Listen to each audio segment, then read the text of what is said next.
I should have known you'd find yourself here, despite all my efforts. It appears you are guided here by fate. What a fascinating concept.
Right.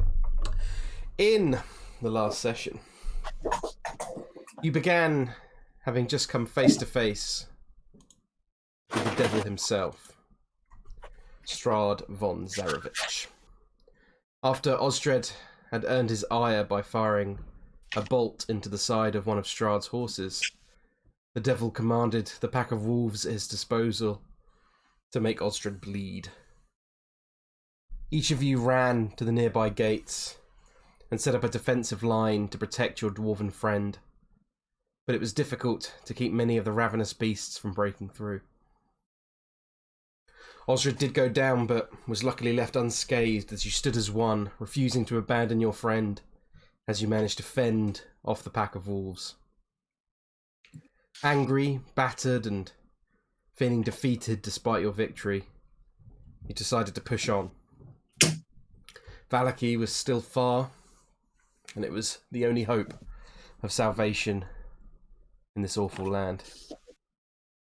After a number of hours, you arrived at a windmill. The raven that you had seen before, with the blue-tipped wings, was here, and it seemed agitated as you approached the door, as if something was not quite right.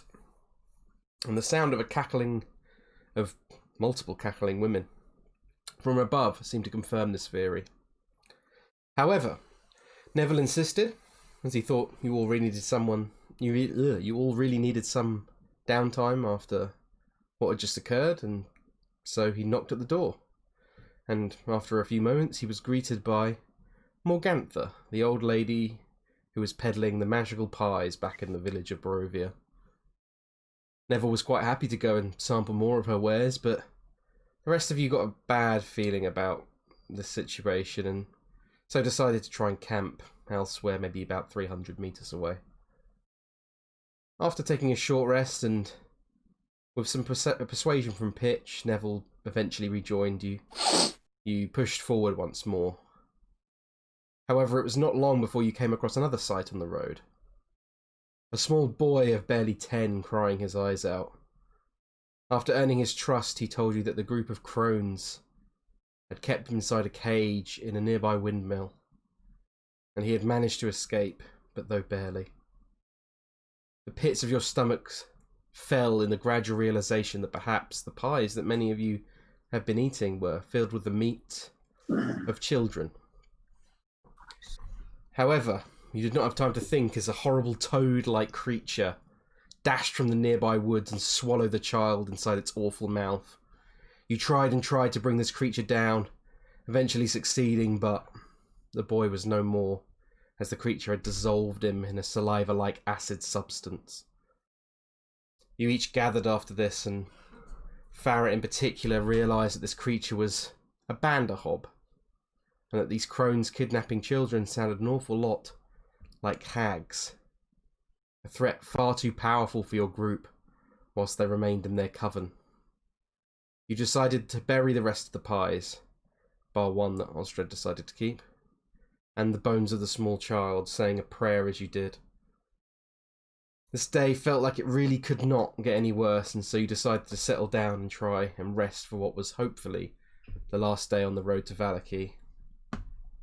However, as Farrah tranced, she had a vision of chasing a dog through the woods, and a huntress whose heart was ripped out by none other than Strahd von Zarovich. As the vision ended, Farrah began to make horrific bestial noises that awoke each of you from your slumber. Before you, you watched Farrah's flesh stretch and tear.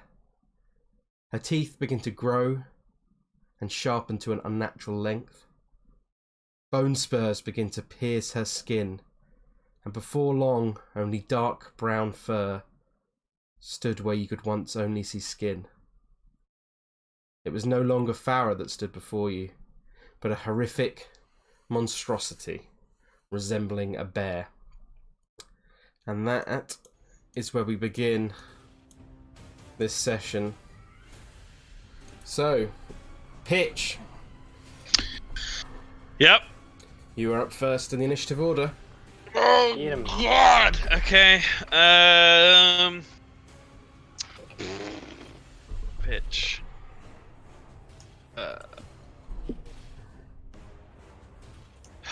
Pitch will...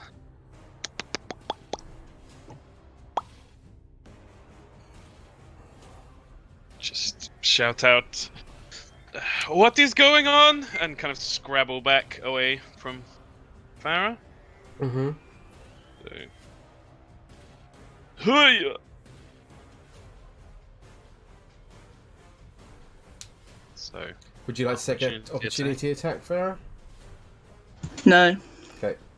Interesting. And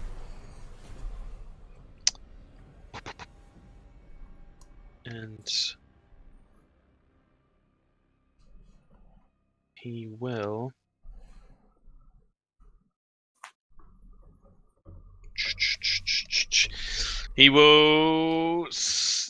take out the orb and summon a power from inside it. And that power will be 5. Ooh, interesting.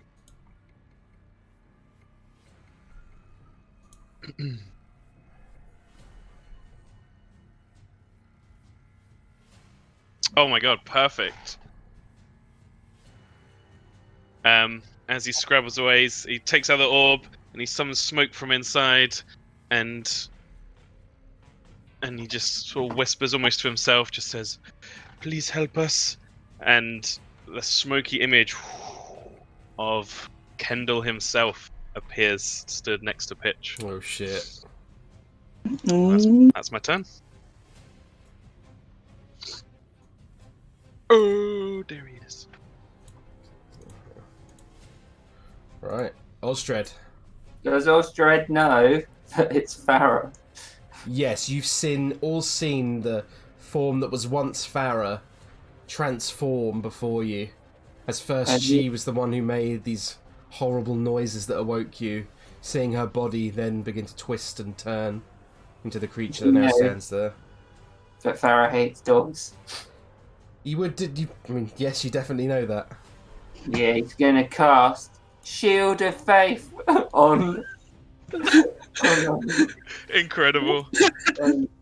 What's his name? Napoleon or whatever his name is. Lancelot. But that's a good name for the second dog. Oh no. Wait. Yeah. Is there any way that he can try and push himself in this gap? Like push Lancelot out of the way?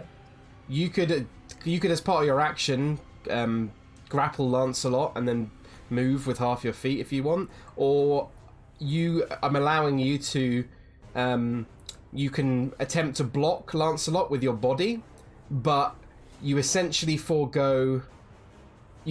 guaranteed you're going to be hit, basically, and if Farrah can hit Lancelot's AC, But he can't just push Lancelot 5 feet over here. You can do that, yeah. Okay, we'll try and do that. Okay. Make a strength check. It's not a hard DC. That's only 12. Yeah, that's enough to push Lancelot back 5 feet as he sort of scrabbles awake on top of Nigel, who's kind of shaking himself, and you see Osdred Nigel run in front of you and just shove Lancelot out of the way. Yeah. And it's your turn. You are concentrating, I believe, on Shield of Faith. Yeah. And he's got the Shield of Faith. Okay. Ismark kind of in a waking up from a slumber and not fully awake yet, sort of, what in God's name is this monstrosity? And he's going to try and, Irina, get away! And he's going to try and push Irina away with his action. Okay, and I'll make him roll a strength check.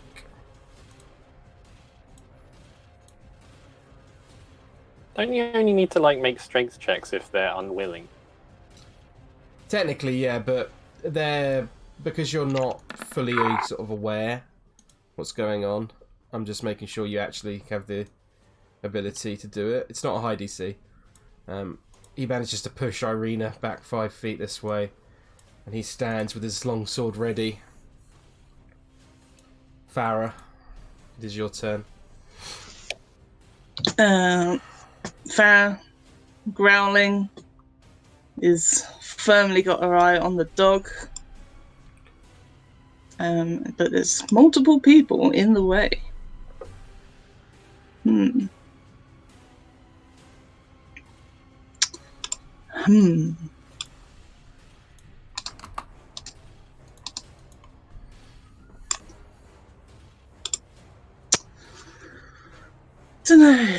I need to ask Lewis a question. Hang on. Okay. How much wood could a woodchuck chuck? Woodchuck could chuck. Well. Someone can fly on Lancelot and then he can piss off in the air. Give him some red. If only Marlin was here, Kieran. Yeah. Super dog. I'm surprised he never did that on Kiba. It feels like a wasted opportunity. I only got to use fly once as Marlin though. I asked you on Discord, Lewis. You also got to use meteor swarm, so that's something. Yeah. Take that. Okay. She's gonna... Hang on. She's gonna...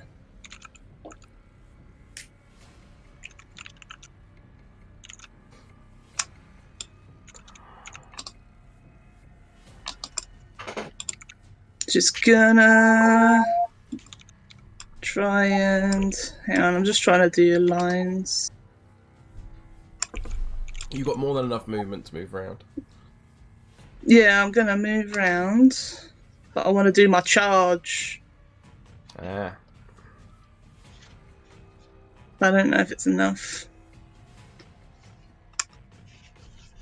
Looks like it to me, I think. It needs 20 to be able to do it. Yep, you've got 20. Yep. So she's gonna go around, taking opportunity attacks. She would take opportunity attacks from Helen, Ismark, Nigel, and Osdred. Mm-hmm.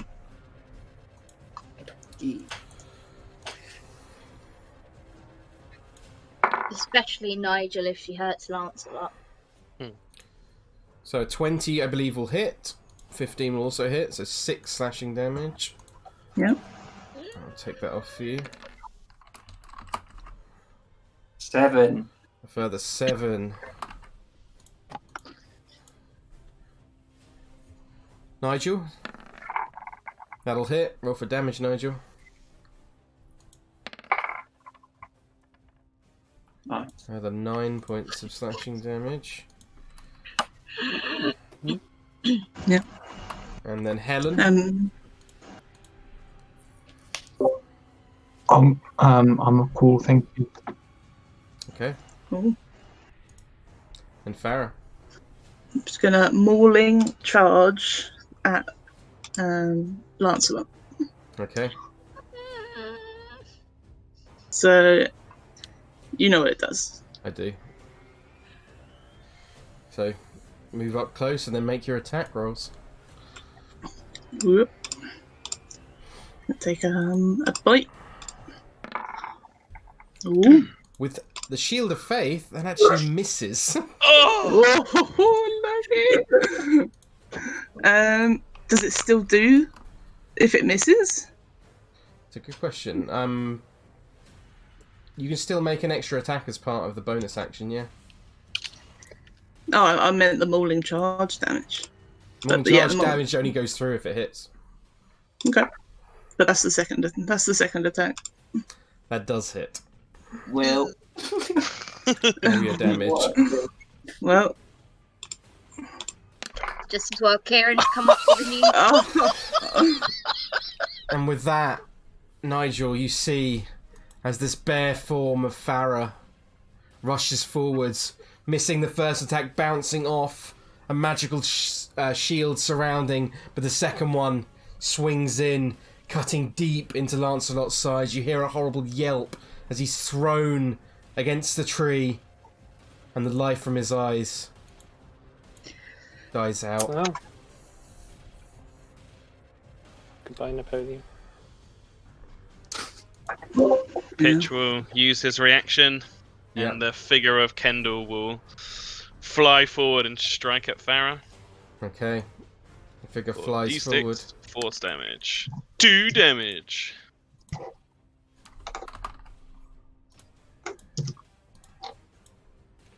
Okay. Helen, it is your go.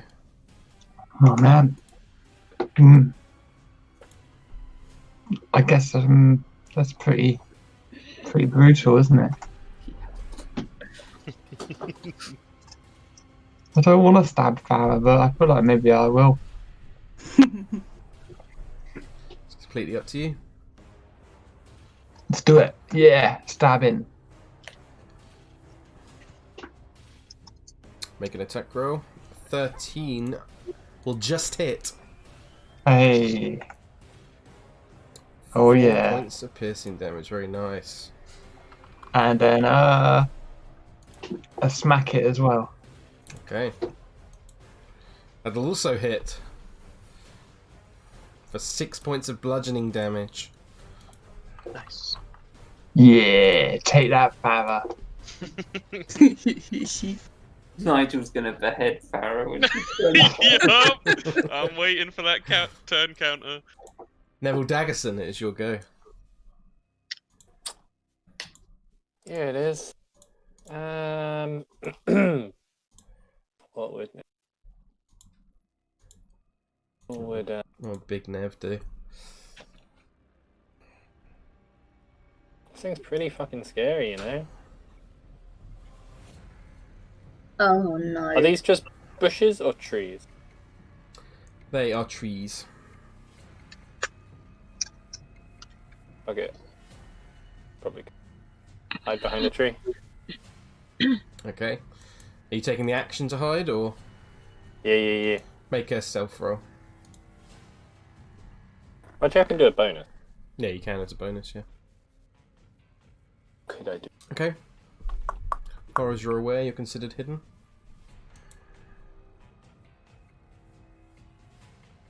Let's do it then. Yeah, I'll leave it there. Okay. Irina is going to move. Can she have enough movement? Let's see. Yeah, she's going to dash behind Nigel, and she's going to hold her action for something. Nigel. Well, Nigel, seeing that Farrah just killed the dog, is gonna rage. He doesn't even have a choice about it. It's just happening. Okay, how do I do the thing? Roll a d8. Oh yeah, that's how I do the thing.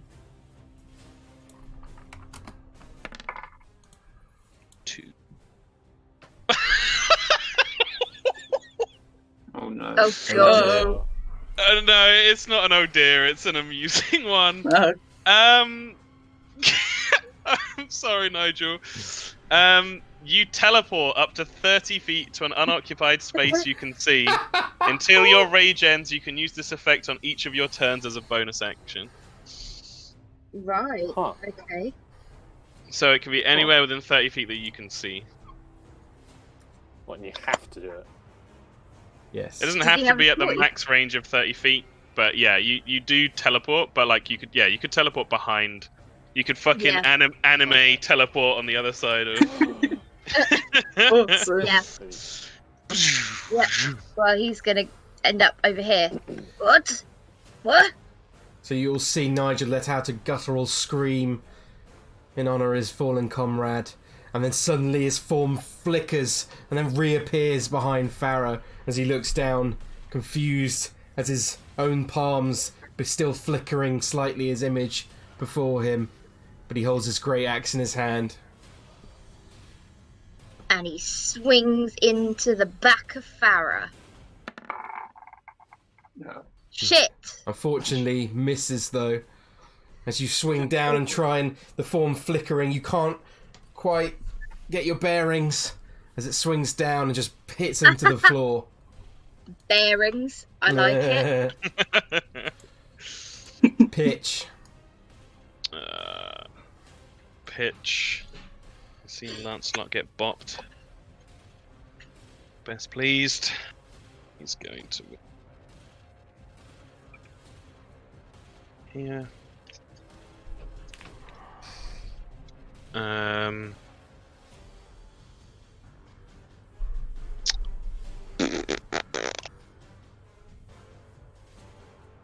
I think he would try this, though Tom knows this isn't going to do anything. He'll cast Healing Word on Lancelot. Yeah, and you try and channel the word and magic, and you see it sort of take around his body, but nothing happens as the body lays gonna- limp. Try again. Look angrily towards Bear Farrah, and he's going to raise his hand crossbow and fire.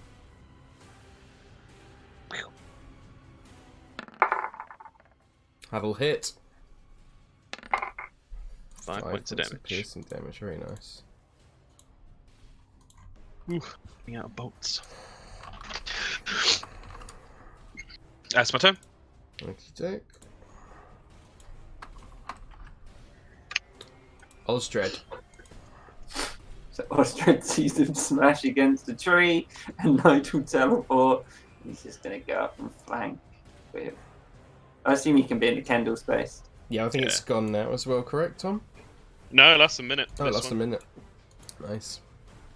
It's anytime a creature that the target, which I made myself can see, gets hit and damaged, the Avenging Knight, which is what Kendall is, does a D6 force damage to the attack. Nice, I like it. I'm just going to use his bonus action to cast Searing Smite at 2nd level. Okay. And he's, with advantage, he'll try and hit Farrah. Yeah, do it. That'll hit. You want to make the Constitution saving throw, Farrah? How do I do it? If you look on D&D Beyond and look at the Dire Bear Is it stats. the con of the bear? Yeah. Yeah. What's the Constitution go for? For the Searing Smite, it says DC 11 Constitution save on here. Probably half the damage. Probably half damage, yeah. Target fail. Pin. Honestly, wait. Target mustn't. Okay. On a successful save, the spell ends. You find it. Searing Smite 5e. I don't think it does do half. Is it a Oh can- yeah. can- So it's Farrah would do that save at the start of her turn. She's passed, so it doesn't matter. Yeah, But she does take the initial 9 damage, Yeah, that's fine. along then. with whatever normal Warhammer damage Kieran used to do. Okey-doke. Yeah, if you want to roll your Warhammer damage. And the Searing Smite. Mm-hmm. Yeah, so it'll be 9 plus 7, 16. points of damage. Big hit. I need to do the Smite. It's already rolled. Oh, did it? Yeah. Oh, yeah. Okay. Rolled well. Ismark runs up, sword in hand. Makes 2 attacks. Ooh, no. Both miss, though, unfortunately. Ooh, good. He swings in, it just bounces off the hardened flesh of Farrah. Farrah, it's now your turn. Farrah's got her target. Now she's just growling and roaring. She's gonna do a random. Well, not quite random. Ismark was the last. Oh, he missed. Yeah, when it hit, it So it bounced would off be- your flesh. Okay. That's the way I described it. So she's facing towards Ismark and Helen, so she's going to do a 50-50 between those two. Okay. First attack. 1-2 Helen, 3-4 Ismark.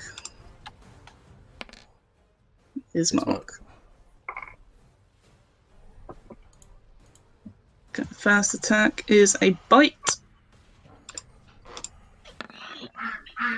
That'll hit. And damage. 19 points of damage. That is nasty. Second attack is going to be... That is Helen. And claws. That'll hit. That'll hit. Oh, Dealing 15 points of damage to you, Helen. Ah!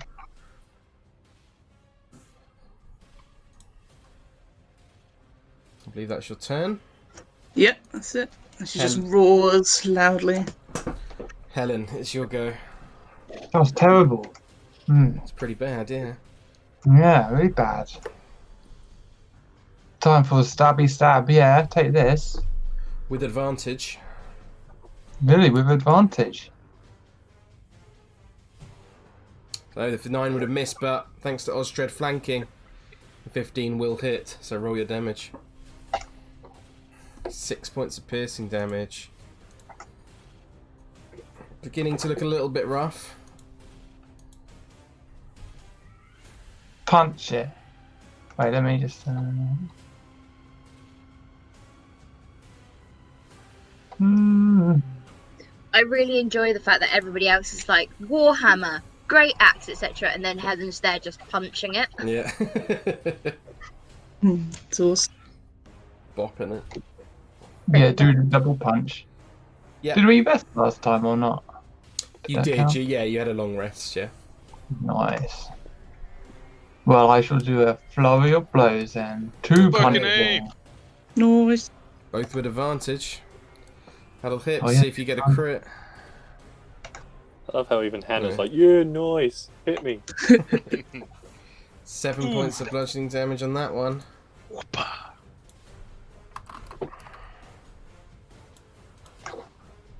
That'll also hit. Further 5 points of bludgeoning Nice. damage. 18 points of damage. Oh, and sorry, DM. Pitch would have used his reaction to make the Kendall. Yeah, that's fine. Kendall Spirit hit again, so it's just D6. Straight D6. 2 again. Further 2 points of damage, very nice. Mr. Neville Daggersen. Would I be able to use an item without revealing myself? You could use the item, then bonus action hide, and hide again. Try and hide again. I don't know, what did I get? It was 15, wasn't it? I think 14. I have 14, oh yeah. 14's pretty good. Is it? Yeah, no, fuck it. It'll come out. He'll try again afterwards. But for now, just next to him, he's going to put down a hunting trap. Okay. Love it. Feel free to draw a little hunting trap next to you. I will. And then, yeah, I'll try bonus hide again. Okay, run another stealth check for me. He's like really timidly just like slides it out. Okay, 12.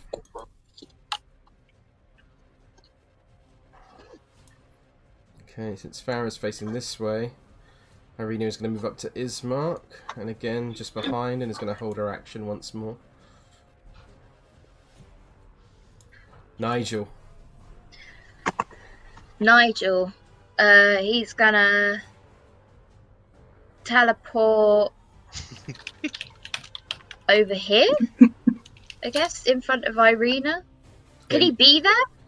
You could be in Kendall's space. So Yeah, you could be like okay. here. Okay, and he will attempt the Great Axe again. He usually tends to work. Okay, straight roll. Remember, you can reckless. Oh, it doesn't matter. You hit, so roll your damage. For a further 11 points of slashing damage.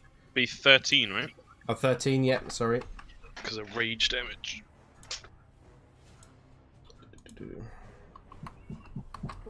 Looking very rough now, the bear. Barely standing. Oi.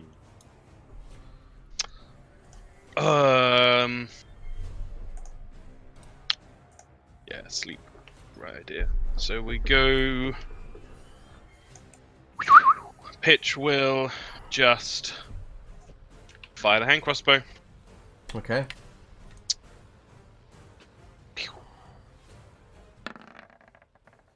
That'll miss, unfortunately. Shit. It's alright, it's just a tiny target. That's pitches go. Okie doke. Osdred. Yeah, he's just gonna attack it with his warhammer. Goes again. Yeah, advantage though. God. That'll hit. Slam. For 9 points of bludgeoning damage, and with that, Osdred, you swing down and cleave into the side, feeling the body and some of the bones crack under your warhammer as the form collapses onto the ground, and then begins to twist and turn once more, resembling the form of Farrah, who is currently unconscious. And with that, combat is over.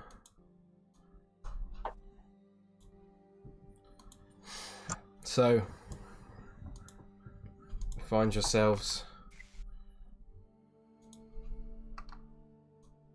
standing over Farrah's body. Unconscious body. You can clearly see that she's still breathing. However, the body of Lancelot lies limp before you, Neville. Osdred's going to get his rope out. He's going to tie her up. Okay. Make a dexterity check for me. No, you. Okay. Ties himself up. He just looks like, maybe you should do this. Pitch nods.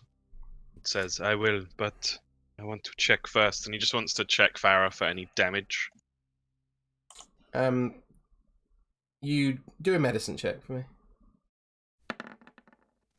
Yeah, you look over her and you don't... There's like bruising and very superficial sort of things, but nothing. Then yeah, he'll major. try and tie up her hands and have... Okay, make a dexterity check for me.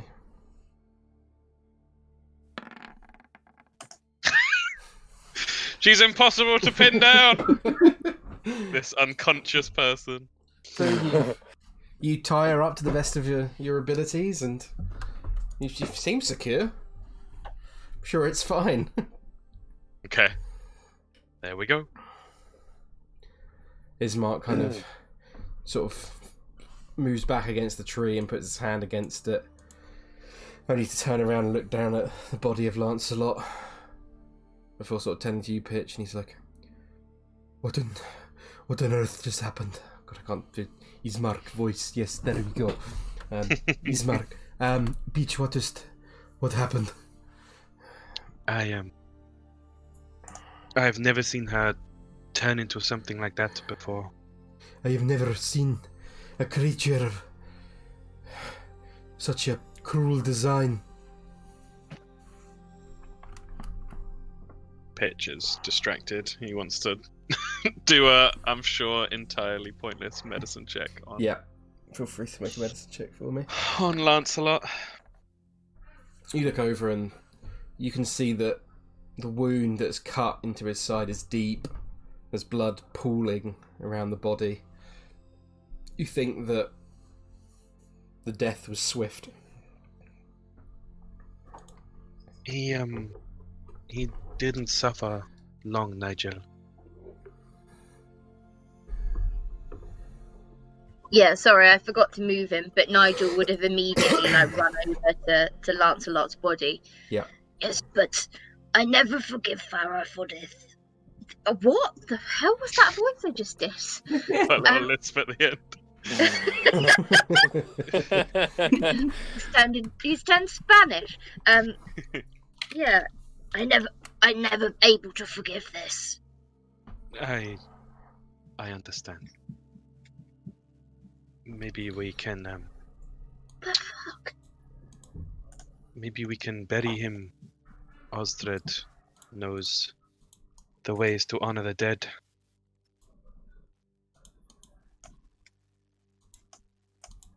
Irina comes up to you, Nigel, and places a hand on your side. She's like, I'm so sorry, Nigel. Thank you. He was a I'm good sorry boy. too. He your pet too. She nods and she just holds open her arms for a He's hug. gonna give her a big bone-crushing hug. She kind of winces for a second. And you sort of plop her back down and she's like, it'll be alright, Nigel. He's gonna give her Mr. Snufflax to hold. Oh, She holds him tightly for you and smiles and sort of nods at you.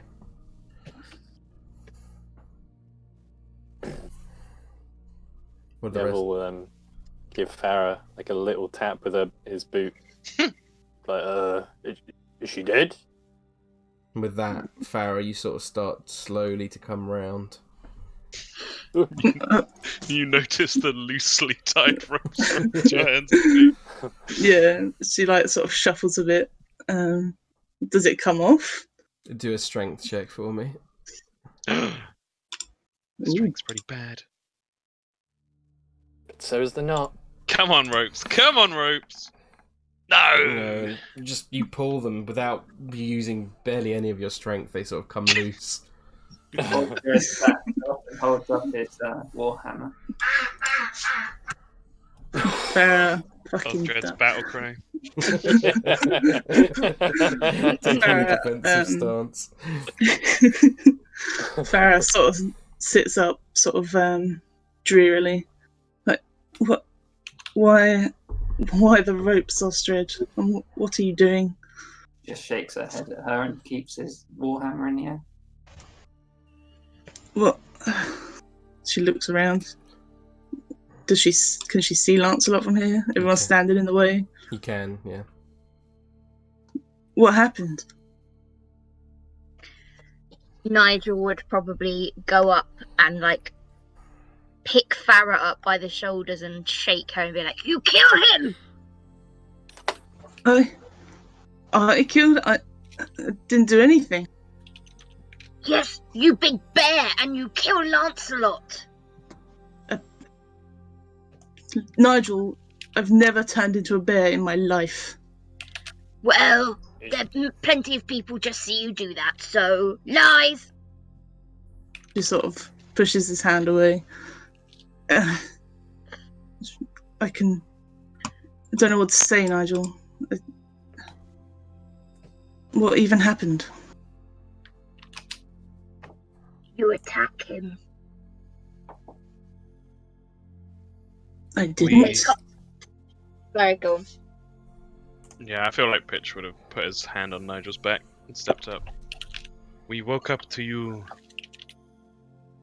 warping, transforming into a horrible creature. She looks down. I don't remember. The last thing I remember was having a dream, which in itself is unusual in trance.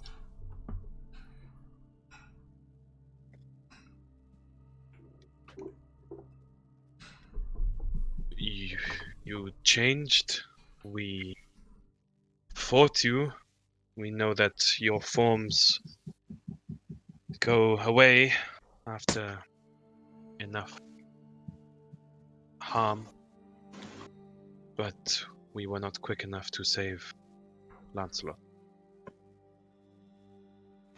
She looks down and sad. I'm sorry, Nigel. I didn't mean to. Nigel's just sat down crying at this point. He doesn't answer you. Osdred, how do we know this won't happen again? And he's not looking at Farrah, he's looking at everyone else.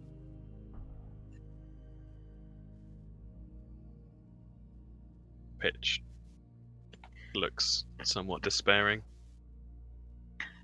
He kind of steps back between Ismark and Helen and just says to Farrah, you did this as well. Because Ismark and Helen were both damaged, weren't they? Mm-hmm. Farrah will step over. Helen, Ismark, I'm so sorry. I didn't know. You really flipped out. Whatever that creature was, it was an abomination. I do not wish to be cold with anyone, but I think we are lucky that only the dog has suffered such a fate. Things could have gone a lot worse. Yeah, I was getting worried for who was next. Ismark nods towards you, Neville.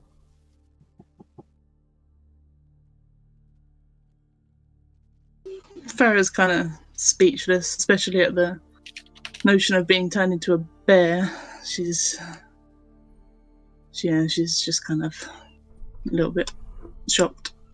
You can see from the wounds, Farrah, the size of the claws and the fangs, what you turned into. It's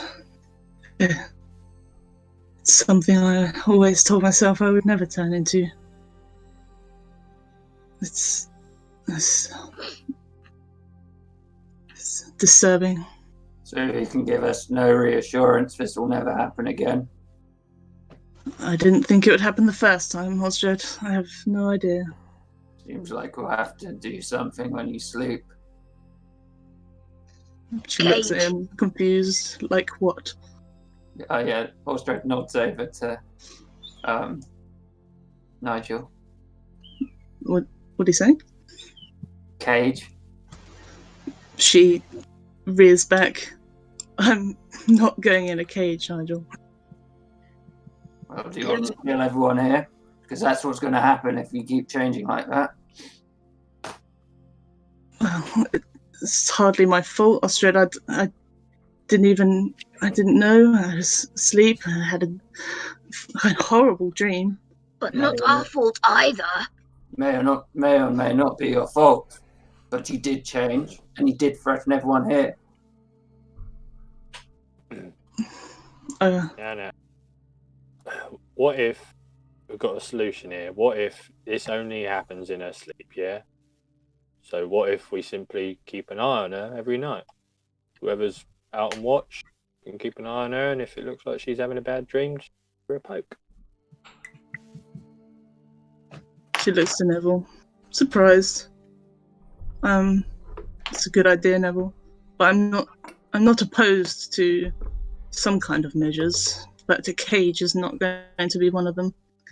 Well, if you wish to threaten the rest of us, so be it. He sulks off. I don't intend to threaten anybody, and I think if what you say is true, all of you, I mean, I have no reason not to believe you, but then I agree measures should be taken.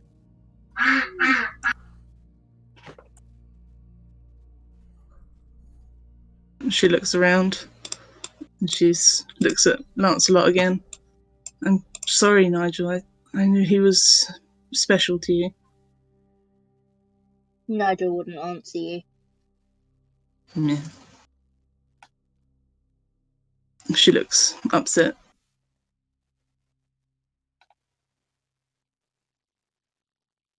Pitch will place a hand on Helen. Not that he needs to. He has healing word. He will cast healing word on. Okay. Farrah didn't get a long rest, did she? Nope. No. 5 HP back to you, Helen. Oh, thank you. Well, I can't make amends or anything, but maybe I could look at your wounds as well, Helen, and Ismark. Ismark's got. You look down at Ismark's arm, and it's caught him between the armour, a nasty cut that's sort of running quite deep, and blood is sort of like running down his arm a bit, and he's like, "It is of no consequence. I have suffered worse." She still looks sad. If I can help Ismark, I would like to, but... what kind of time is it now? It's about 5 in the morning. It's very dark so still. Still dark. Mm-hmm.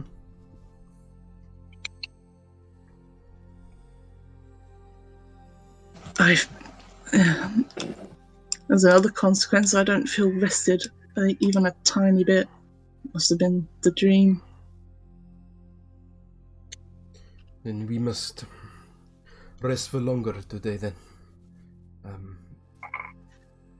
I'm sure me and Miss Helen here could do with a rest too, before we head out on the road in the morning. It sounds like it's a needed thing. Does mean we'll have to move faster during the day. Indeed. I do agree with Mr. Osdred, though. We should perhaps consider taking measures to ensure this does not happen again. I agree, Ismark. Perhaps we should invest in some... She shrugs. Ropes? I don't know. I think for the time being, whoever is out on watch, perhaps you could sleep away from the rest of the group, and we can keep a close eye on a distance at you. She looks sad and disappointed, but agrees. But this is just my thinking. I do not wish to speak for everyone else. I agree, Ismark. Something needs to be done measure-wise. I don't know if it will happen again. Hopefully, it won't. I am sorry, Miss Farrah, but I hope you understand I could not put Irina at risk like this. Of course, Ismark. I wouldn't expect you to. Kind of nods and looks to Pitch and Neville.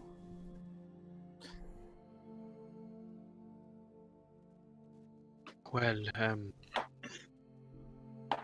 if Helen and yourself, Ismark, want to rest for a short while before we set off for the day, I have to speak to Osdred about burying Lancelot. She looks...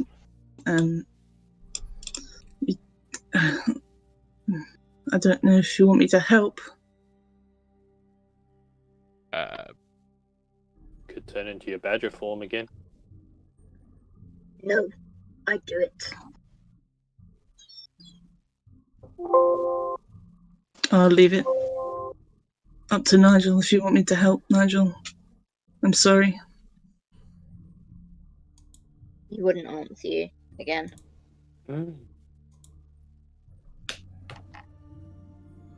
Yeah. All right. Helen, Ismark, if you want to rest. Indeed. That'd be lovely.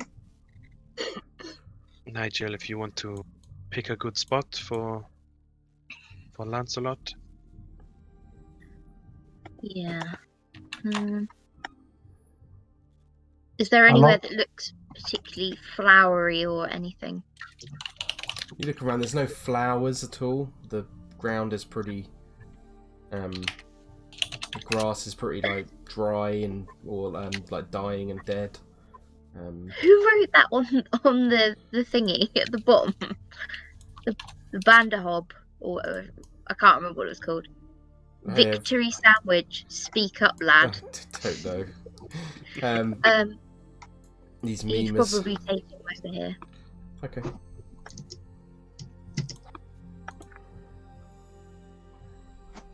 How long are we resting for?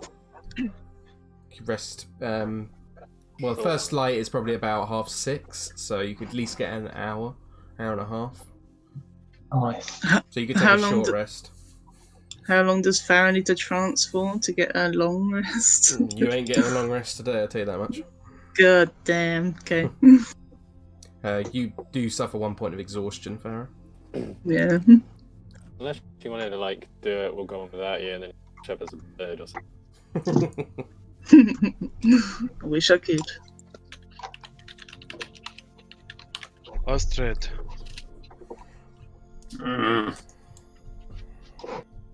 let's try and focus one thing at a time. I think Nigel could do with a calming presence.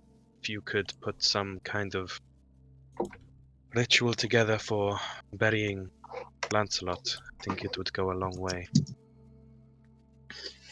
He like moodily stomps over to Yeah. Nigel would have got Irina to go over as well. Yeah, Irina will stay with you. Thank you. I'm just rolling for Bismarck, who's rolling fucking abysmally. Oh my fucking god. Oh wow. Yeah, he's got 2 more. Okay, so 8, 9, 10. He's gonna have to use all of them. Has he got no con mod? Yeah, he Oh does. my god. I'm just rolling them all because it's, yeah, he's quite a lot of his full HP, so. So in total that is +2. So 5, 8, 10, 17, 20 points of healing. Just barely enough to get him full health. There we go. Right, Irina comes over to you. Nigel helping you carry the body of Lancelot over.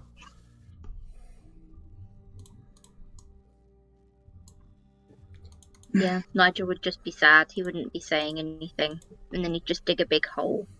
Yeah, Irina's equally quiet as she sort of tries to take one of the blankets and sort of wrap Lancelot's body, sort of covering up his wounds and soaking up any of the blood. What are the rest of you doing? Well, I don't know if they would have let her over, but if they didn't, then Farrah would be like watching sadly from afar, like this. Mm-hmm. I think Pitch would be going over to Farrah and saying, Farrah, has anything like this ever happened to you before? Never, Pitch. I don't understand it myself. And you don't remember being the creature, or? Not at all. No, I did. The last I remember is having an awful dream. And Moonbeam was there at the end. Ah, well, perhaps that goes some way to explain it. You went straight for Lancelot. That wouldn't surprise me. In my dream, there was a dog as well.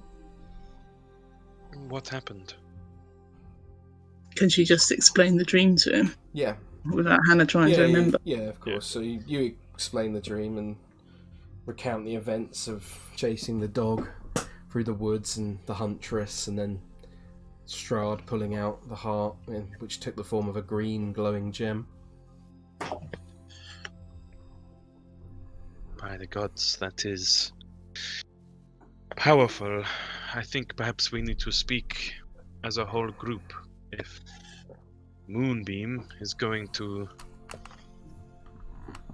interfere with us as it seems he may have done with you. I find it quite disconcerting if it was him. Being able to control my wild shape that's extraordinary power. There are, he kind of looks down at himself a bit. There are certain members of the group for whom this would be a more terrifying prospect, and others not so much, like myself. I'm sure bad violin playing wouldn't be the worst way to wake up. But if you, again, Farrah, you could have struck down any of us, or if Nigel were to somehow come under his control, Osdred, Helen, Ismark. I was just thinking the same thing, Pitch, and I worry. Part of what helped us was the sounds you made, waking and transforming. I worry what would happen if someone was to be sleepwalking, say, or otherwise controlled without us waking. It could be the end of someone. Who knows what kind of a threat Neville would be? Sneaky rogue boy. Just get bonked on the head. Oi! Farrah, she's shaking a little bit from the experience, and she nods at you, Pitch. I agree, Pitch. I can't say I have any idea what to do about it, though. It just struck me when we spoke about measures, watching you. If it is only you, then fine, but if myself, Neville, Irina are really the ones not to worry about, that is less than half of our traveling group. We cannot watch everyone. I think from now on we'll have at least 2 people on watch every time. I think that's at least the basic measure we can take. Alright. But I agree with that. But otherwise, I mean, restraint for myself, reluctantly okay with that, but I agree. I think really it is largely to soothe people's minds rather than anything effective. The bear you turned into would have snapped any bonds easily. She nods. I agree. If you need something from Nigel, I think it will be some time before he will listen to you. Just try and let me now speak to him. If communication is important, I will continue to speak with him even if he does not respond, but I appreciate your advice, Pitch. Anything you can do. Show willingness for restraint, as you say, just to soothe people, I think would go a long way with Osdred. Of course. I mean, the cage idea is not going to happen, but yes, for mild restraint, yes. Just nods sadly, sort of gives you a pat on the shoulder. She looks down. Thank you, Pitch, for being understanding. Pitch, can you please make a wisdom saving throw for me? Oh, God! Yes, I can. I rolled an 18. Okay. Hey, Georgie. Pitch would just say, If we do not have each other, we have nothing here. I feel one way this place, and Moonbeam will try to break us down, is to divide and... I agree. I feel like maybe this situation has just put a crack in that bond, and I feel like it's going to struggle to come back together. Well, and he takes hold of the Iron Oath chain on his armor. We are bonded, linked together, Farrah. It will take a lot to break us. She grabs hold of hers as well and holds it up. Thank you, Pitch. I needed reminding of that. Nods and just kind of gently walks past towards where Lancelot's being buried. You both get a point of inspiration. Woo! Yeah. Oh, I've already got it. Yeah, me too. God damn. Gotta use them. I know. Try and remember. Every round I should be like, do I need to use my inspiration?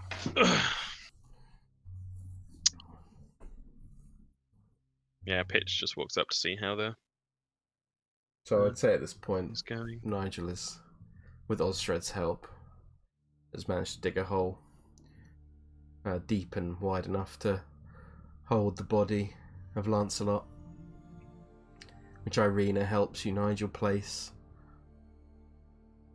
within. Do you have any... So Irina kind of looks down. He's like, do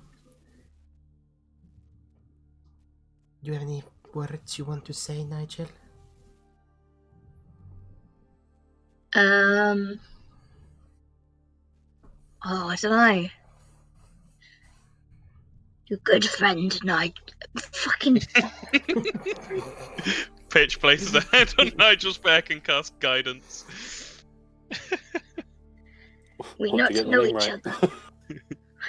We not know each other for long, but it feel like lifetime. You good best friend, Lancelot. You good boy. I miss you. Oh, Georgie. The dog died! The worst day of my life, seriously. Oh, man. Pitch picks up a stone from nearby, if that's alright, like a fist-sized stone. You could find one nearby easily. Casts Prestidigitation on it to put the mark of the Iron Oath on it, and gives it to Nigel and just says, "He was a member of the Oath with us, Nigel. It should be buried with him." Osdred throws down a blanket as well into the... Yeah. You can do that. And then he just says a few words about how he'd be running around in the halls of Doom of Foin, which is just mainly just to comfort Nigel. Yeah. And then he looks back at Farrah and he's like, betrayed and stuff like that. And then... Mm-hmm. Yeah. Okay, so you slowly but surely, after the words from Osdred, bury the body of Lancelot amongst the many bodies that you've buried here recently. Yeah. Another to add to the list, I suppose.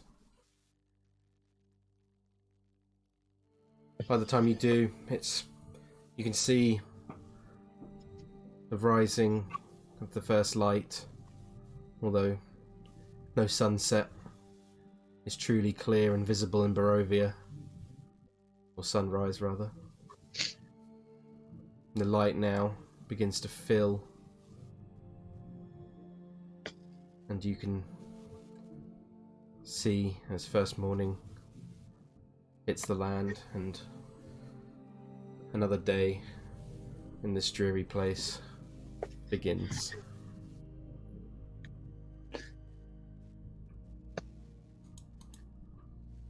Ismark at this point walks over, having wrapped up his arm with some cloth from his shirt that he's torn off.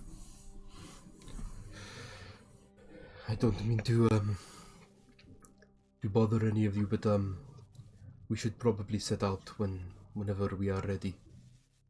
First, let's get to Vallaki. Indeed.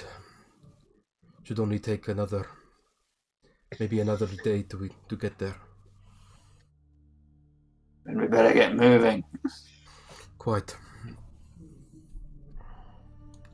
Are you all heading out now? Yep. Yeah. Okay, with that then I will move you back to map. Hang on, I'll adjust the thing because I don't think Farrah's going to be at the front. Yeah, probably wise. Do we want her at the back? Well, I've got delete Lancelot off the list now. Delete. The worst day of my life ever. So Farrah does not think that Nigel or Osdred is going to want to be near her, so she is going to go at the back. Okay. And Nigel go behind. Does Pitch still want to be near Nigel? 100%, yeah. He'd be Yeah. looking out for Nigel. Pitch. So what? Thanks, Tom. We need to find out what Sorry. this is. No fun, is no blinksy. What the fuck is that? Yeah. What? The Found it. doll we got with the label on it from the woman, remember? We're looking for her daughter. Oh, Well, yeah. we're fine now. Oh. We don't have to worry about her. I think she's probably in the mill, to be Your honest. daughter got made into pies Yeah. and the dog's dead. Sorry. I probably ate your daughter at some point, sorry. Nigel can just go back to that woman and be like, yeah, your daughter's dead. She's a pie. Here she is. See you later. I'm just going to quickly go to the loo before we set out. I hope the pie Osdred kept is her. Awkward. Technically. We found her. I wonder how many You're going to children pay in us the one pie. bounty. If they're mince pies, then they probably like ground the meat up, so there's probably multiple children in one pie. Yeah, Nice. for sure. Kieran's doing cannibal maths over here. It's like a variety pack. Oh, Tom. How is what I said deserving of an oh Tom and what Kieran said? Because Not what you deserving say of is that. always deserving of an old Tom. No. Killed the dog, Anja. It was going to So happen at some disappointed. point. I was looking at my Oh. abilities. I was like, I've got nothing here to stop this happening. I love how we all gave more of a Right. shit about the dog than we did about each other, though, to be fair. I was like, I'll try and tank the opportunity attack in case that's needed, and then I've got nothing. I'm gonna roll on the thing because the only thing I could have got was the teleport thing again. So I rolled on the dice, but I didn't get it. I got Kendall You instead. got Kindle, which is a good one, but not Yeah. for Bear Farrah. Not for poor Lancelot. Right, I am back. Very, very true. So, What was that? you all begin to set out on this cold winter morning. All of you walk fairly quietly, almost despondently, as you descend further into the valley, walking alongside the tree line. At this point, have you had anything to say to each other? Or are you just walking quietly? Farrah's pretty despondent, but Mhm. she's sort of walking next to Helen. Go on, Osdred. He's stomping along in a mood.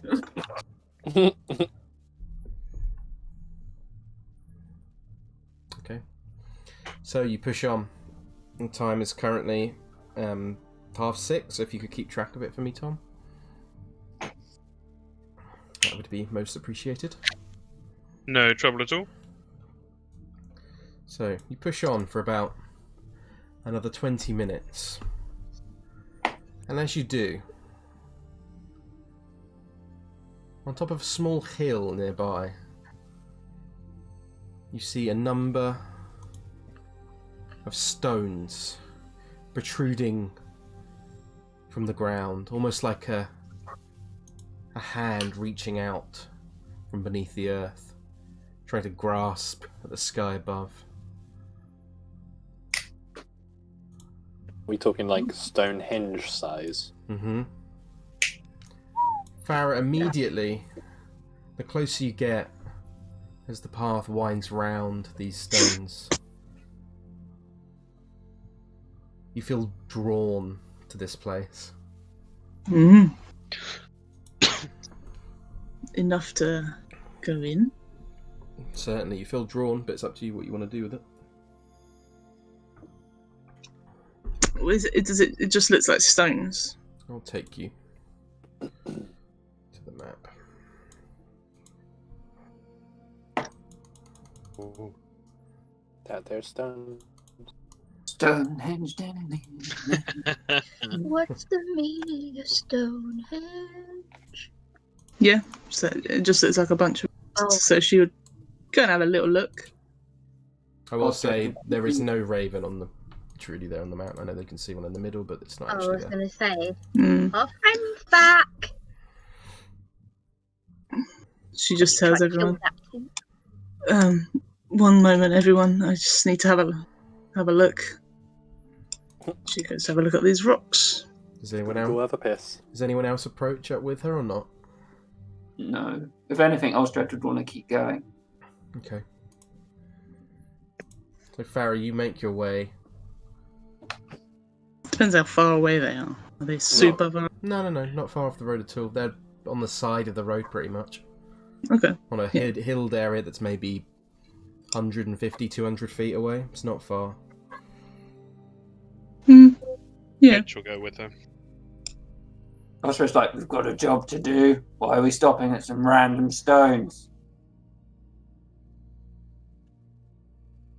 They just Yeah, seem... he's shouting that out to Farrah. He's just shouting out in general because everyone stopped. Yeah.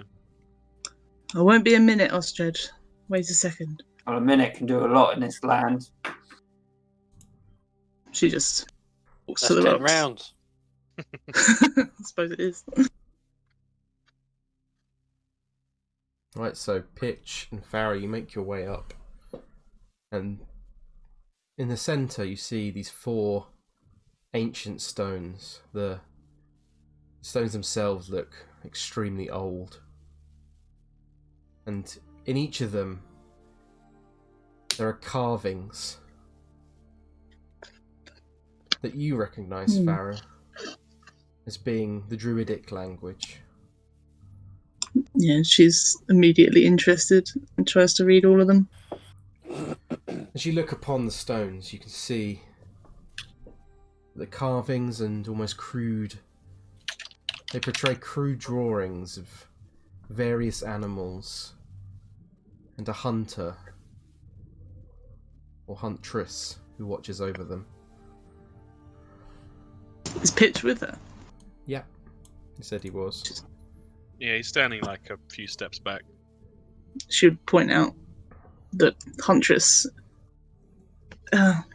in my dream I had not seen the Huntress before, but this resembles them a little. It seems... it would be a strange coincidence the morning after your dream. What does it all mean? I don't pretend to understand this. And she's going to read it out loud to him. It's hard to read exactly. It's not so much a language as it's almost like an interpretation. Whilst you can read Druidic, you know that different Druid tribes often have different words for things, and you can tell these writings are ancient. It's hard to make out exactly what each means. You look upon each stone, and on one stone there seems to be the Huntress, and like I said, the... Does she actually recognise it from the dream, or is it sort of just a similar looking thing? I would say you do recognise it from the dream, yeah. Yeah, okay. You can also see there seems to be two other sort of creatures or humanoids sort of watching over. There seems to be... The other stone seems to depict something like a woman, like weaving the fabrics of the earth together. And the other who is watching over the lands and nature within. You can see that these stones, based after studying them for a short while, seem to depict a trio of ladies. And these ladies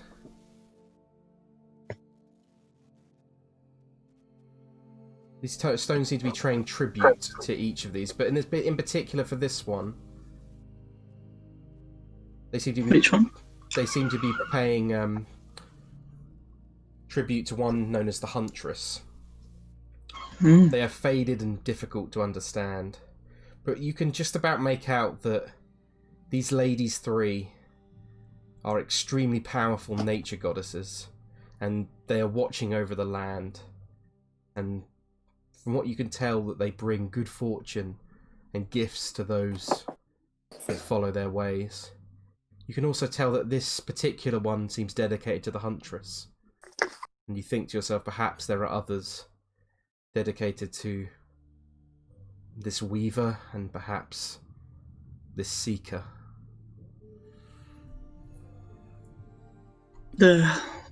This druidic wording is ancient pitch. I can't read much of it. But it seems that this Huntress, possibly the same one in my dream, is worshipped somehow.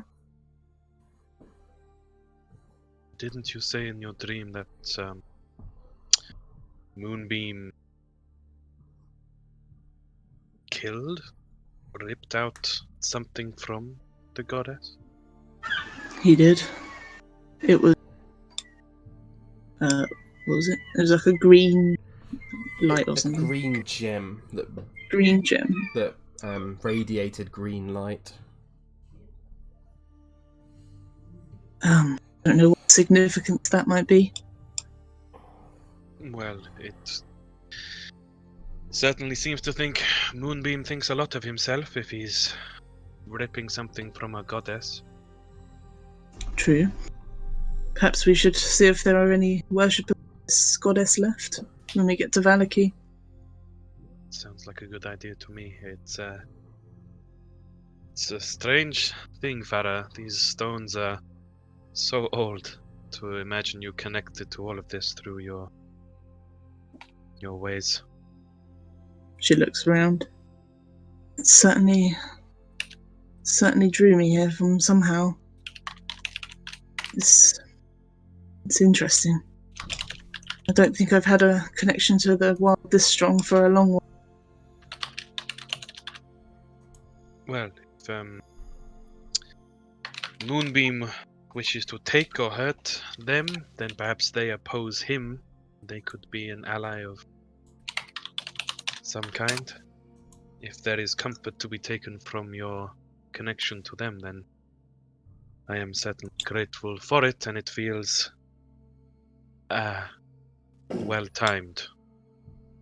It certainly feels like something we should seek out anyway. Perhaps in Vallaki. Alright. She looks back to the group.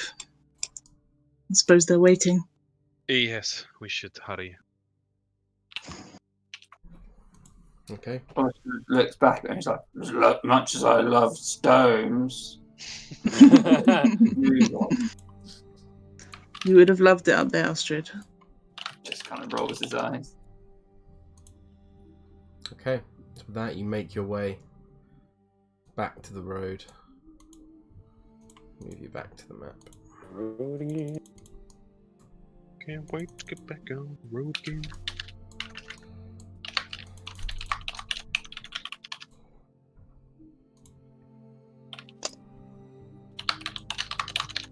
Mute your mic, Kieran. It's so loud. What is? I'm not doing Farrah. it. You're typing. No, I'm not. I literally saw it on your mic, so. You live, bro. Farrah's going to mark that on the map, the little rocks. Yeah, go for it.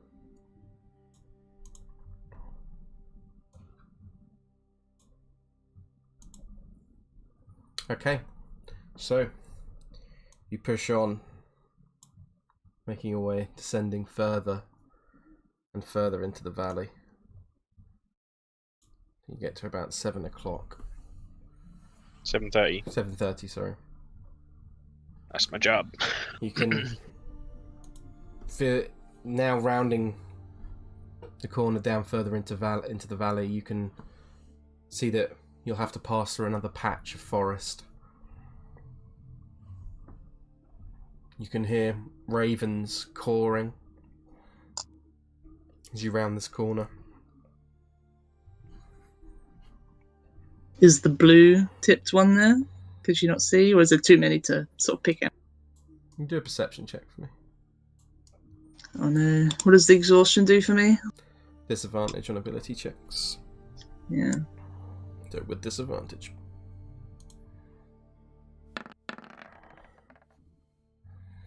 Yeah, you don't spot a particular one in particular. There's quite a few. Maybe 8 to 10 ravens in total you think you hear. Okay. And then you slowly but gradually push on, making your way into the woods. The forest is not as dense as it has been, at least as what you saw to the sort of southwest of where you are now. And as you round the corner, on top of a hill nearby,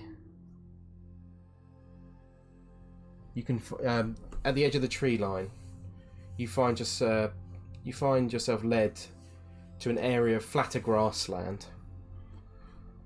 And on top of a hill,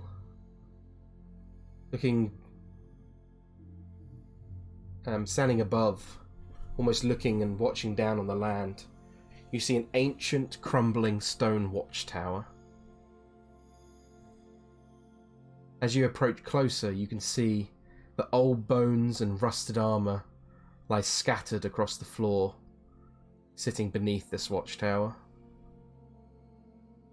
Mm-hmm. Are they... You say they're bones? Mm-hmm.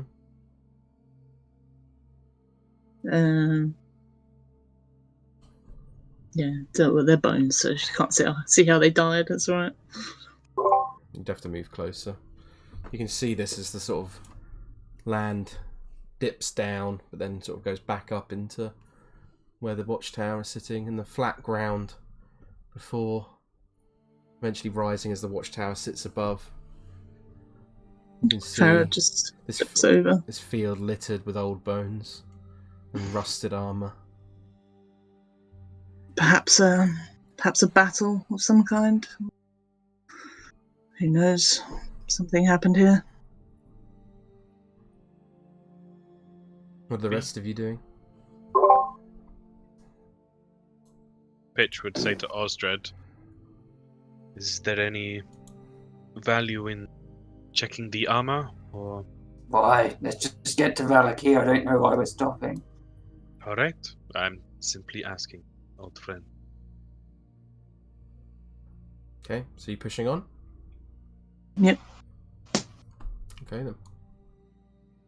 So, you round your way through the forest. Getting to this point at about 8:30 time, I think? 8:50. 8:50. And now you can see yourself looking just from through the tree line, maybe about It's a fair way away at this point, but you're probably more actually up like here. A fair way away at this point, but at the foot of a mountain, nestled between this misty forest, you can see that you stand on the edge of a large lake.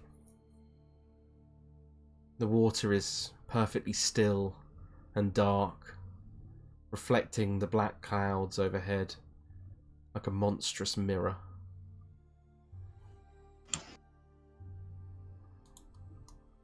How close are we to the water? Maybe like 300 feet away. It's a fair distance, but it's so large, the lake, it's impossible to miss. You think that from this distance you could see that it runs miles across.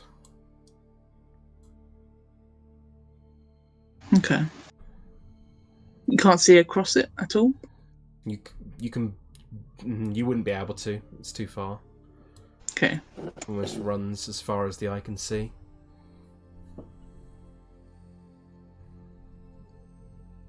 But your journey continues as you push on quietly. The day that stands behind you now, one of the worst in recent memory. Eventually taking you to this point in the road.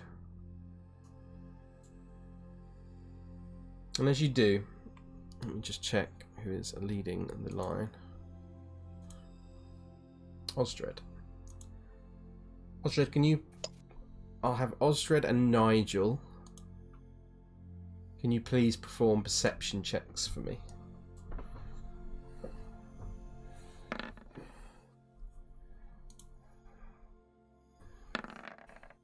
Oh, natural 20 from Nice.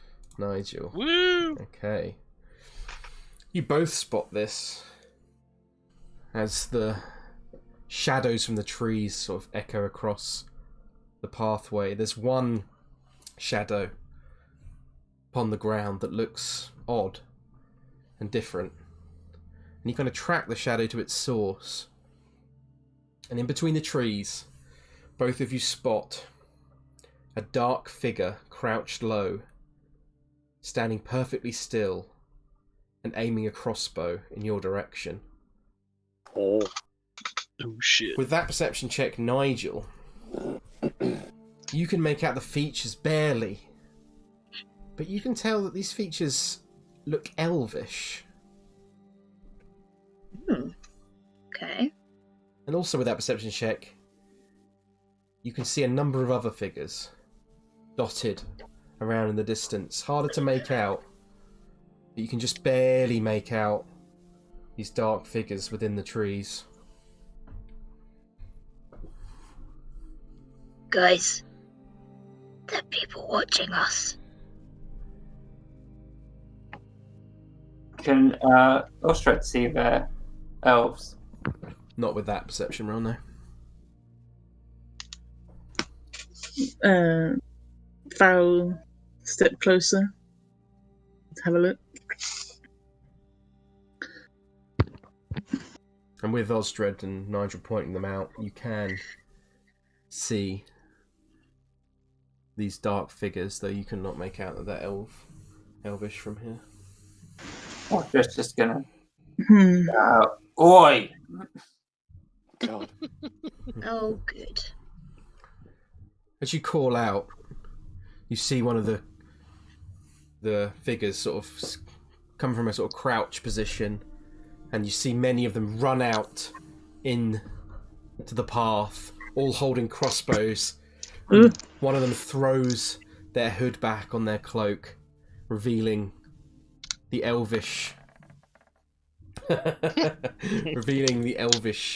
heritage. Kind of Who are sigh. you? Who the fuck are you? Then he calls over to one of the other ones and he says, Fellmirr, they're not a threat. Don't worry. Sorry to startle you. We are looking for a child that has gone missing from the nearby nearby camp, nearby Vistani camp, southwest of Vallaki. We He's your came across child. some children. Go on, Osdred, I didn't hear what you said. Sorry. We came across some children. Little girl? About No. 6 or 7? Well, there were some hags, and he gets out the pie. He's like, we're turning them into this. And he like throws it on the ground. Jesus. The elf leading this, and you can see this elf now and many of the others, so they're all elves. You can see whilst these elves have the pointed kind of ears, like you can see that most of them have been like almost like clipped the ears themselves, almost like, not all of them, but some of them have like got wounds and kind of injuries on their ears, especially the older looking ones. You also notice they're all male. Mm. He looks down, the sort of leader, at you, Osdred, and the pie on the floor, and he's like, that is a horrible tale.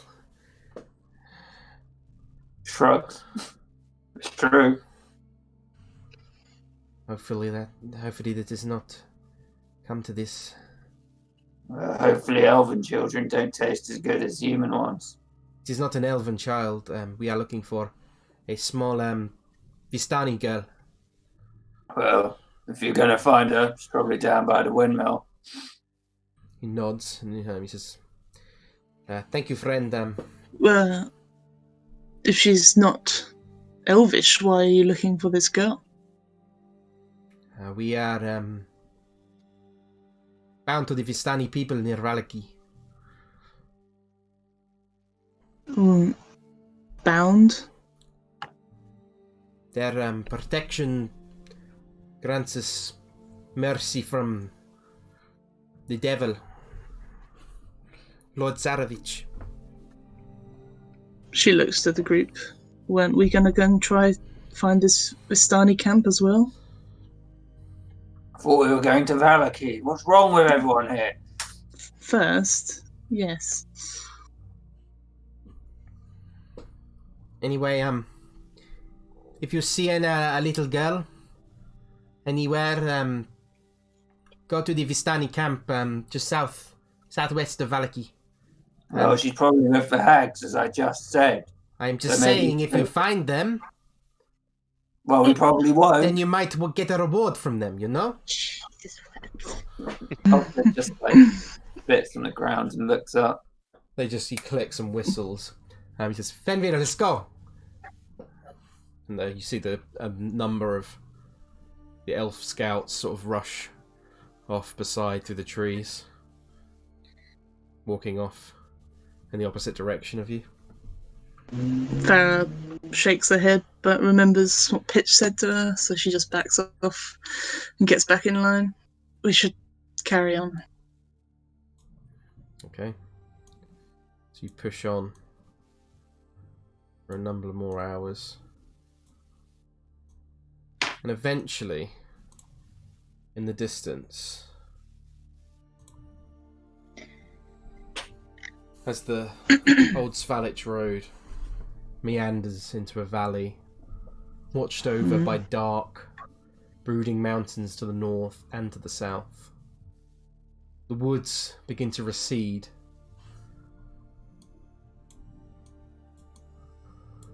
Revealing a sullen mountain berg surrounded by a wooden palisade. Thick fog presses up against this wall, as though looking for a way inside, hoping to catch the town aslumber. You can see that the dirt road you're following ends at a set of sturdy iron gates, and you can just about make out a pair of shadowy figures standing behind them. Oh. You can also see that planted in the ground and flanking the road outside the gates are a half-dozen pikes with wolves' heads impaled on them. I'll take you.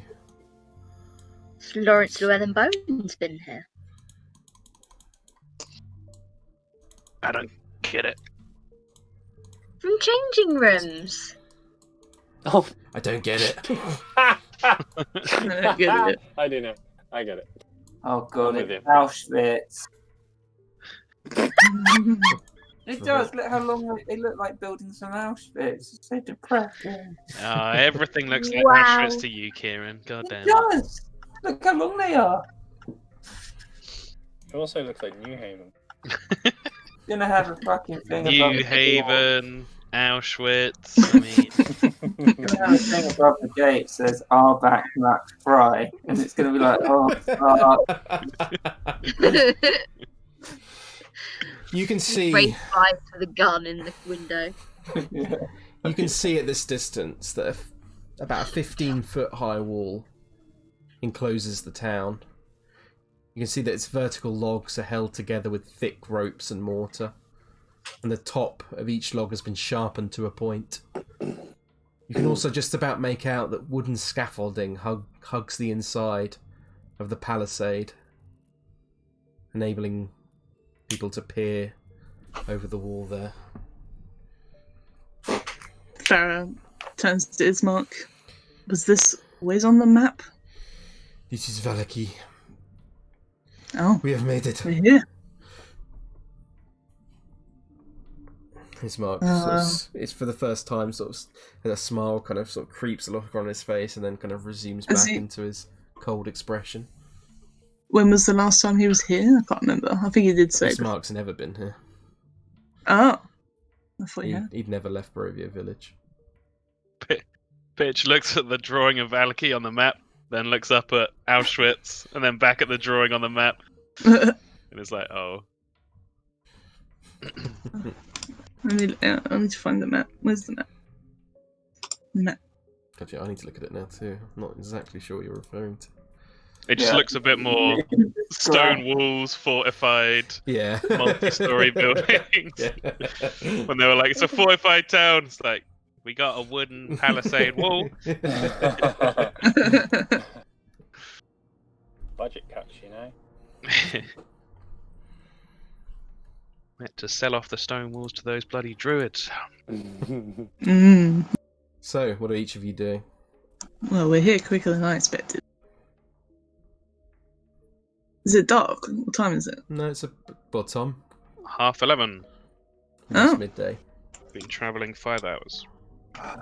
We should get to the wall before it gets dark. Yes, let's go. Okay, so you push on towards the gates, heading westwardly. After a short while, you arrive as the heavy iron gates remain shut. You can now see, just inside the gates, you can see two what appear to be town guards wielding pikes, and another further one standing just above. He looks down at you. Pitch's hood is up. Okay. Each of them look down at you and sort of do a suspicious glance in different directions. Who's approaching? Farrah will go up. I should say. Osdred just like says to Ismark, maybe you should go up first because, you know, you're from here, well, from Barovia, and that's what aren't. Yes, my friend. That is not a problem. And Ismark sort of steps up in the front and he says, Yeah. Hail! And one of the guards on top of the gate sort of looks down. What is your business here in Vallaki? Ismark kind of looks back and says, We are travelling here from the village of Barovia. I am the son of Kolyan Indirovich, the burgomaster, and this is my sister Irina. This group with us has helped us travel here seeking asylum. And the guards look left and right at each other, and then look to Pitch, and then to Osdred, then to Nigel, and then to Farrah. And one particular guard focuses his eyes on Pitch and sort of nudges the other guard. Keep your demon on its leash, yes? Osdred looks around. He's like, who does he mean? Farrah just furrows a brow, but doesn't say anything. Guards, as the tension builds in the air. There's no trouble to be caused in Vallaki. Is that clear? I promise I'll be good.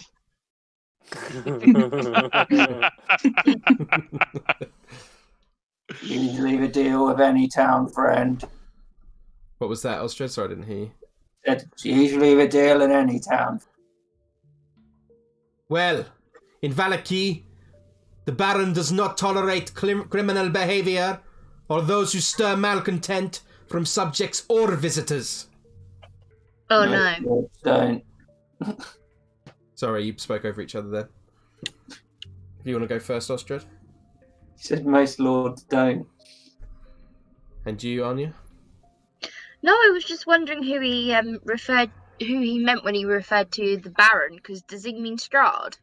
We don't know, but Sorry, Moonbeam. Moonbeam's never been referred to as the Baron before, so... I don't know where I got that from. You did briefly remember back in the Burgomaster's mansion in the village of Barovia that Ismark did mention a Baron Vargas Valakovich. Oh, okay.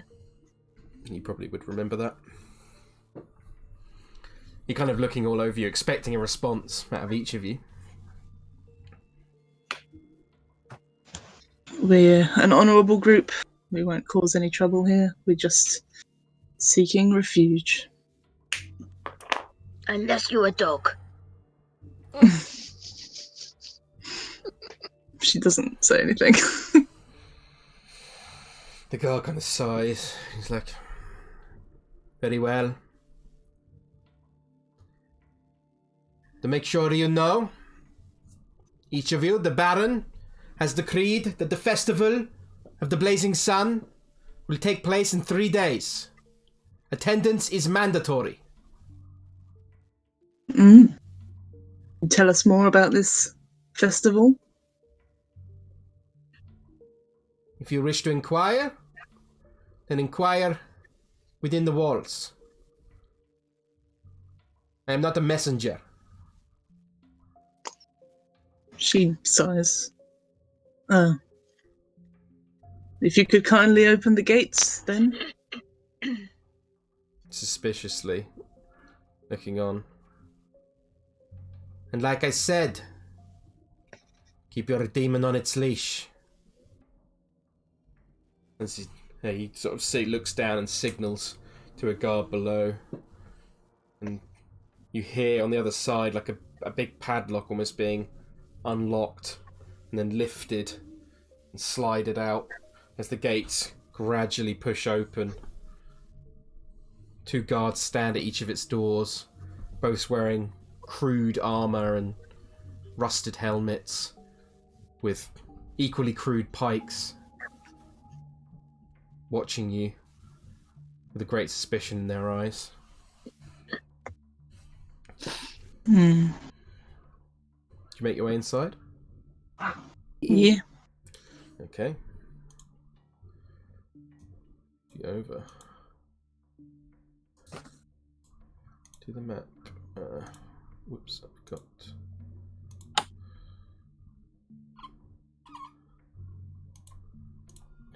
Don't know why I named that. There we go. Hopefully you should be able to see the map. You're approaching from the east side.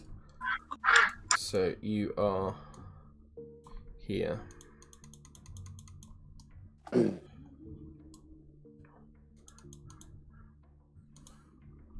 You don't need to put your tokens on, it's fine. I'll keep... Oh, okay. Because it will just clog up the map. What I will do is I'll put a little... Of course you did. I'll put a little Iron Oath. There we go, back on there.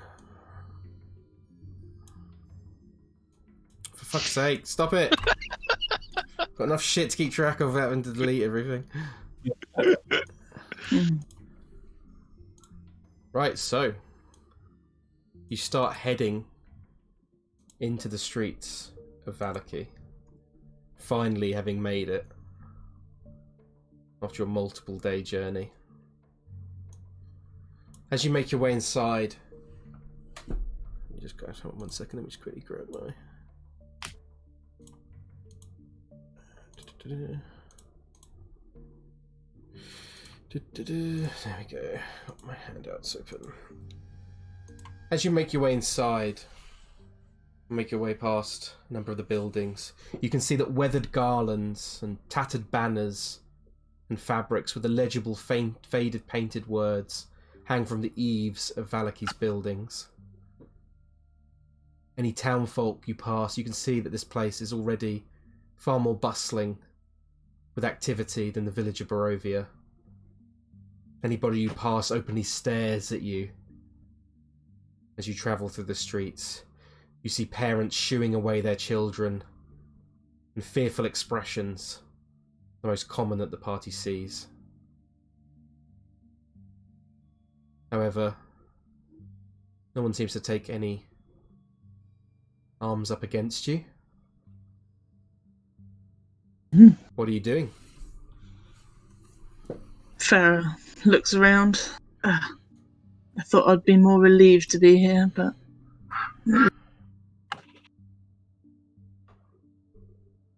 Well, maybe we should go find a tavern. Seems like a good start. Yeah. Should we ask around? She looks... anybody that looks like they might go to a tavern? You can certainly try and ask around if you want. What were you going to say, Pitch? I was just going to say ask Osdred. He looks like he's been to a tavern or 10.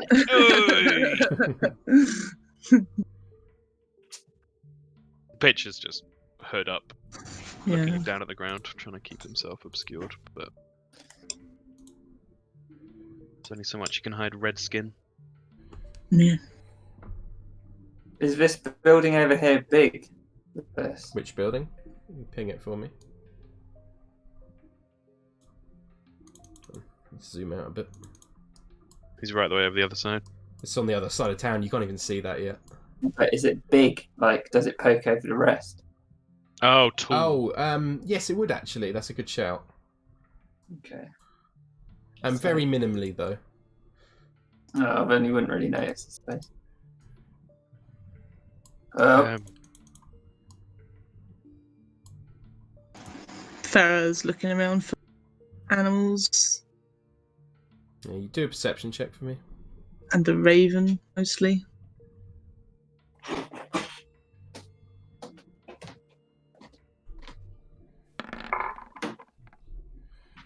Looking around, you don't see any animals in particular. The occasional raven flies overhead, but not one that you recognise, and not one that seems particularly of note. There's also a duck that's walking its way through the streets. What are the rest of you doing? Because at this point, this is fairly open, so I'm not going to railroad you. So. Pitch would look to Ismark and just say, "Is there somewhere that you wish for Idina?" Your father said the Church of St. Andrews was safe for her, but I do not know where it is, so perhaps we should ask Did you wish to go there first, Ismark? It is up to you. Now we're here, I feel more at ease. So, well, I think we should get the lady to her destination first. Maybe ask around for anything else. Well, I mean, if anyone's objecting it, how about we split up? Those of us who need to wet our whistles, find a tavern. The rest of you can find this church. Not a fan of splitting up, Neville, to be honest. Osdred, you fancy that drink, don't you?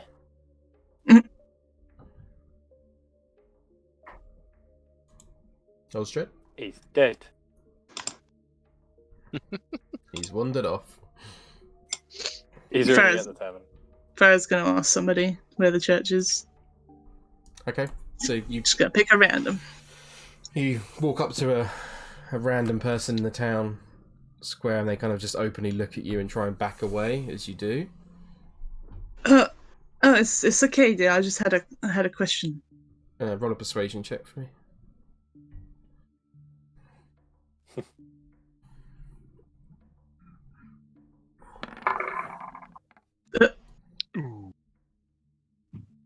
Keep away, knife ears.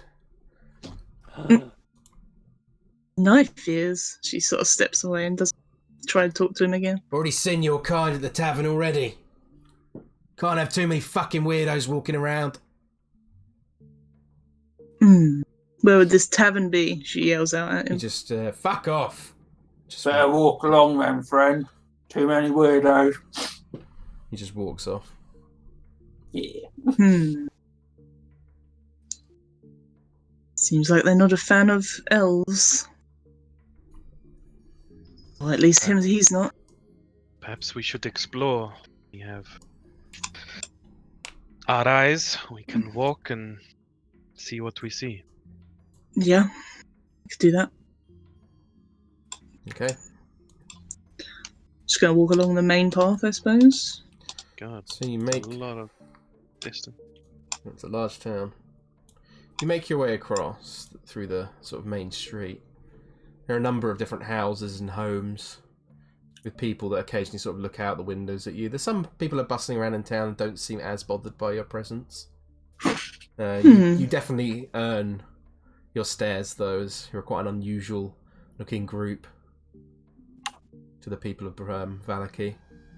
As you get to this sort of corner, the first thing you notice, just quickly,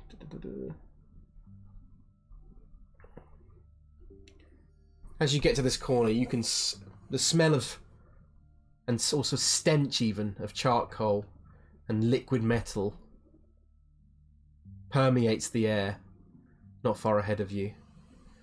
Following the smell, your eyes are drawn towards an open plan building with stone foundations and many wooden support beams. The makings of a very basic forge you can see within as well. From what you can tell, this building here seems to be some kind of smithy.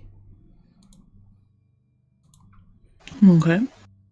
But you keep passing on. Does Osdred react to a smithy? Don't know, does Osdred react to a smithy? He didn't react to a tavern. Yeah. He seems to be head in the clouds at the moment. Okay, unless anyone's reacting, I'm assuming you're moving on. Yep. Yeah. As you get to this point, looking down, you can see a large stockyard, and with several locked sheds along its periphery, and lies adjacent to what appears to be a roomy warehouse. A wooden sign above the front gate reads Arasek Stockyard.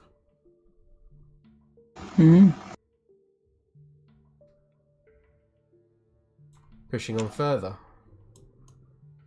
More houses, more stairs as you make your way through the streets. Eventually you come across a number of men working outside a house and appears to be working on stone with hammers and chisels. Does Osdred react to the stone? No, he's not reacting to much at the moment, so... Osdred, are you there? Maybe he's busy. So we've had smithy, stockyard. What was this one? This one there were people working on. What They're just like appears to be building a. stone. It appears to be like they're like chiseling Okay. stone, shaping the stone itself. Perhaps like a Stone. stonemason's. Statues of naked ladies, probably. Nothing that grand. It's very basic. It looks like. Mm. I made a square. So you've reached a point in the road. Which way are you going? Straight Probably carry on, on or along the main road, yeah. Yeah. okay. You make your way through the town, going past what appears to be a large mill and some farmlands beyond. And eventually you come across what appears to be, on the way, a small shop. Oh. It looks cramped and has a dark entrance portico, above which hangs a wooden sign shaped like a rocking horse, with a bee engraved on both sides. Flanking the entrance are two arched lead-framed windows. And through the dirty glass you see jumbled displays of toys and hanging placards, bearing the slogan, "Is no fun, is no Blinsky." Nay. Mm. Duh. No, I recognise it, but I can't remember what it's from. Thing. Nigel. Oh, yeah, of course. Yes. Mr. Snufflax. Well, No. the doll The from. doll! Yes. Sorry, I'm being thick. I mean. Oh. They must come here. Where the doll come from? It makes sense that the doll would be from here. Perhaps the girl would have had the reason to get back to Vallaki for some reason, but it's a long shot, but perhaps we should take it. Yeah, we go check it out. Mr. Daggersen, Hmm. this is awkward for me to ask, but perhaps you've noticed that people don't look at me in the nicest manner all the time. Well, I you don't- just got to give him a nice big smile, don't you? I've found in the past that makes things worse. Would you mind being our spokesperson in this shop? Well, yeah, absolutely. I was intending to go in there myself, so Oh, let's just wonderful. say that I'm treating you. Yeah, how about that? Oh, perfect. Thank you. We are. If you could ask if the proprietor has seen a young girl, and Pitch holds out the doll. This belonged to her. She's missing from the village of Barovia. Barovia. Got there in the end. Blah, blah, blah, blah. Okay, so I mean, we can try. Thank you. are you making your way inside the shop then, or are you carrying on? Yeah. In the shop. Okay, in that case. Is anyone Farrah else... just said waits it's cramped. outside. So Farrah's going to wait outside, but who's- she's looking around. who's going in then? Is it Pitch, Nigel and Neville. Nigel Helen. Neville, and Helen? And Helen. Osdred going in as well. Yeah. Hey. Ooh. Straight back. Old Osdred Airhead. We're back, Yeah. we're back in the city. You missed a smithy and an offer from Neville to go to a tavern. Oh fuck, I was downstairs. Oh well. Hmm. Missed your opportunity now. Yeah. Toy shop. Well, that means Osdred can change his mind and get back. It's true. Just quickly sort out the other map. Complain, why did no one tell me that?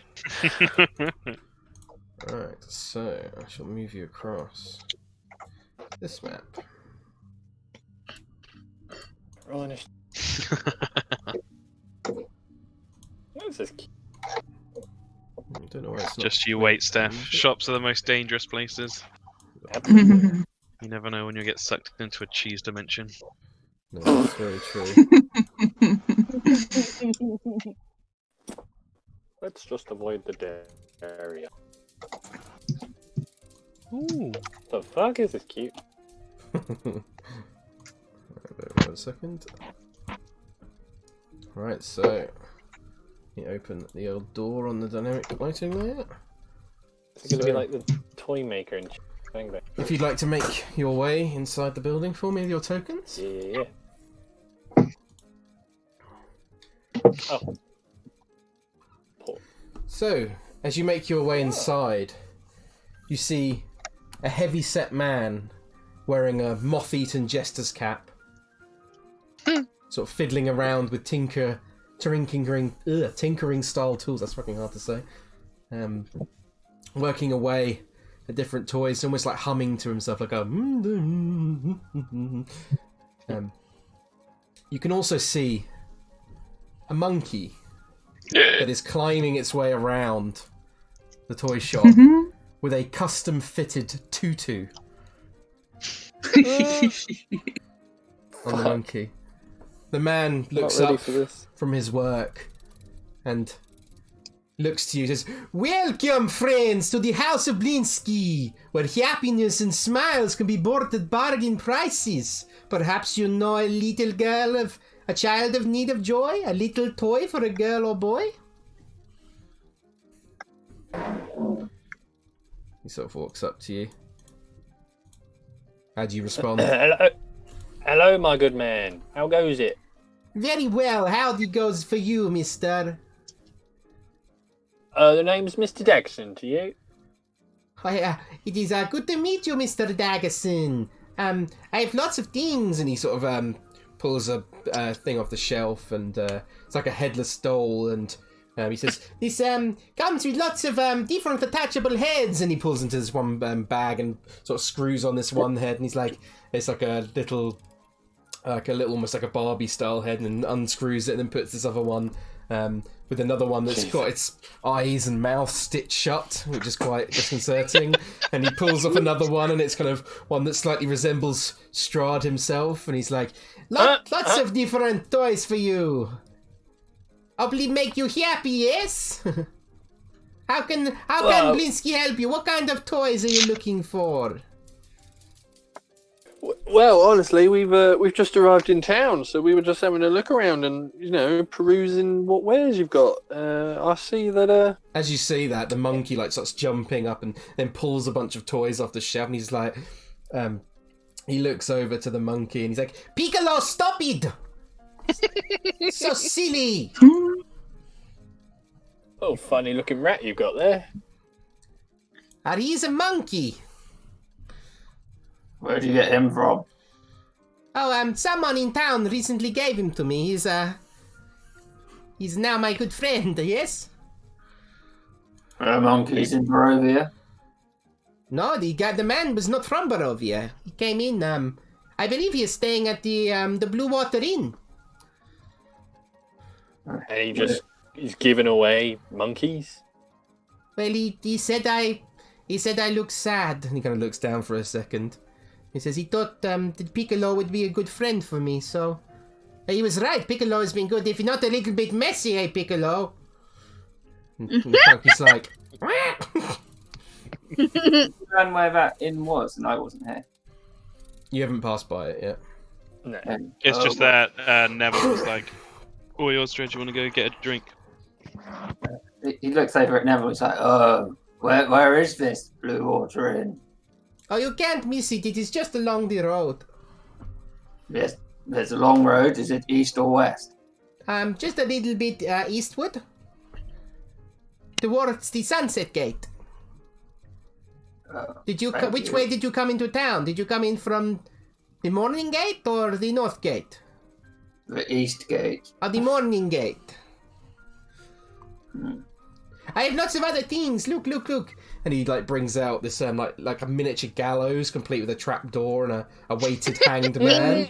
Incredible. Fucking hell. Only 9 copper pieces for this. I can show you more. Look, and he brings out a set of wooden nesting dolls. And the smaller each one gets, the older it looks, until the innermost doll is a mummified corpse. This is Anja's ideal shop. I was literally just about to say these are the kinds of toys I would have loved as a kid. One of everything. Looking around, you can also see there's like a wooden string mobile of hanging bats with like flapping wings that's kind of going around in circles, and a little wind-up musical merry-go-round with figures of snarling wolves chasing children in place of prancing horses. Also looking over, let me just quickly do something. Let me just drag the old Irina and Ismark out. And also Lancelot. Oh, no way. No, I felt that coming. Felt that in the core of my soul. Irina begins sort of looking around the shop. Ismark is just sort of standing by the door. Actually, he would have waited outside with Farrah. You also see like a ventriloquist dummy that looks suspiciously like Strahd von Zarovich. You also, Osdred, you're the first to notice a doll that curiously looks remarkably like Irina. Gonna pick it up. Yeah. How much is this? I'm sorry, friend, that one is not for sale. That is for a special customer. He has me custom make them. Oh well, does it look any good? Yeah, it looks fairly well made. Yeah. Irina, Yes, Mr. Osdred? look, this doll looks like you. She kind of looks down on it, and it does look startlingly like her. Almost like those dolls you see created for like action figures to match sort of real life celebrities almost. She looks like disconcerted, and it's like, oh, okay, this is a bit strange. Yes. Well, is it strange, or are you just a visage of human beauty? She kind of smiles and says, perhaps, yes. Don't worry, I'm not into humans.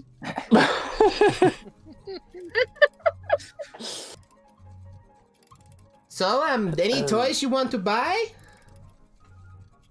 Well, maybe not today, but we do have some questions if you don't mind, if you've got a minute. Well, there's that doll with Moonbeam's head. You know, that guy lives at the big castle. Yes, the devil. Yes, we call him Moonbeam. But, Alright, that is very strange, but okay. Moonbeam it is. how much for a doll with that head? Well, the doll, that is 9 silver pieces. It is a custom made, you see, it is like a ventriloquist dummy.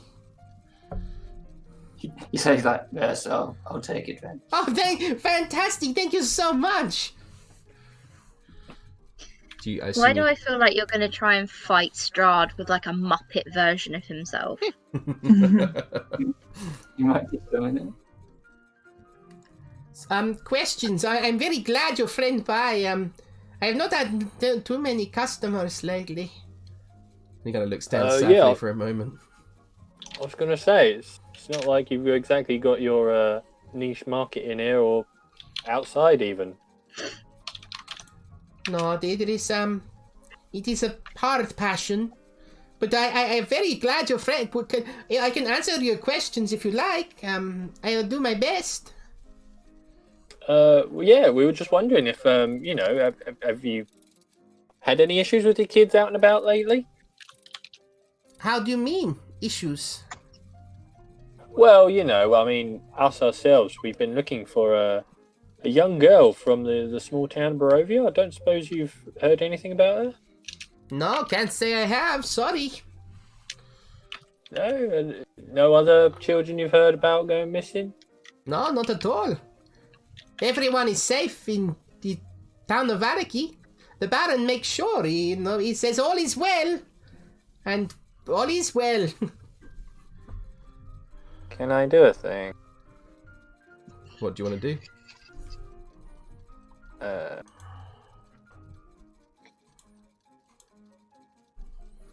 So? See.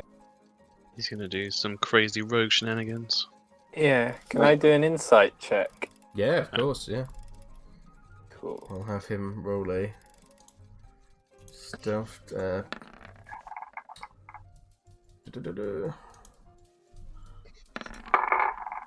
Deception. If you think he's being honest, doesn't seem like he's holding anything from you.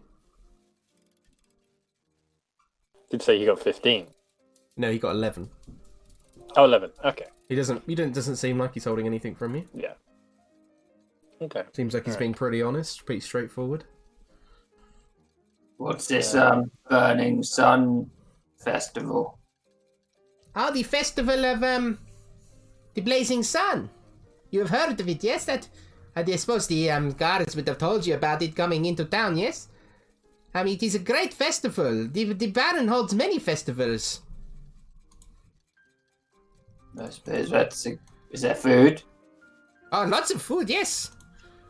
What kind of food? I imagine usually there is meats and vegetables and all sorts of things. Sometimes Danya over Danya's Danishes, she brings over a nice supply for the festival. And where is this Danish shop? It is in the town square. Thank you very much. But there's no problem. Whilst Osdred had his attention, what's here on the counter? There's, like I said, all sorts of toys. There's a little merry-go-round here with wolves. You see Piccolo sort of jumps up onto the table and sort of holds out this little doll to you. Good boy, Piccolo. Yes, you show him toy.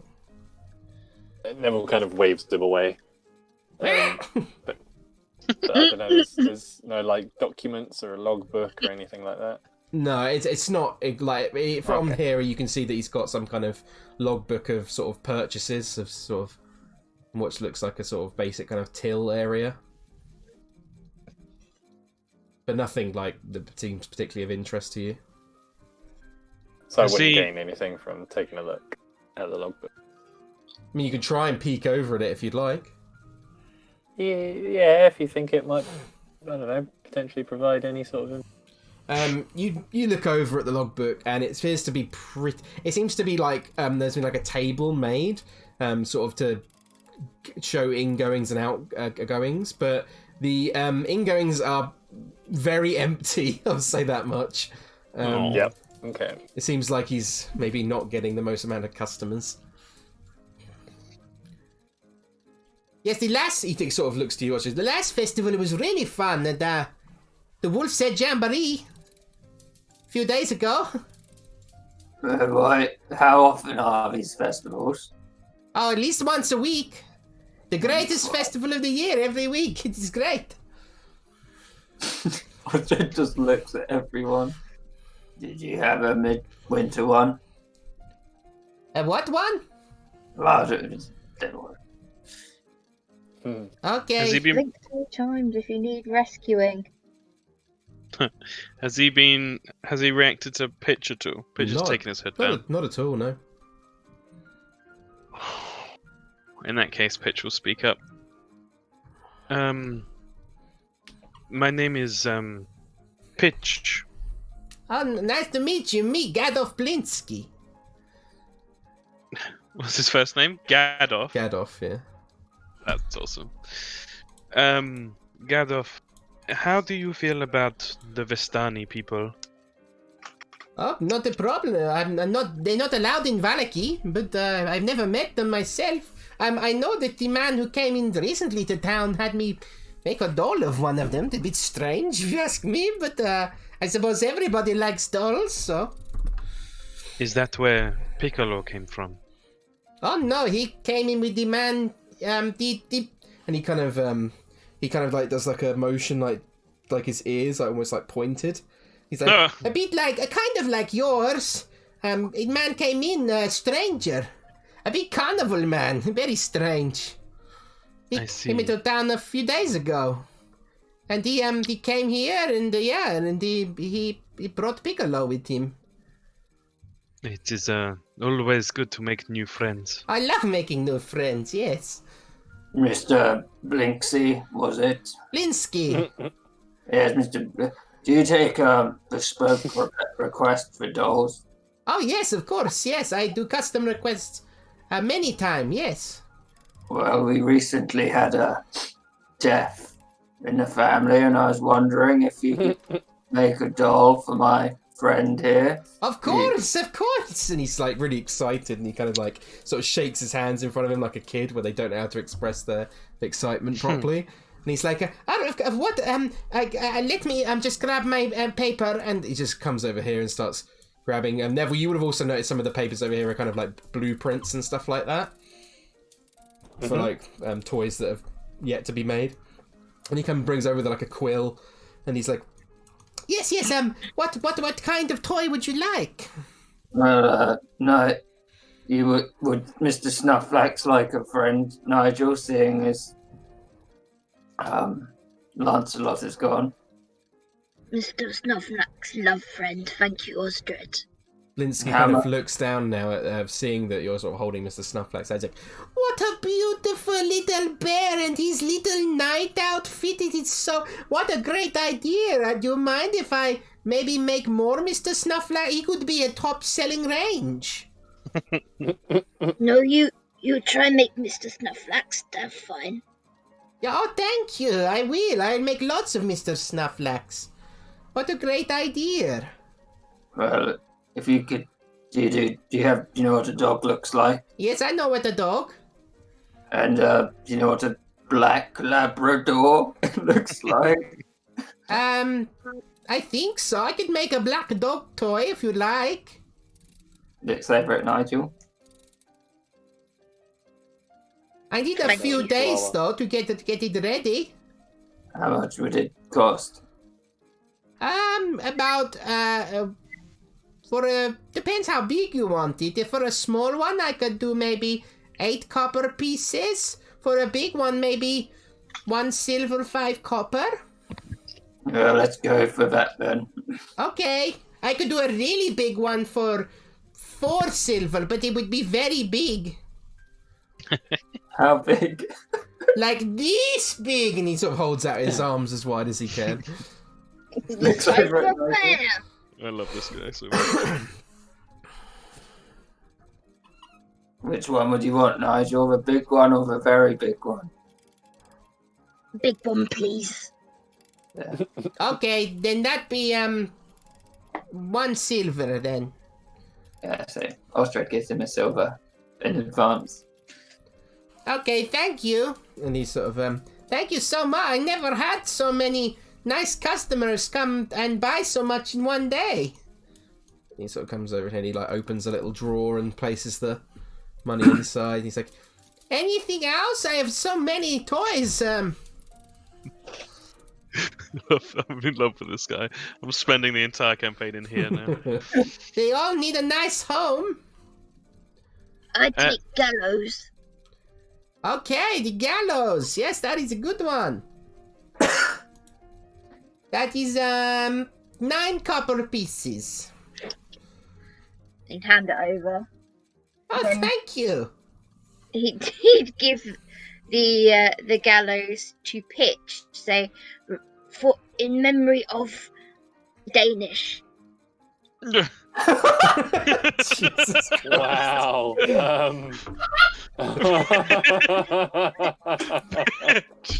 Pitch goes wide-eyed and just kind of holds it for a second, and he has to stop his face going to a grimace, but he kind of brings it up to a soft smile and looks up at Nigel and just says,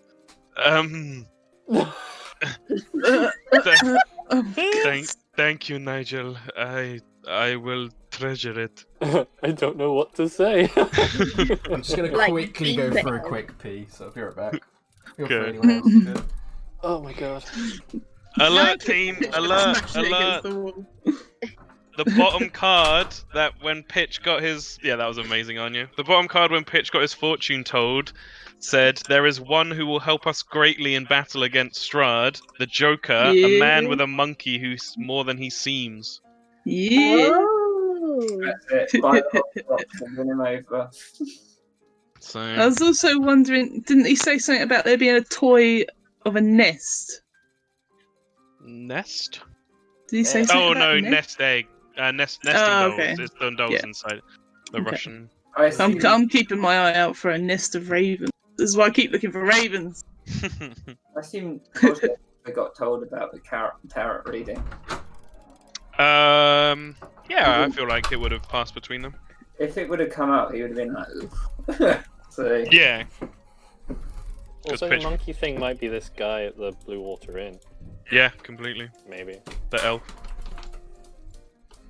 Fine.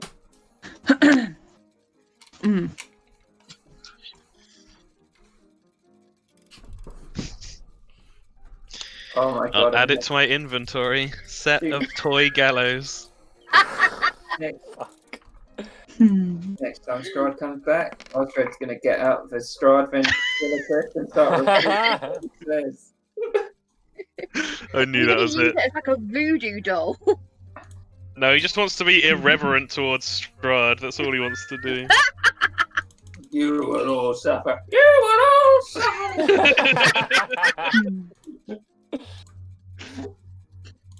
Osdred's like, being rude with him has been the best thing so far. Let's do it as much as Do possible. it again. Good. There we go. Set of toy gallows added. It just reminded me of that horrible history sketch I sent you the other day, Tom. Which one? The one about, was it Peter the Great hanging the rat because he chewed the head off his toy soldier? Or a mouse in rat's costume. Okay, I'm back. Sorry about that. It's all good. Pitch would speak up and say, when Mr. Daggersen was asking about a young girl, we have this, and he asks Neville for the doll. Oh yeah, he'll hand over back over. This was belonged to a young girl who has gone missing. Oh yes, I made this. I made many like this. I am sorry.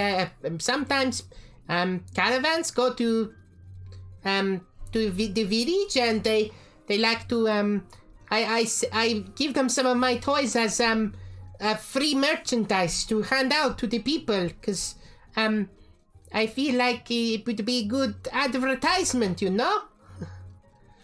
Of course. Thank you. You're welcome.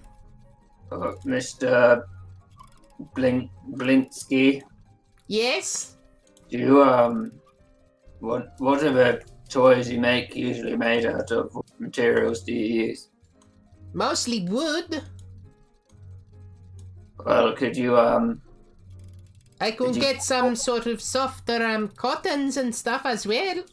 wood would be fine, but, would you be able to craft a small, figure like me, but featureless and green? Yes, of course. That is not a problem. That would be maybe 8 copper pieces. It again will take a number of days though with the dog toy to do. I hope that is okay. Of course. How many days? 3? I could probably have both ready in 3 days, yes. You. What a lovely customers in Blinsky's shop. What about any of the toys that I have already got? As you've already bought a lot of stocks, but it is very kind of you all. Well, with the items you haven't got for sale, could I just have a look to admire them? Oh yes, of course. Everything is for sale except for that doll over there, because that is that is a custom piece for another customer. Is there any? Would you be able to disclose who this customer is? I don't like to make a toy and tell. Well, he's a private man. He tell me to keep quiet, so. Well, he has exceptional taste, and I was just wondering if you've got such an exquisite doll like that. I always want to meet another collector for my doll collection. Okay, do an insight check, and then do a persuasion check for me. Okay, with that insight check, you can see that he looks slightly nervous at the thought of telling you who this guy is. Can you do me a persuasion check? So high DC. No, he I will use my inspiration. inspiration. Gotta go for it. Unfortunately. Yeah. He kind of looks down and he's like, I'm very sorry, friend, but he is very insistent. I do not want to cause any trouble. You know, I don't want to end up in the stocks. Yes, us doll collectors are very private for what we use for dolls for. Yes, of course. Jesus Christ. How can I help? Anything else? Or you're welcome to just stay and look if you like, but he might make Piccolo a bit uncomfortable. and Piccolo kind of runs across the floor and then jumps up to here and then looks at Nigel and goes, "Wah!" Nigel would like start back like the fuck, but Nigel would like to buy the merry-go-round with the wolves. Okay. The merry-go-round with the wolves, that is in total 9 silver pieces, that one. He hand it over. Oh, thank you so kindly. Blinsky gonna run out of toys at this rate. I've never had so many nice customers. He's kind of looking Kind around. of want Blinsky to come on the campaign with us now. He's kind of Can he looking be my around. backup? I will say, all of you roll intelligence checks. I'm going to keep this pretty high because it's no one has seemingly remembered this as players. So. Oh, we discussed it while you were away. Oh, okay, you did. Never mind then. No, if you know this, then yeah.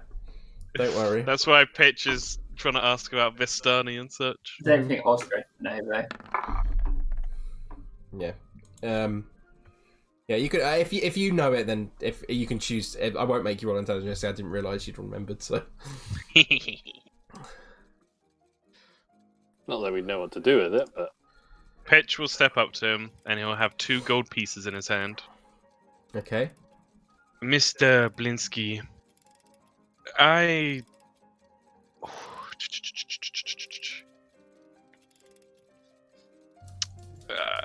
feel like I know you already. I don't know you, but we are good friends already with all these toys you've been buying off me. So yes, we can be friends. Have you ever had your fortune told to you, Mr. Blinsky? No. I have.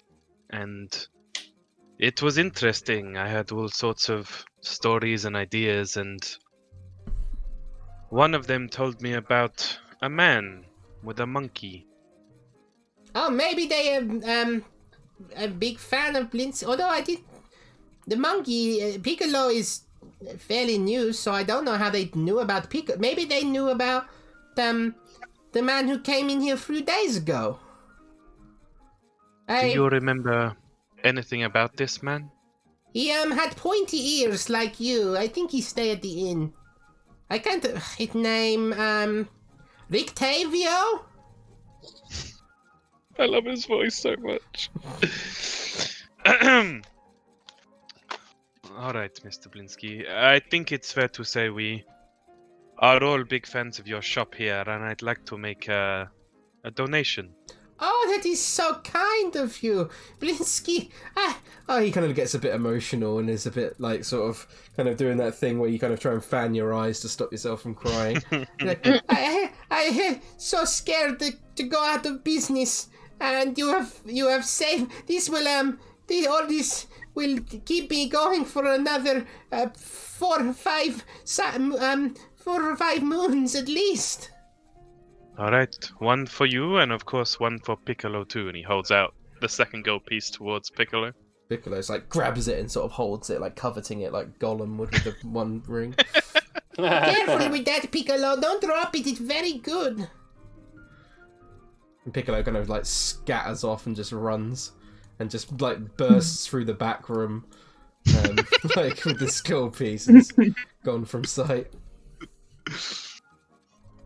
Well, thank you, Mr. Blinsky. You've been most helpful. No problemo. And remember, is no fun, is no Blinsky, yes? Yes. He's gonna smile to awkwardly looks at you. Perhaps we should check this tavern. Well, adieu, Blinsky. Bye. Nice meeting you, friends. Come back anytime.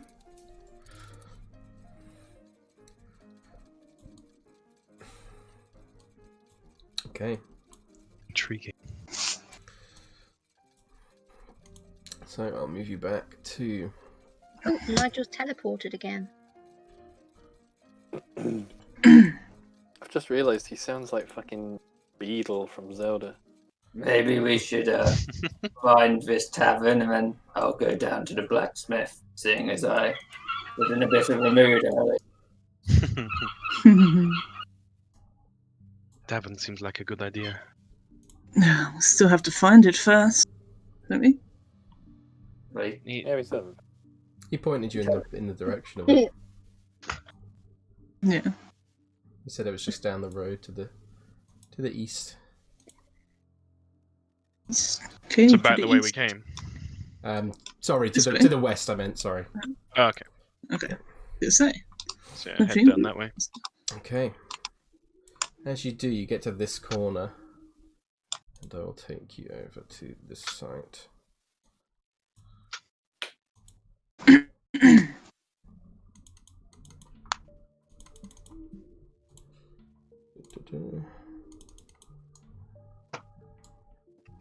So, bear with me 1 second. So, grey smoke issues from the chimney of this large 2-story wooden building with a stone foundation and a sagging tile roof, upon which several ravens have perched. A painted wooden sign hanging above the main entrance depicts a blue waterfall. It says, "The Blue Water Inn," in letters inscribed below.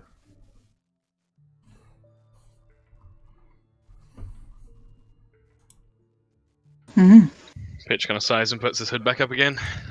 Well, I wish that everyone was as welcoming as Mr. Blinsky. His Mark kind of nods like, indeed. Well, let's go in there. it seems we found our place for the night at least. It's about midday now.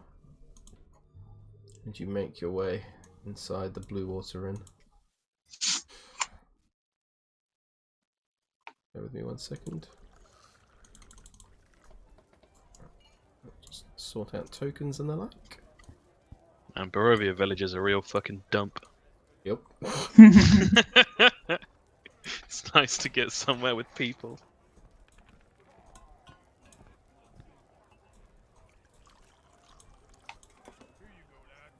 It's like, I'm the mayor of East Dean.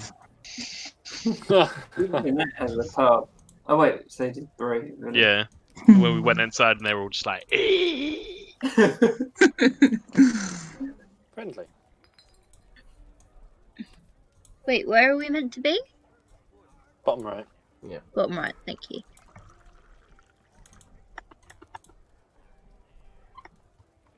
Oh yeah, no, there I am.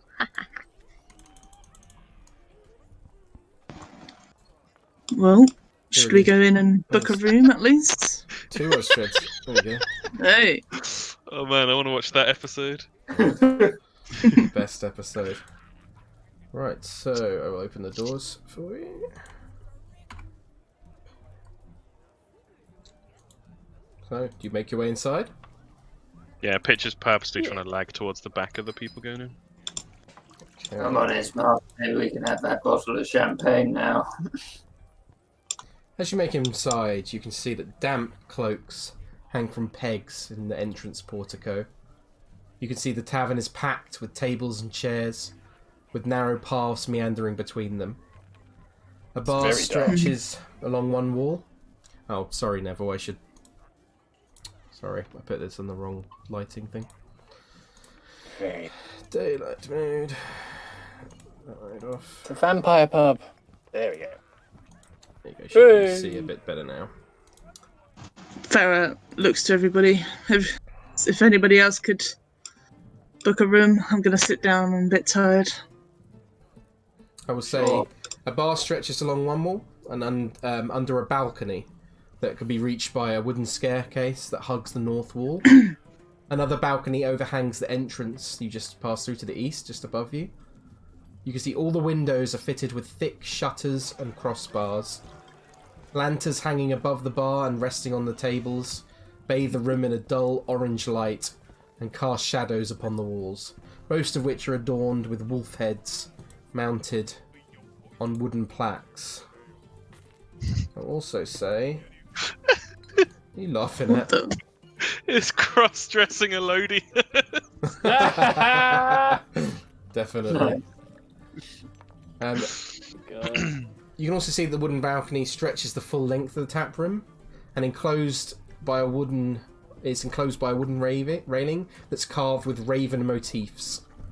Cool. The tap room's many lanterns illuminate the rafters and cast ominous shadows on this peaked ceiling.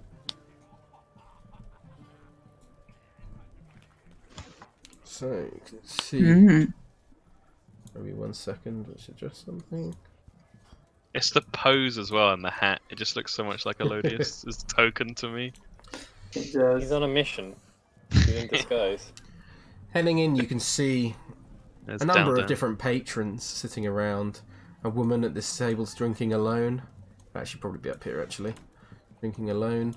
A number of other sort of what look like locals who kind of look over and openly stare at you as these strangers walk into the bar. You see a number of grim and dour-looking men sitting at a table, their mouths drenched in ale.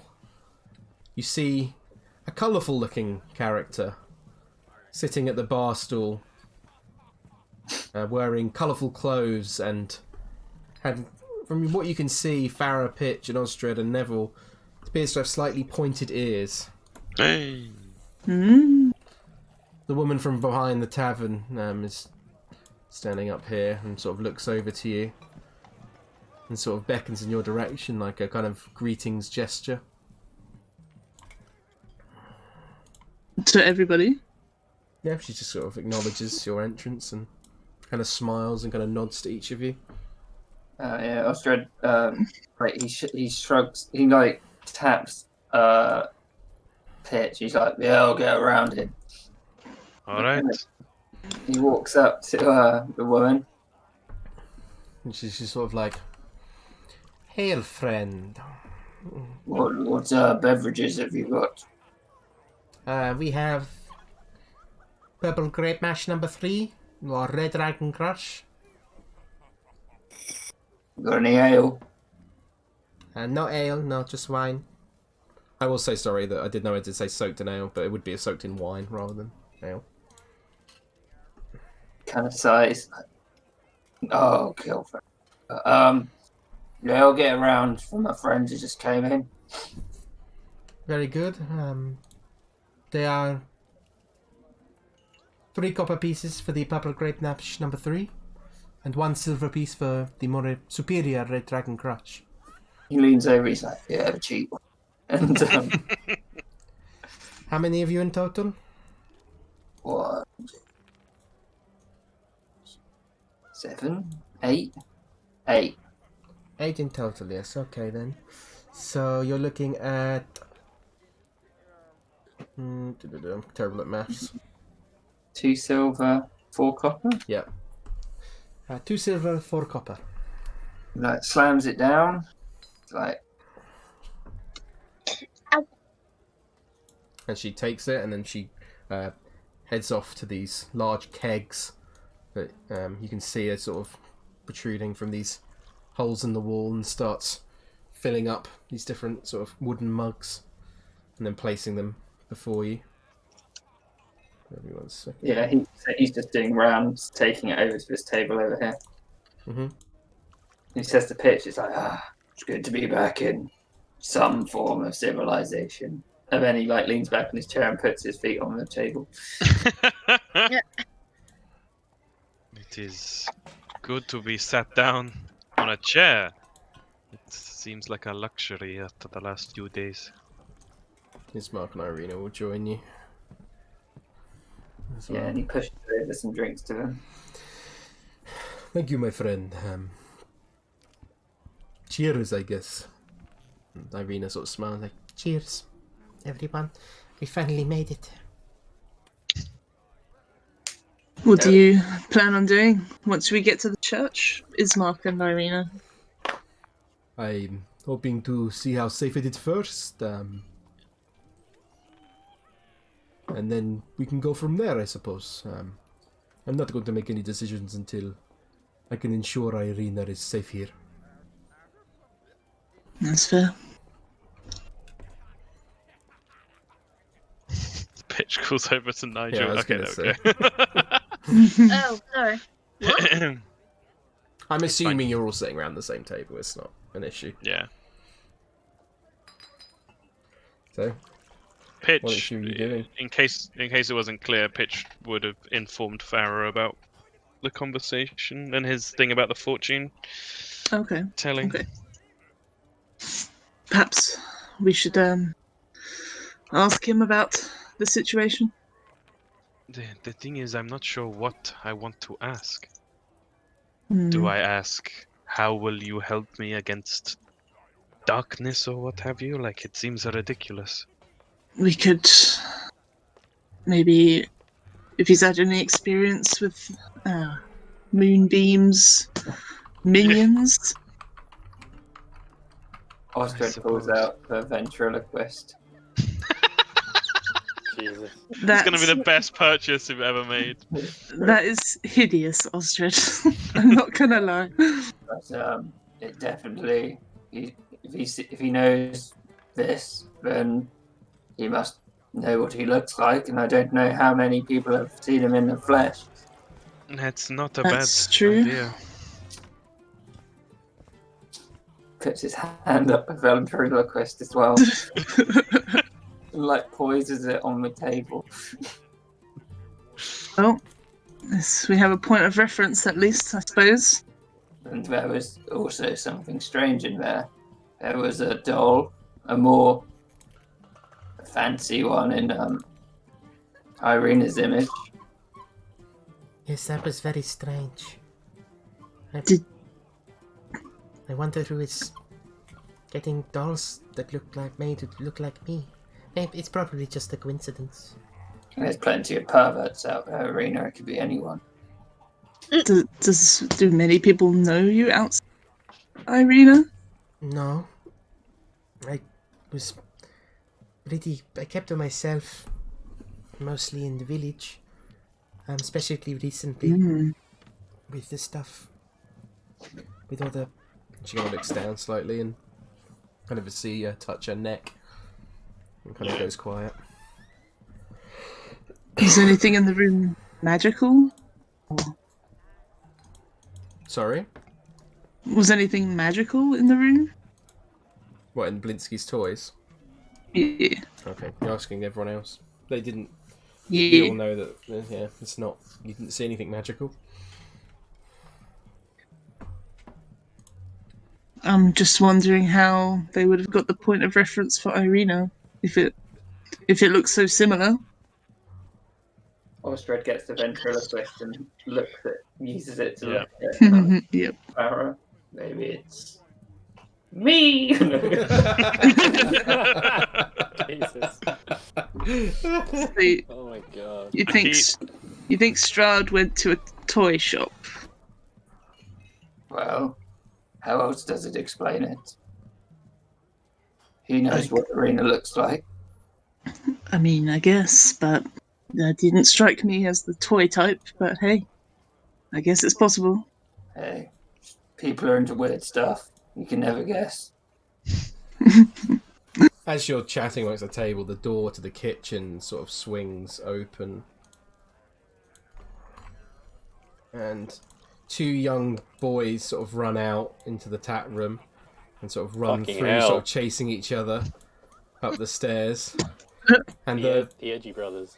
the woman called, they're like laughing and playing, and the woman calls out to them, it's like, "Bray, Brom! What did I tell you about running in the tap room?"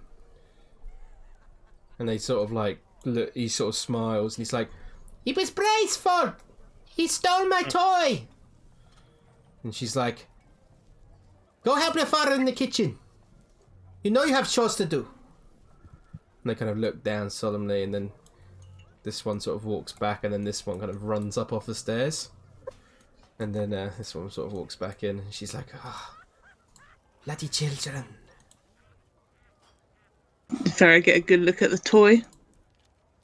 Just, it looked, it didn't look like particularly anything of interest. It's just like a small doll. Yeah. As the door opens, you get a whiff of delicious smelling food that sort of fills the tap room. The smell of nice cooked meats and hot stews fill the room. Perhaps we could all use some food. Yes, Osdred got the drinks in. I'll attempt to get the food. If something gets thrown at me, please don't be too alarmed. Maybe not anything too substantial, Pitch. After good pie. You want me to avoid anything with meat? Well, I've got some dried crackers or something. Oh, I see. Yes, I understand, Osdred. Don't worry. He'll step over to the bartender. You step over, and she's like, "Hail." Good afternoon, I think. We couldn't help but pick up on the delicious smells coming from your kitchen. Is there food available for purchase? Indeed there is.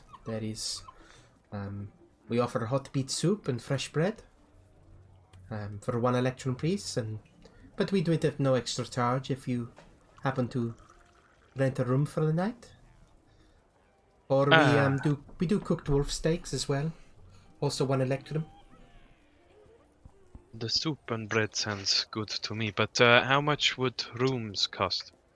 A bed for the night is 1 electrum piece. The hot beet soup and fresh bread at no additional charge. How many rooms do you have available? Well, we have 3 rooms. We have 4 rooms in total, but 1 is currently occupied. We have 3 other rooms available.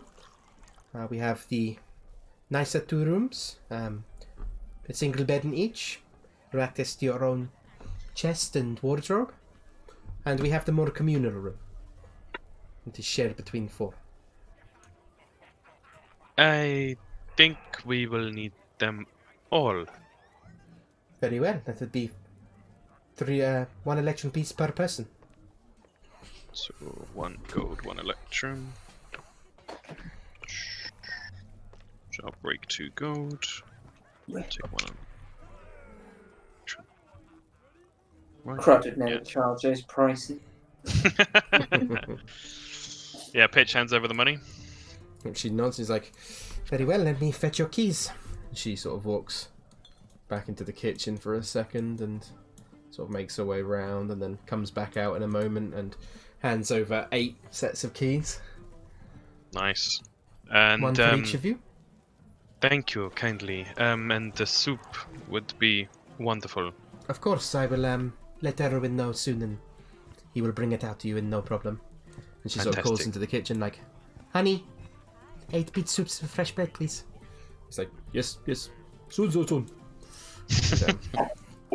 This beard's so great. Thank you, So- madam. It will be with you soon. Alright. You can see as you're standing there, Pitch, this man here, kind of, sort of, he's sitting there just drinking his wine quietly, and he kind of just side eyes you for a moment, and then gives you, and do you look back at him? Yeah, he does. He smiles at you and then gives you a little wink, and then goes back to his wine. It's nice here. Indeed it So- is. Do you? I can't believe I'm saying this. Do you come here often? Hey! Not exactly. I'm in town right now. You're from somewhere else. Indeed, you get that impression just by looking at my fine figure? The fine figure is a joy to look at, but mostly it's your accent that's put me onto it. Right, of course. I try and keep it downplayed as much as I can, but it's hard to ranch from all these Barovians. They're a funny folk, but yes, I'm in town at the moment. Carnival running through. The greatest show on the road, about to make its big debut. What is this carnival? Rictavio's Carnival of Wonders. Hold on, Tom's scribbling. This went in totally the opposite direction that I thought it was going to go when you said he was side-eyeing you. Sounds incredible. What kind of acts does it involve? We have all sorts of things, but mostly not much a man of a musical talent. You kind of eyes the viol on your back. More a storyteller, me, myself. Hmm. In fact, why not? And he kind of clicks his fingers and he's like... and he sort of stands up against the table and he's like... Come then, come one, come all. Another of Rictavio's stories for the day. And the sort of the member of the pages sort of look over and kind of grimly kind of stare at the man. He's like...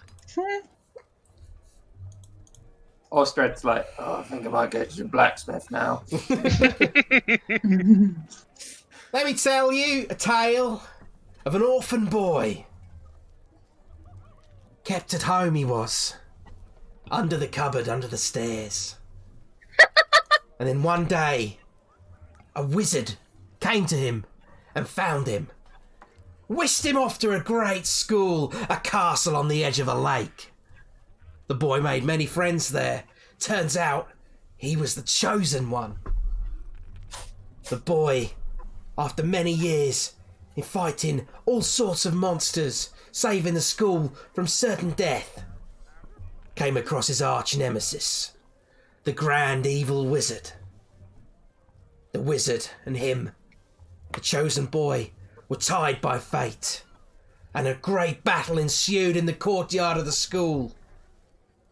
Many looked on in fear as the evil wizard struck down the boy. But their bond tied them together, and he rised once more, putting the evil wizard in his place. And soon, a giant eagle came from the sky. And everyone's kind of just like, rolls his eyes. And came down and whisked off the wizard, sending him back. No, that's a different story, actually, isn't it? Well, let me just say, at the end of the day, this wizard truly was a hell of a guy. And like, and he looks to you, Pitch, he's like, actually happened, you know that one? True story. Pitch has got like a cocked smile. Wonderful. Just a little preview of what's to come at the big carnival. Of course, just to whet people's appetites. Exactly. I ran into some excellent storytellers on my journey here. The Vestani people. All right, yes. Some folks out of town, I believe. Yes. There was a woman there who told my fortune. Right, sounds exciting. It was. She told me all these different stories. She had these incredible cards, beautiful in design, and she flipped them over one after the other, and one of them was a Joker card. Right, go on. It's very exciting. And she told me that I would meet a powerful ally a man with a monkey. Well, very interesting. Do go on. I found a man with a monkey not 20 minutes gone, but he told me that his monkey is new to him and that it used to belong to you. Well, old Blinsky's a bit of a jabbermouth, isn't he? Suppose a man can't keep anything private in this town. Old Piccolo was a bit old, you see. Bit of a troublemaker. Happy to get rid of the thing. Was the tutu your idea? Tutu? Well, that must be Blinsky's idea. That's not one of mine. God, he's going to fucking Cockney. One of Australia, there we go. You're going to nod one of my ideas, mate. That is a reassurance to me. I hope I can consider you a friend, if not an ally just yet. I mean, we've just met, mate. You know, but you're always welcome to come and hear a good story from Rick Tivey, eh? I think I will. Where can I find you? I'll stay at the inn mostly. I'm out and about during the day usually, but usually back around noonish. And you stay here for the rest of the day? I'll pop out here and there, but you usually find me. I rent a room here. So where would you be this evening? Well, perhaps I'll be in the tap room, perhaps I'll be in my room, perhaps I'll be off doing my own stuff. It would be good to sit and talk at length. Indeed, I'm sure I can. I'm sure I'll make myself available, shall I? Oh, that sounds good to me. For now, I think I must rejoin my friends. Yeah. He kind of nods to you and kind of gives you a kind of weird smile. See you later, storyteller.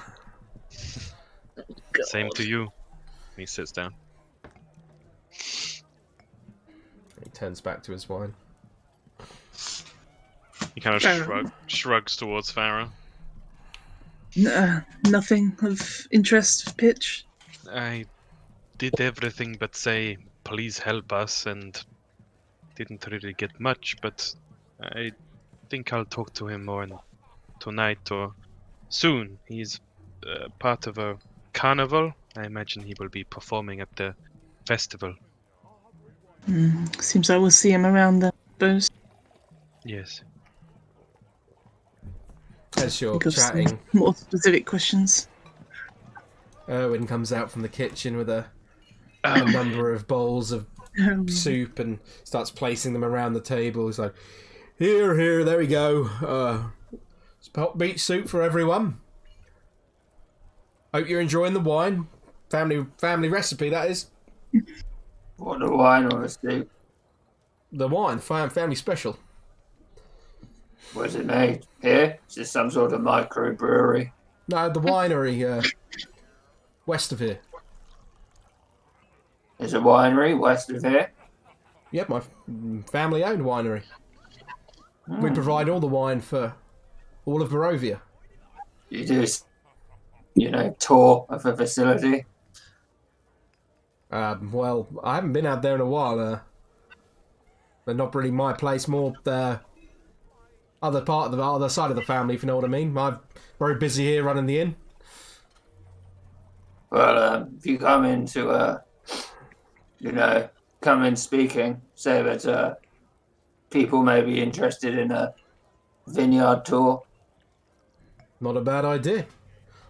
Maybe I'll suggest that to my father.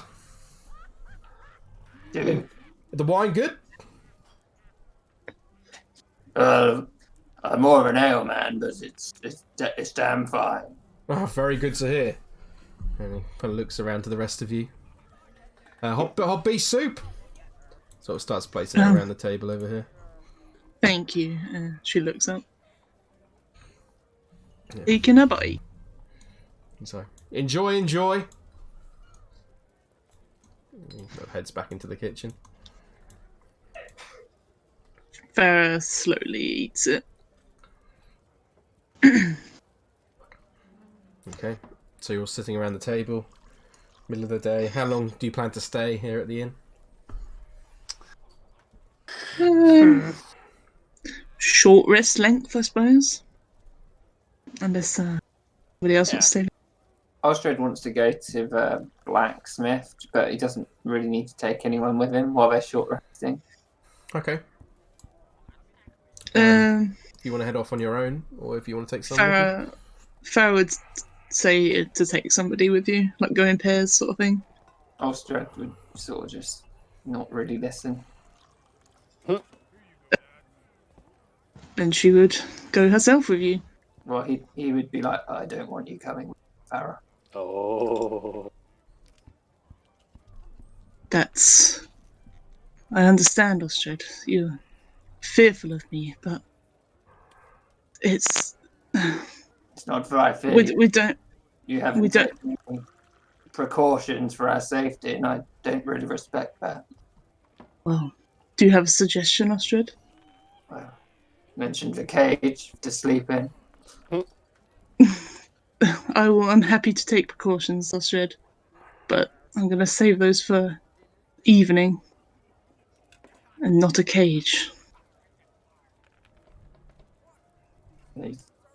Well, and he just starts walking out. She's going to follow him for his safety, but she's going to start running. She's going to just keep going. Everyone, just wait for us to return. We'll come back. I have keys for you. Okay, see you later. Okay, so Farrah and Osdred are heading off, with Osdred sort of briskly walking off ahead. Yeah, he's definitely not running. And Farrah just trying to follow as close as she can behind. She's got way faster speed than him, so you know. It'd be very hard for him to outrun you. He's not running, he's just moodily. She's staying a bit behind, but not too far. She like Michael Myers in Halloween, just always walking, but always. Yeah. So, what are the rest of you doing whilst Farrah and Osdred head off to the blacksmiths? Pitch sorts out the keys and kind of says to everyone, so we have 3 rooms. Irina, Ismark, I don't know how you want to sort out who's sleeping where. Pitch, did you say 3 rooms? 3, yes. Between 8 of us. Well, that seems awfully unkind. I mean, if I get my own room, you lot are going to be so cramped in together. It's all they had. 3. I have slept. We've been sleeping rough, so I think anything will be an improvement. But I think perhaps a solo room is not entirely realistic, Mr. Daggersen. I don't see why not. Tell him how it is, Pitch. Well, and Pitch what would Farrah do? He lays the 8 keys down on the table in front of all of them, and then he puts 1 to the side. And it's like, if one person gets their own room, then it makes it especially cramped for everyone else. And he separates the bunch of the 7 remains. But if everyone shares, we can have a 3. A 3, he's sliding the keys, and a 2. Seeing as we're contracted to help Irina and Ismark, I wondered if they wanted the 2? Ismark kind of shrugs. He's like, perhaps we should check out these rooms first. See how many beds are in each one, and then yes, she did say that 2 of the rooms are singles, and there is a communal room. I think she said 4, so we only have 6 beds. Well, perhaps I would feel most comfortable with me and Irina staying with 2 others, if that is okay. So perhaps we could share the communal room with 2 who are willing to perhaps keep a watch. I know we are in Vallaki now, but I want to evaluate its safety for my own sake. Of course, it also begs the question of what we will do about Farrah sleeping. Indeed. I would prefer for... Perhaps she should be in the communal room then, and me and Irina will take a separate room if that is the case. I do not wish to be rude, but... Yes, no, That seems more than fair. Perhaps you and Irina in one. Mr. Daggersen, if you had to pick a roommate, who would you choose? I choose. And he downs the rest of his wine. My own choice. Makes his way over to the bar. Not that anyone will be able to tell, but Pitch rolls his eyes. Okay. Neville tries to get the barmaid's attention. He comes over like, Hale? Hello, love. I'd like one room, please. I'm afraid all our rooms are booked out tonight now. Well, yeah, but you must have one more, surely. I'm afraid not. We are fully booked. Your friend there, I believe, and she kind of points to Pitch. Pitch does an exaggerated wave. Bought out the rest of our rooms. Him? I don't know who he is. The funny horned fella now. Never met him before. Well, either way, this man has booked out our last 3 rooms, I'm afraid. Well, I'm sure you must have other tenants that you could, maybe ask them to kindly finish their visit. Well, I'm afraid I cannot. The only other occupy is paid out for the rest of the month, so... How much is he paying? This man next to you turns to you and he's like... he just says, more than enough. Oh, I don't suppose that would be you we were talking about, was it? Indeed it is, Mr. Name's Octavio. And you? Daggersen. Funny first name. Well, let's get to know each other first, eh? We're currently formal. Fair enough, fair enough. He kind of leans back in his chair and kind of smiles at you. No, why are you going to book this for a whole month? What you got that for? Big carnival in town, isn't it, friend? Well, if you're going to be here that long, you might as well, I don't know, find somewhere else, somewhere you can maybe lay some roots down, You don't need a stingy old little room like this. I feel perfectly happy here, mate, to be honest. My kind of vibe. Nice guests. Looks like that man over there appreciate a good story.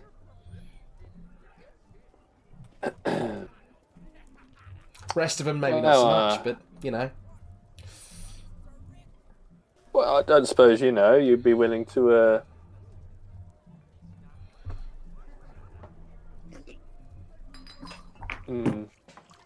Go on. No. Well, that's a shame. I hope your carnival thing. I hope that goes well. All right then. Maybe you'll be along to see it. The grand event. Oh, we'll see. I've never been huge on fairs, and it's all a bit for kids, though, isn't it? And as far as I can see, there's not many of them around. Could be plenty of whatever you want it to be. Children, adults, everyone loves a good story. Well, yeah, like the one you just told. He winks at you. Neville looks back to the barmaid. Or in that case, I'll just have to take my coin elsewhere. I don't suppose you know anywhere else I can stay? I think you would struggle to find someone else to stay within the walls. But, good luck. I'll have another wine. Red Dragon Crush, or...? Yeah, give me the crush. You look like the expensive taste. And she says, 1 silver piece. Flicks it over. And she walks over here and pours you a wine and brings it back over. I do hope you enjoy. Sorry. He sits down next to Pitch again. I'll get the biggest bed though, yeah?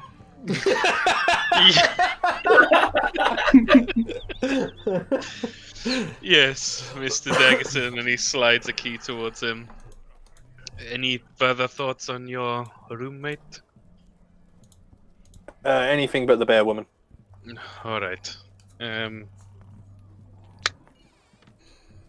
think perhaps I will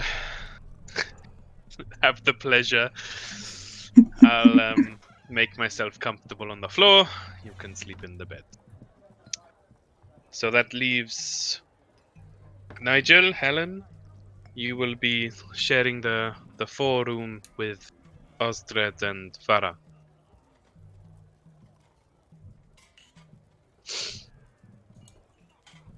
You're both Yep. muted. Pitch has Sounds our good. keys. Helen, I was thinking perhaps we should try and find someone with medical skills to take a look at your head. Oh, probably a good idea, isn't it? Yeah, now that we're somewhere with a bit of civilization, I thought maybe the odds would be more in our favor. I hate to see you suffering day in, day out. Yeah, it's not the most. Should we go in the morning? That's a good idea. I'll ask the barmaid as well if she knows of any medical people.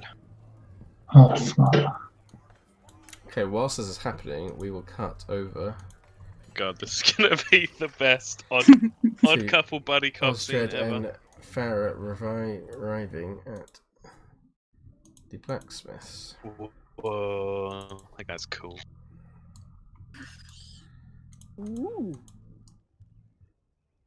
So this picture isn't quite exactly as things look, I will say that much.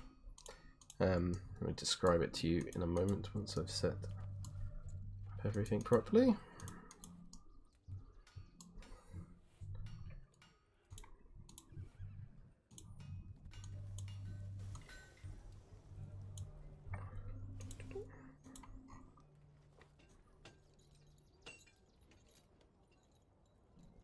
So,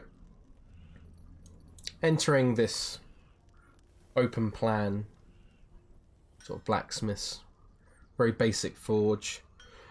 Around you can see a number of rusted materials and metals that the blacksmith seems to be working with. Crudely made pikes are scattered around the room, crudely made armour, and a number of different short swords and other weapons that look almost like they've been melted down and maybe refashioned. You can see Osdred as you enter, an old human man who, as you on closer inspection, you can see is missing an eye. And perhaps you think he doesn't look particularly well sighted in the other, as he sort of makes his way around the forge, picking up things, almost doing it by touch and smell alone. Farrah's just hanging back at the entrance, just waiting for Osdred to do what he wants to do. Osdred's looking at the weapons and armor, and he's like,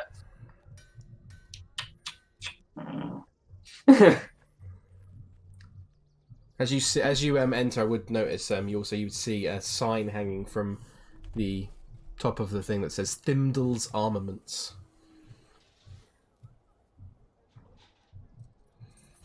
He's just kind of perusing around the shop, making like sounds. As you're sort of walking around, the blacksmith, the old man, sort of looks up towards you. It can't be. Thimdall? Is that you?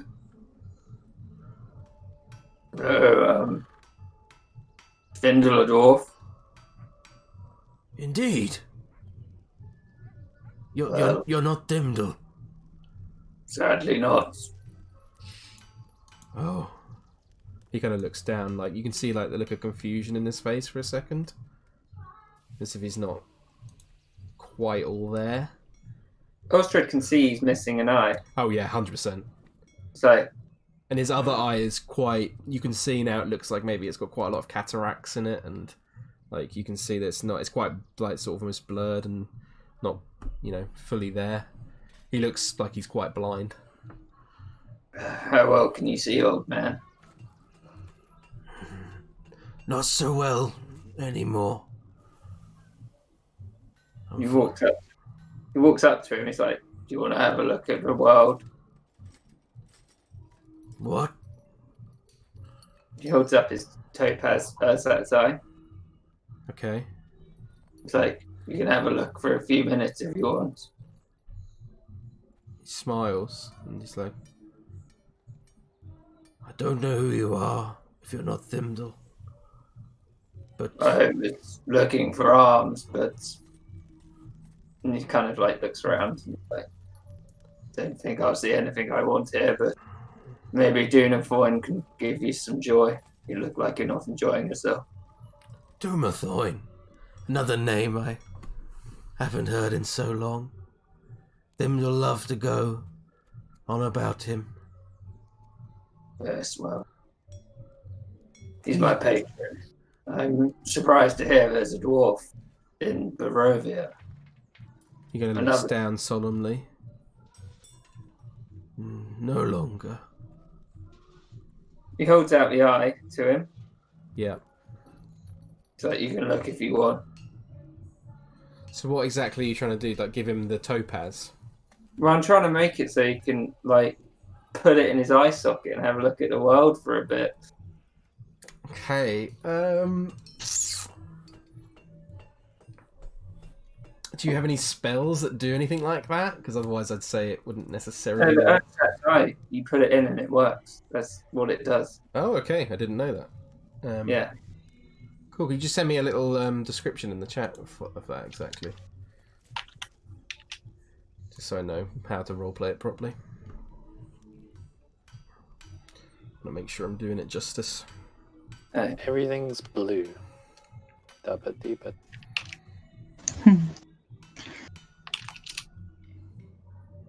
Okay. Interesting. Okay. He places the orb up to his eye, and he's like, "Good God! I thank you. This is incredible. I have not seen like this since for a long time." Well, if you put it in, make sure to give it back. Kind of nods. Give a man sight and take it away. Yep. He just wants him to see the world. That's so sad. He kind of looks around at his wares and he's like, bit more rusted than I would have liked. Well, if you're working with one eye. Master Thimble would not have been proud. Well, he's a dwarf. He's never going to be proud of anyone. He chuckles. Good point. You remind me of him, you know. You look like him. Strong, sturdy dwarf.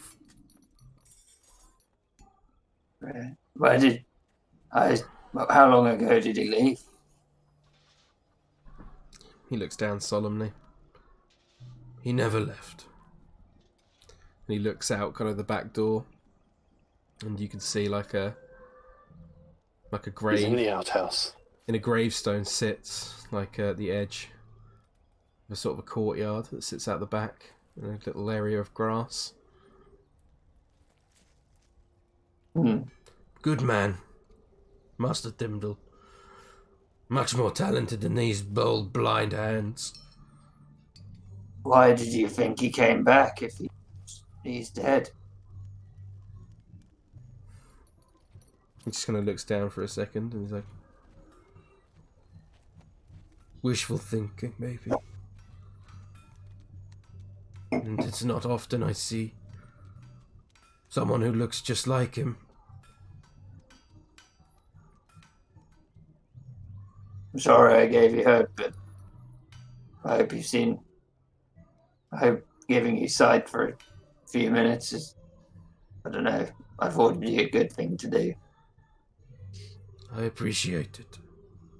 It is humbling and makes me nostalgic. Well, I assume you don't have any wares here, but I'd be interested in. I have basic weapons and arms. And you would, if you look on the, hold on, let me just find a. Bear with me 1 second. Yeah. Of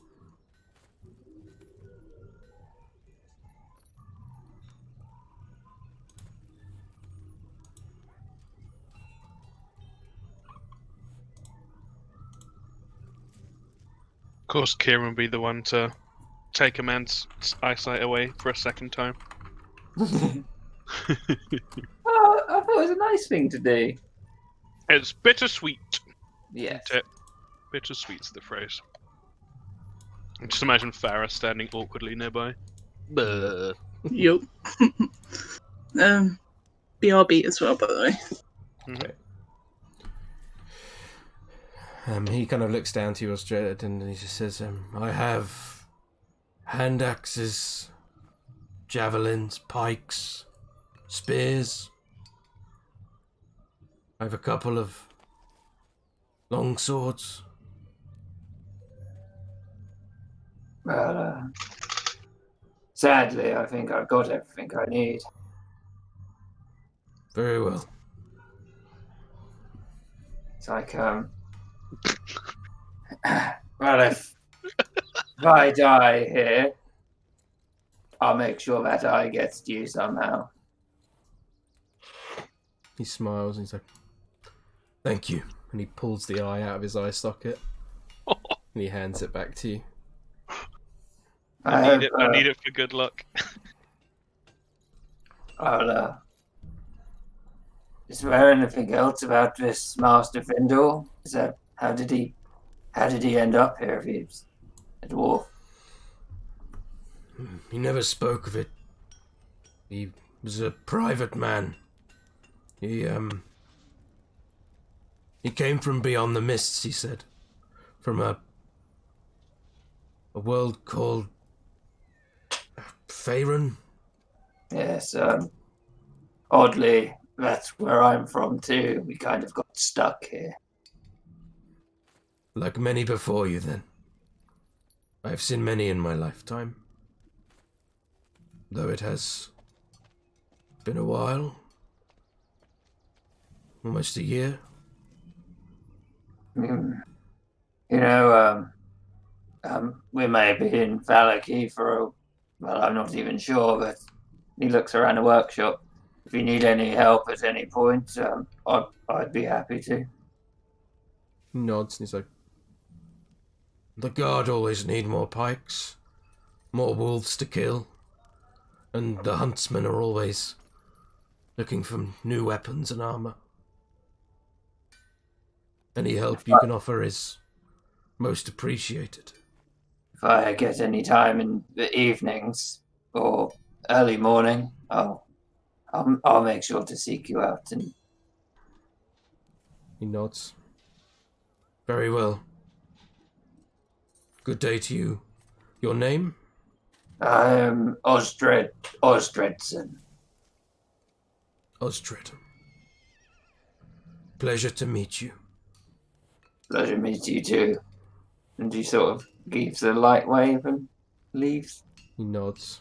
And then just sort of returns to his work. Okay.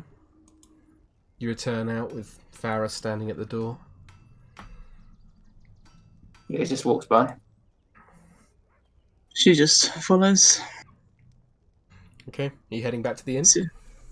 Yeah. Okay, we'll move you back to the inn then. What would you have said if he was like, please, I need to see? Yeah. You're like, no, I need it. I like it. It's shiny. I would have said, I'm not going to kill you for it, but I really want it back because it was my father's. If he said no, I probably would have just left it and been like, well, shit. Osdred's not going to kill an innocent old man. Yeah. Yeah. When I read the text where it's like, it can't be removed by anyone other than you, I was like, whoa, no. That's why I said the thing about if I die, I'll leave it to you or something. Yeah. So it's about, I'd say 2 o'clock now, as Osdred and Farrah, you make your way back in, just as you were finishing the conversation about the rooms with Neville. Okay. So, should we look at these rooms first? Go to the church.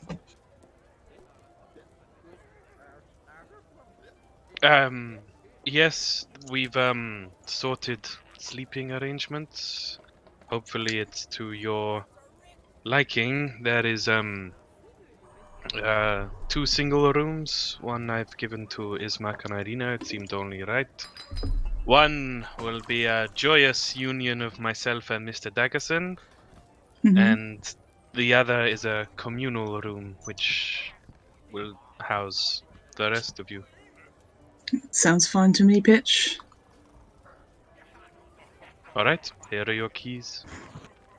Yeah, she just takes one. Okay, well, what are you doing now then? I think at this point Erwin would come back out to the table and sort of start taking your soups and bread and what's left of any, if you have any leftovers away. So, everyone enjoy it?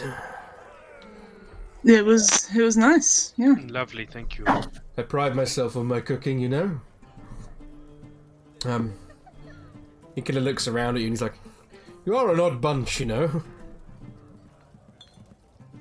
As we've heard. She sort of smiles. You are not from this land, I assume.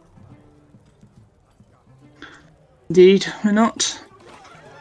She doesn't know how much to tell him. She's just like, meh. He kind of nods and he's like, well, I hope the Blue Water Inn can serve as sanctuary in this dark land.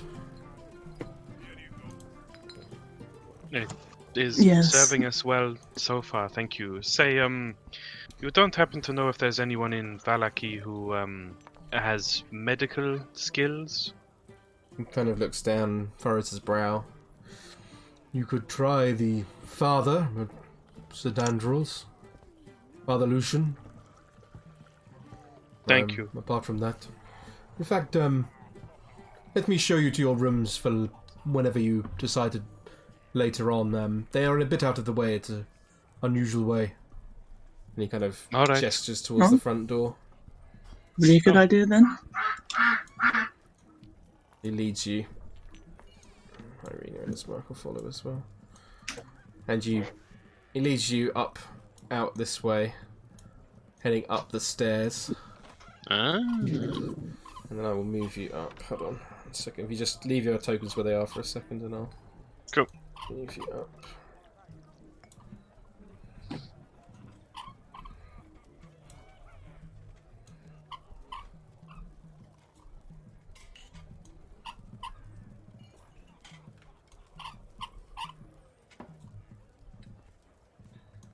Is everyone else going up, by the way? Oh, yeah. Yeah. Osdred? Yeah, he's going up. Okay. You'll see? No. Mm-hmm.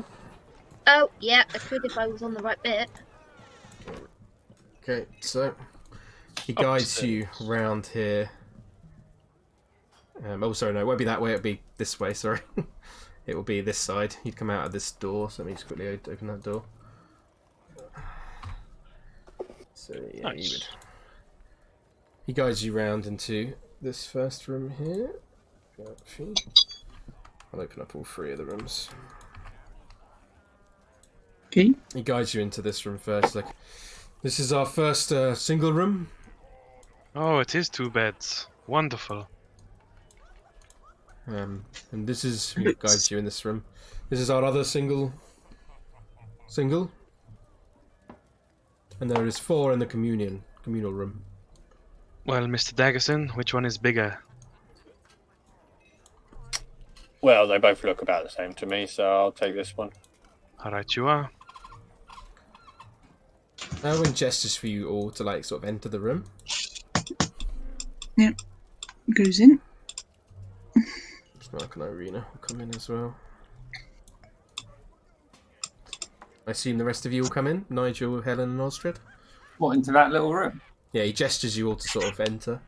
He's calling us in. Oh no, he's waiting to be shown his work. I think this is one of yours, technically. What, with 2 bed? Mm-hmm. I thought it was in the shared room. Oh, yeah, you were in the shared room, yeah. He's still gesturing you in, though. He's going to walk into this room, though, and have a look at the bed. Okay. With that, he kind of sort of closes the door behind him. And he kind of furrows his brow for a second. Let me just quickly prepare my notes. Slowly starts removing his clothes. Yep.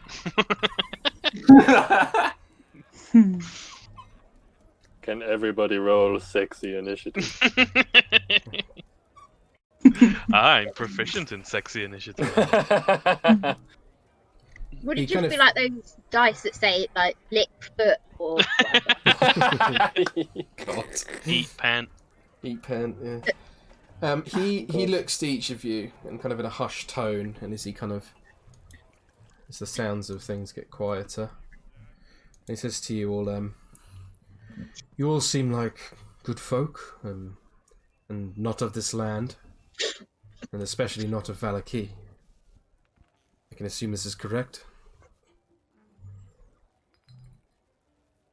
Pitcher's nodding. Yeah, nodding, yeah. Yeah.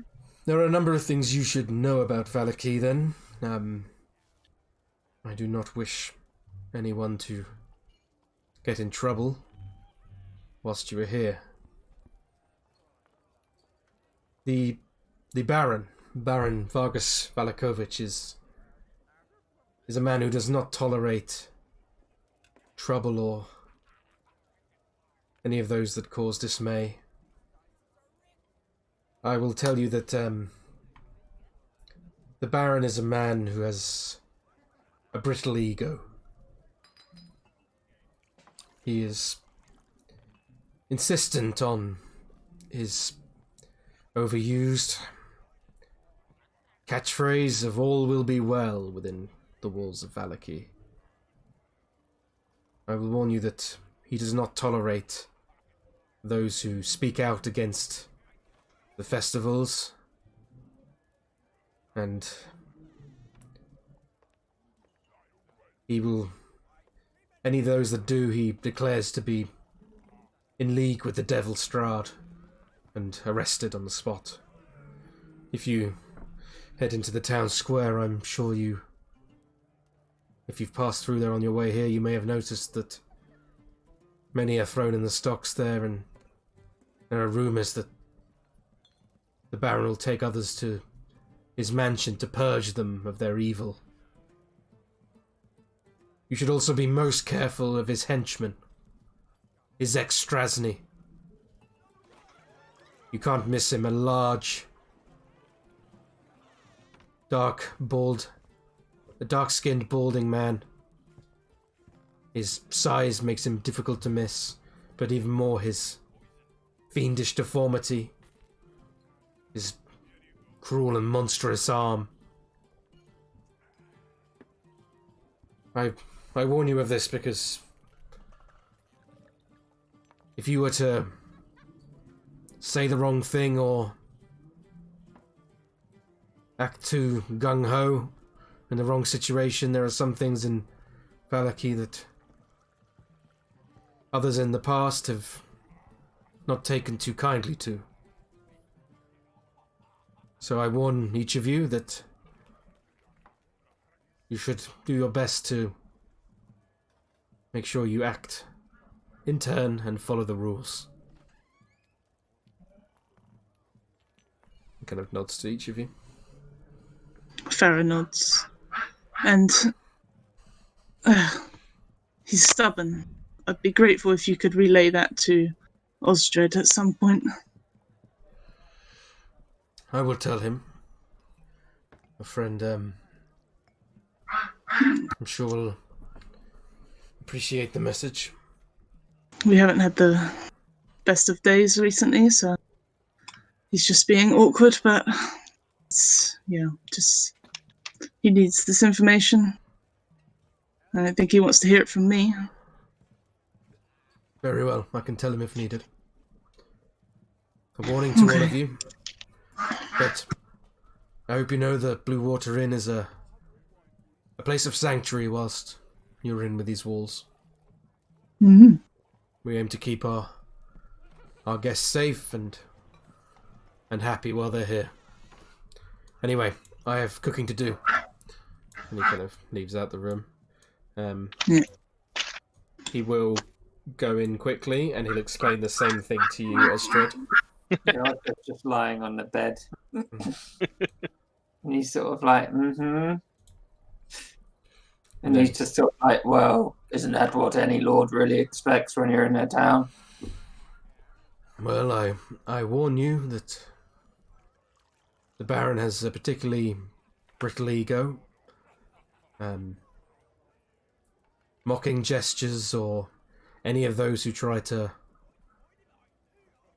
defile his message in any way put themselves in the most amount of danger, and I've seen other outsiders from Vallaki come here and do similar things only for them to never be seen again, so... Well, I appreciate the message. I mean, he rummages down in the box, but I assume it's at the bottom of his bed. Yeah, it's empty, I'll say that much. I've put stuff in it. Yeah, that's fine, yeah. He pulls out the Strahd ventriloquist. Yeah. And he's like, is this offensive to him? In fact, I think he might find that quite amusing. Okay, well... He is a man that does not appreciate the devil and does all he can to destroy all notion of his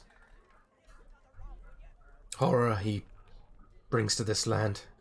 The Baron believes that he can, with his festivals and his message of all will be well, that perhaps that Vallaki can be somehow whisked away from the rest of Barovia. Osdred nods. And there's one thing he'd ask about the guy with the deformed arm, or whatever it was. Yep. And what's wrong with his arm? I do not know exactly. I do not know where it stems from, but it is horrible and scaled. It is larger than his other appendage.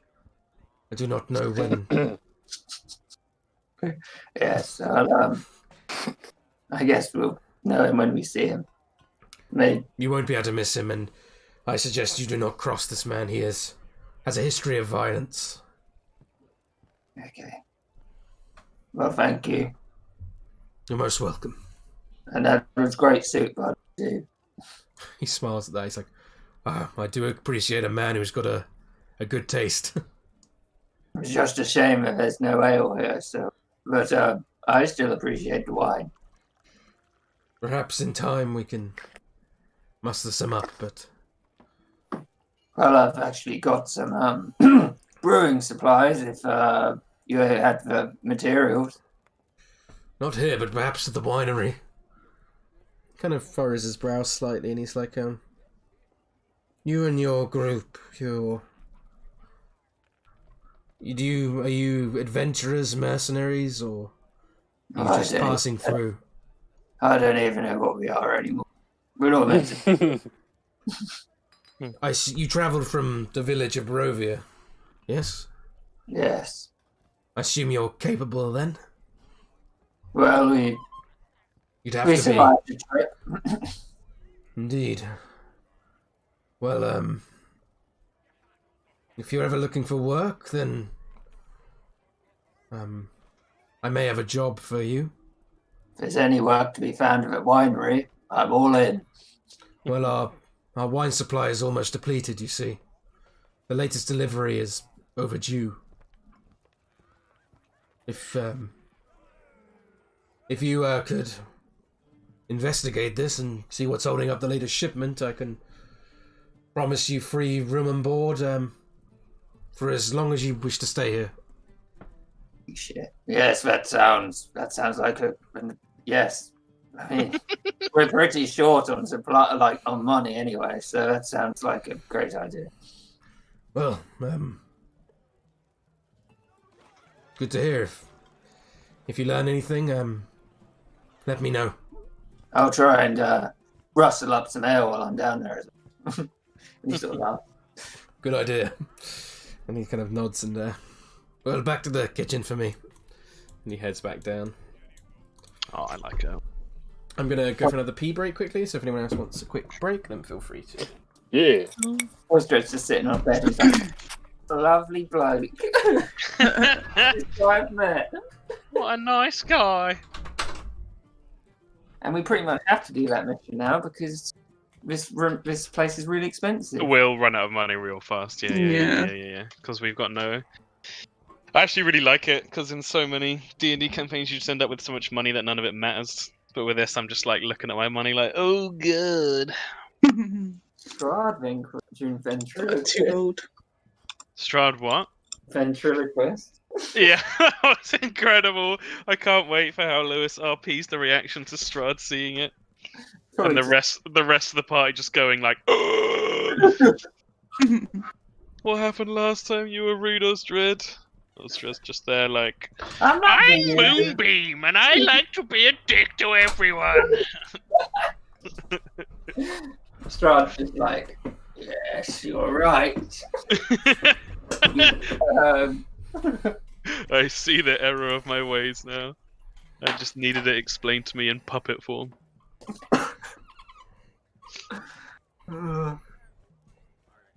It's interesting. So different now. We've got the whole city. I've got to get Helen healed. Poor Helen's been concussed this entire campaign.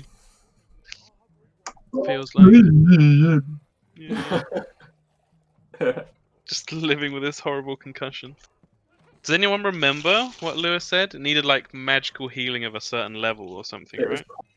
high, wasn't it? Yeah. So we might need money for that as well from the guy. Or he'll be like, I've got a quest. We'll be like, okay. Pile it up. I gotta get pitch laid with this carnival storyteller guy. Yeah. Yeah. I've got to go to the brewery and make some ale. Yeah. Osdred's version of getting laid. I found some good rules for ale making. Oh yeah. You do like just the 2 sort of checks over 2 4-hour periods. See how it goes. Hey, what? Confused. What's going on? Hello, I'm back. You alright, Howdy, Hannah? howdy. What's the matter, Hannah? I'm confused. What are you confused about? What, just in general, or? I was just looking at the thing and I was confused. Can you hear us all? Because I got your message saying can't hear you. I can hear you now. That's fine. Oh, you can hear me? Okay. Yeah. Yeah, sorry, I only just got back. Right, so we all ready to go again? Mm-hmm. Is everyone back from peeing? Do we have a stew? Yeah. I think Rock and roll. I'll just be right back, but we shall go and then see. Right, so what are you all doing? You know, gathering the room after Erwin gave you the little message. Farrah's gonna go look in the big room. Pitch would say to Helen, I think the next thing we should do is check out this Saint Andrews. That's correct, yeah. Yeah, And Irina isn't, and Ismark, isn't that where you wish to go as well? That is where the father said that might be the safest place in Vallaki. So I Well think that then. is a good idea. Excellent. The tavern master said to me that if we wanted indefinite board and food here, we have the mission we could do after. It doesn't seem like we're doing much else. It's excellent news, Osdred. Because we do need the money to stay here. Exactly. And apparently it's in a winery west of here. To the west? It was to the west, yeah. All right, so perhaps we could check the St. Andrews first and then head to the winery. Okay, I will Is say. it the west outside of Vallaki? Yes, he did Or say is it that. No, it's west of Vallaki itself, he said. Oh. Yeah. I will say, you all level up and you're level 4 now. Oh! That's huge! Oh my god. That's now what's happening next. Feel free to do all your levels up now whilst we're here, I think. We'll take a little bit of time to... Oh my god, it's pretty far west. Yep. It's not... West. Huh? What's far west? The winery. Oh yeah, Jesus. Yep. Well, Fuck that, Osdred. We'll just kill the innkeep and stay here and for ourselves. he said don't cause trouble. Oh yeah, true, shit. So D8. Come on, level up dice. Come on, level up dice. Come on, level up dice. Come on, level up dice. Come on, level up dice. No! Ooh, it stings. Ooh, it stings. That fey feel.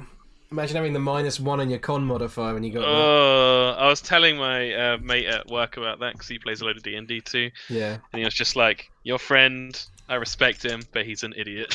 Yeah, sounds I about was right. like, yeah, it was pretty brutal.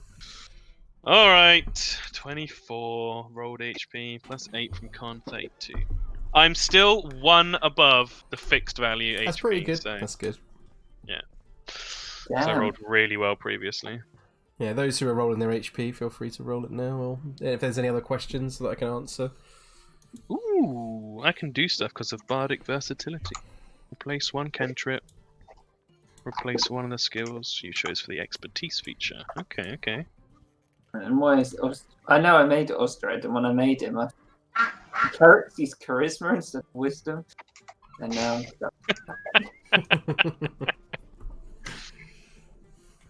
good constitution. Can't remember if everyone else. Is it just you and Kieran that rolls for it? Does Stefan, do you roll as well? I'm pretty sure. No, fuck that. Yeah, I'm pretty sure George and Hannah are also and Anja all just. No, I'm not rolling. Fuck that. Yeah, Living on the I'm edge. not turning into Faye. Oh, God rest her soul. I can replace a cantrip. I don't know if I wanna. I think this is when you get all the ability score improvements and your feats and shit if you want to take them. Yeah. It's pretty exciting stuff. Yeah. That many plus charisma feats. I need a plus wisdom feat. God, I did not expect you to get anywhere near this far in this session. Yeah. Osdred just like, no, why are we stopping? Yeah, Yeah, yeah, not exactly checking that, or that, or that. Oh, that's what he would have done. No, it's totally fair. I wanted to look at the rocks more. When you roll fire damage. It's still there, so you can always still go back and have a look at Yeah. it. Should put it on the map as well. Nice. Right, let me know when you're all ready and I'll resume. Mhm. Gentle. God, that's so good. What was the one with the wisdom plus, Lewis? Observant, I think. The feet. Oh my god, Oh. you're gonna bungo yourself, Yeah. Lewis. Yeah, I know. She's been warning me about it for a while, and I was like, I'm gonna choose this feat. Sounds pretty What was the other one? "What feet are you choosing, Steph? I need to know. I want to know." It's gonna be good. mobile, isn't it? Nigel's healing hands. Oh. That can only be learned. It can't be.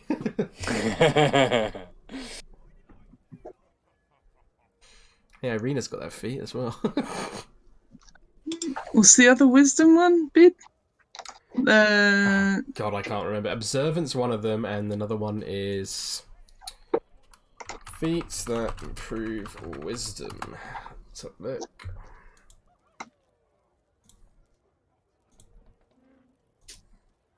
I think lip reading is another one. I think it's that's observant. If you go on feats on D&D Beyond, Hannah, it's quite a nice list because it gives you like a summary in the middle and it tells you what it's plus to. Let's have a look. Where? Feats on D&D Beyond. For no reason whatsoever, Neville becomes telekinetic. Like Davey. Oh, I see it. Yeah, that's actually pretty useful. There aren't that many wisdom ones. It look. Oh, there's some new ones with Tasha's. There's shit. Yeah. I wanted to ask you, Lewis. Can I take one of the Tasha's ones? Yeah, of course. Which one are you taking? It's called Shadow Touched. Let me have a look at that. Shadow Touch. Ooh, that is cool.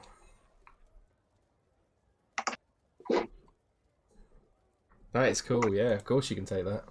Amazing. That's Are we perfect using for me. the Tasha stuff? Yeah. You can use Tasha's stuff. I will chuck the link for that feats thing in the Roll20 chat. If you want to have a look at them, Hannah. Okay, yeah. You could do skill expert now.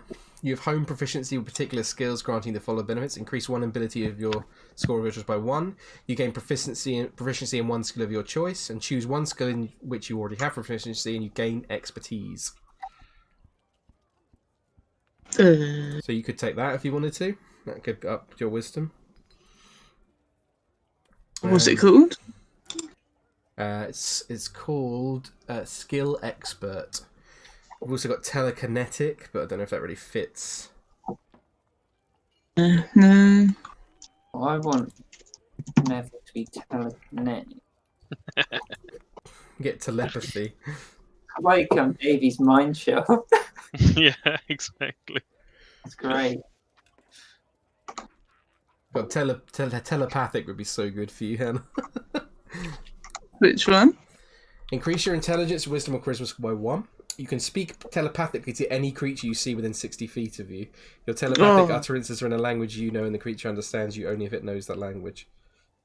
So you could talk in your wild shape form. Oh. I will That's say pretty for cool. I will say for some of them, some of them will have to come through roleplay reasons. I think it's kind of lame that you can just suddenly be like, I know telepathy. Yeah, that's fair. But I'm open if you want to take it, and then over time, then you can gradually. We can talk about how the Farrah might come to become. Nah, I'll just headbutt everyone as a horse. Yeah. Can you make a feat, Lewis, that's every time that Neville goes to an inn, there's always a free room available? Love it. Yes, please. Neville's tiny hut. Neville's, oh god, that is shit. maybe gonna have to be a thing now. Neville's love shack. There is one called Wood Elf magic that might be good for you, Hannah. Yeah, that's the one I really want Wood Elf magic, but it doesn't give you anything in charisma. Or wisdom, you mean? Wisdom. Yeah, I meant wisdom. Yeah. That's totally fair. So, yeah. Level 4. If you put your constitution up, does that put up your health by 1 if it goes from 3 to 4? Yeah, it's retroactive. Okay. I'm pretty sure it is anyway. Nice. Yep. Yeah, I think those are the only ones I can see on there, Hannah. Yeah. I think it's Wood Elf magic with no wisdom, or the other one, the Bungo one. You can do Fey Touched. Increase your wisdom. You learn the Misty Step spell and one other first level spell of your choice. Oh, such a good spell. You can cast each of these spells without expending a spell slot. You can only cast it once before finishing a long rest. Yeah. Doesn't really fit, I don't think. You can also cast these spells using spell slots of the appropriate level, which is pretty cool.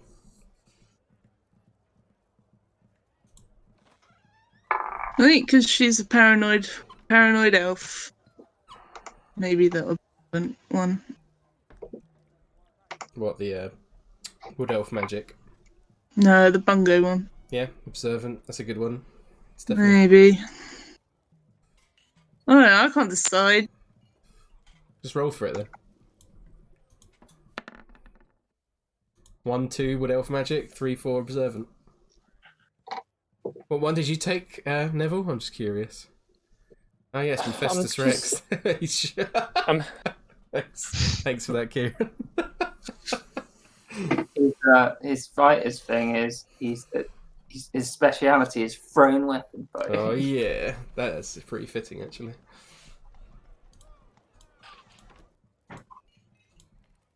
I'm trying to look up how this fighting initiate one works, because it talks about how you choose a fighting style. I'm just curious what the other styles are. They're in the fighters. They're in fighter. So if you go fighting styles, there's loads of cool new ones. There's loads of different ones. There's one actually called unarmed fighter. If you want to take that step. Well, that's what I was going to have a look at to see what there are. There is archery, which you gain +2 to attack rolls you make with a ranged weapon. You get blind fighting. You have blind sight with a range of 10 feet. Within that range, you can effectively see anything that is behind total cover, even if you're blind or in darkness. Moreover, you can see an invisible creature within that range unless the creature successfully hides from you. You get defense whilst you're wearing armor. You gain +1 bonus to your AC. You got dueling. While you're wielding a melee weapon in one hand and no other weapons, you gain +2 bonus of damage rolls of that weapon. You got great weapon fighting. When you roll with a 1 or a 2 on the damage die for an attack you make with the weapon, you are wielding with 2 hands. You can re-roll the die and must use the new roll, even if the roll is a 1 or a 2. The weapon must have the two-handed or versatile property for you to gain this benefit. You get interception. When a creature you see hits a target other than you within 5 feet of you with an attack, you can use your reaction to reduce the damage the target takes by 1d10 plus your proficiency bonus. You must be wielding a shield or a simple martial weapon to use this reaction. You get protection. When a creature you see attacks a target other than you that was in 5 feet of you, you can use your reaction to impose disadvantage on the attack roll. You must be wielding a shield. You get superior technique. I think you might like this one, Stefan. You learn one maneuver of your choice from those within the Battle Master archetype. There's a ton of maneuvers that you can do, cool stuff like disarming people and tripping people up and stuff like that. Where do I find all this? I can't find it on D&D Beyond. I'll send it to you. I'll post it in the chat again. Probably. If you scroll down, it'll have the fighting style. But thrown weapon fighting, you can draw a weapon that's the thrown property. As part of the attack, you can make the weapon. In addition, when you hit the ranged attack using a throw weapon, you gain +2 bonus to the damage roll. 2 weapon fighting, when you engage in 2 weapon fighting, you can add your ability modifier to the damage of the second attack. Got unarmed fighting. Your unarmed strikes can deal bludgeoning damage equal to 1d6 plus your strength modifier on a hit. If you aren't wielding any weapons or a shield, you can make the attack roll. The d6 becomes a d8. At the start of each of your turns, you can deal 1d4 bludgeoning damage to one creature grappled by you. So cool. Get him in a headlock. There's a few different ones there. I don't think the UA ones are currently on at the bottom there are currently on D&D Beyond. So They should be if you've got playtest material turned on. Oh, alright then. Yeah, you've got 3 more than at the bottom. But I'll let you decide. We'll carry on for now anyway. So many cantrips now. Basic idea of what they're doing. Anyway, so are you pushing on to the church? Yeah. Is Osdred still going to the winery? Oh, it's a pretty far away, so have to be next. it's not in the town. It's Osdred we're talking about. True, yeah. True. We're going right now. Drop off the kids at the church. Yeah. Right, let me just quickly delete you from this map, and I'll move you to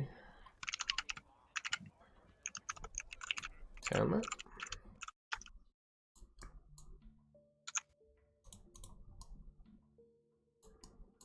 So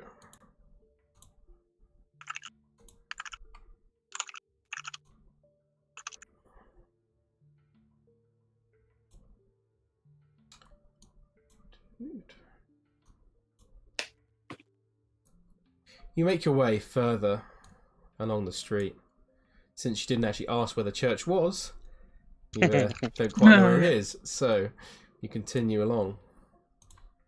You see a few different things on your way, I'll say, as you pass down all the way to here, and then it's fairly easy to assume this may be a church up ahead.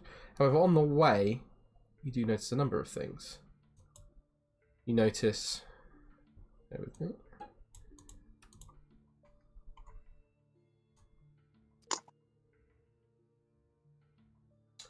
You notice what appears to be a small shop. Inside there's an open window. You can see a number of women and the turning of spinning wheels with thread running through them. Further on, down the that was about here. Further on around the town, about here, you get to.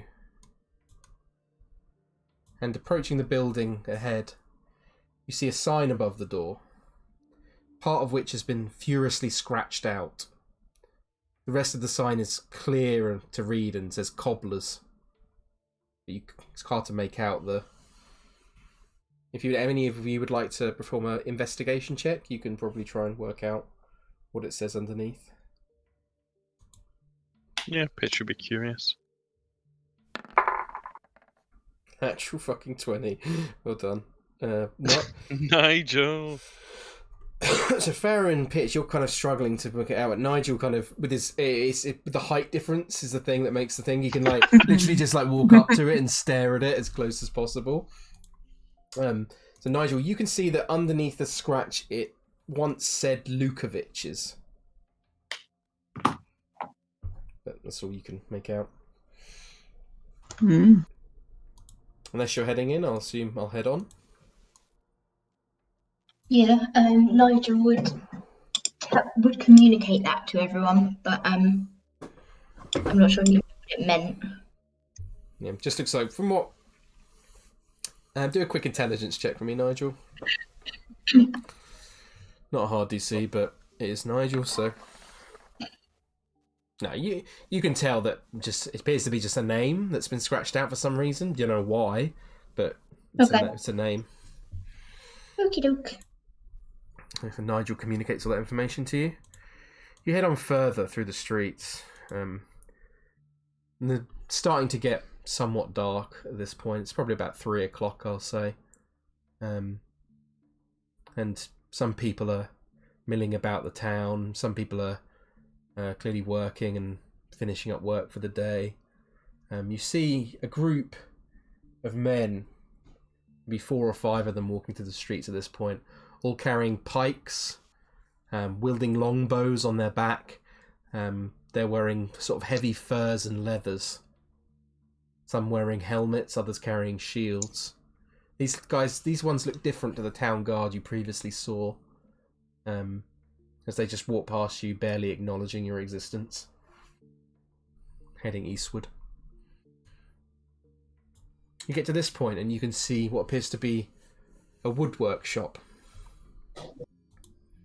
With many men outside carving, sawing through bits of wood. And other men inside you can see carrying logs, and others are sawing and stacking pieces of wood. And then you can also see a large man with an impressive beard barking instructions to anyone who passes his field of view. You push on further, and at this point you can see what appears to be a large building. A slouching, centuries-old stone church that has a bulging steeple in the back and walls lined with cracked, stained glass windows depicting pious saints. You can see a fence of wrought iron encloses a garden of gravestones next to the church, and a thin mist creeps among the graves. I shall move you to the next map.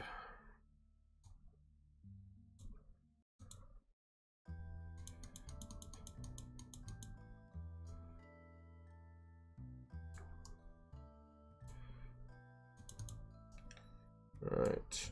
I'll place you down in a second. Just bear with me. I'm loving this music. Minecraft music. Oh, shut up. Does fucking... so, right? It's not, but it does fucking sound like it. I will say that. It's a good shout. Okay.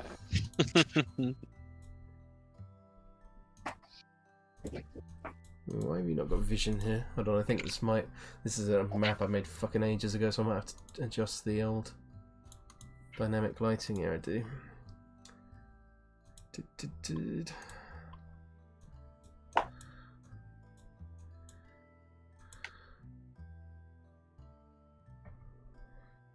Give me 1 second.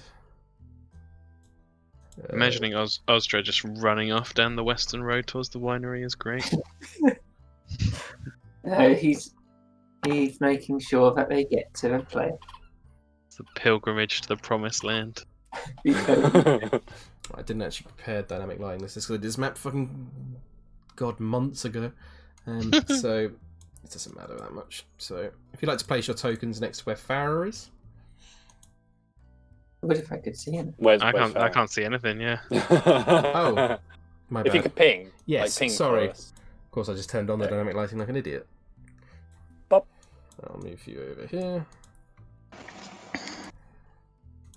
I can see everything. I can see everything. I can see clearly. Would you like to chuck yourself out, please, Nigel? My god, that kid looks like such a little shit. Wait, where am I meant to be? If you look where everyone else is at the bottom of the screen. I can't see where everyone else is. Oh, sorry, yeah. My bad. Yeah, where we're pinging. Thank you. There we go. There he is. Alright. Right, so you find yourselves outside this church. Well, looks like we made it, Mark. Irina.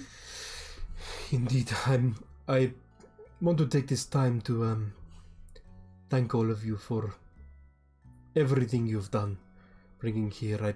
I know the journey has not been easy, and I fear I have wrapped you up in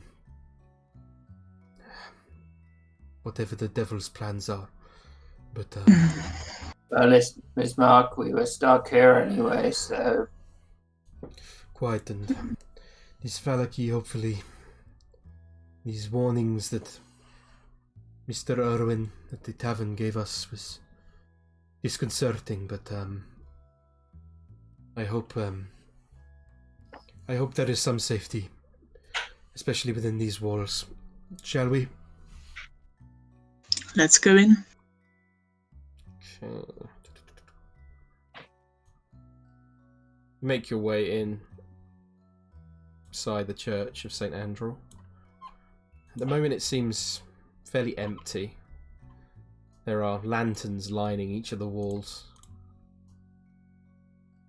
And you see a large number of pews that make their way all the way down, eventually arriving at an altar with a statue of a man.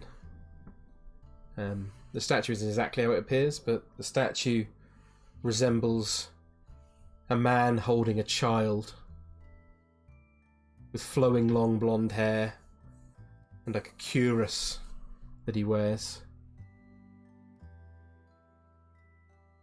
You recognise this figure to be the Morning Lord. You also see a number of different symbols around. Different sunbursts and different... Sorry, go on. I was just going to say, any that she recognises from You'd recognise the all... stones or the dream? No, not at all from anything druidic or anything like that, but you recognise them regardless to be all symbols of the Morning Lord, and a few ones lower down on this central altar that depict moons and different aspects of perhaps you think Mother Night, that you've also heard much about. Farrah, being the first to approach, you'd also notice that this section up here is all floorboarded, and you, with your high passive perception, especially if you took Observant... I'm still debating. I'll just assume for now that perhaps you have. So I think even with your high passive perception, you'd still be able to see. I can roll if you want. No, it's fine. You can see that a couple of these floorboards have been replaced quite recently, look quite new. Mostly around the altar itself. So as you walk in, you see an old woman talking to a man who is a priest wearing vestments, and she, talking to him, she seems frustrated and seems saddened. And as you get closer, you begin to hear her talk, saying, "Father, you must talk to the Baron. You must be able to do something. My son, he does not deserve to be locked away like some kind of animal." And the father kind of looks down and he's like, "Wilhelmina, I appreciate your plight. I really do. Udo was a good member of the Morning Lord's flock. But he knew the rules. And, he must... I can try and talk to him, but you know the punishment for what Udo did." And she's kind of like rubbing her face, and she kind of walks, and she sort of nods. She's like, and he says to her, I will pray for him, Wilhelmina. I will. And she kind of turns away, sort of tears in her eyes, and then sort of rubs her eyes and sort of looks up at your motley crew, and kind of wide-eyed, kind of sort of stares at each of you and kind of sort of backs away, especially looking at you, Pitch. Looks very fearful. And I also say this boy over here is sort of up a ladder and he's like cleaning these windows. And the old woman kind of makes her way out of the church. I was this close to taking Disguise Self, and then I was like, nah, fuck society! I won't be part of your system. Yeah. Right, so the father sort of spots each of you now and kind of looks over kind of slightly nervously as he kind of approaches, and he says, welcome to the Church of St. Andrew's. Can I help? You're rather large. Were you all here for service? We do not begin for a number of hours. Well, we're here to seek refuge, I think. And she calls Ismark and Irina to the front. Yeah, and they both walk up next to you. Ismark sort of pipes up and he says, my sister, and there is, and then Irina sort of speaks, like holds him in his arms, like, my name is Irina Koliana. I am the daughter of the burgomaster of Barovia village. This is my brother Ismark. These kind people are new to this land, and they kindly transported me to Vallaki to seek refuge. The father there, Father Donovich, he told us that this place might be a bastion of safety within the valley. He told the devil has taken an unusual interest in me as of late, and we seek help.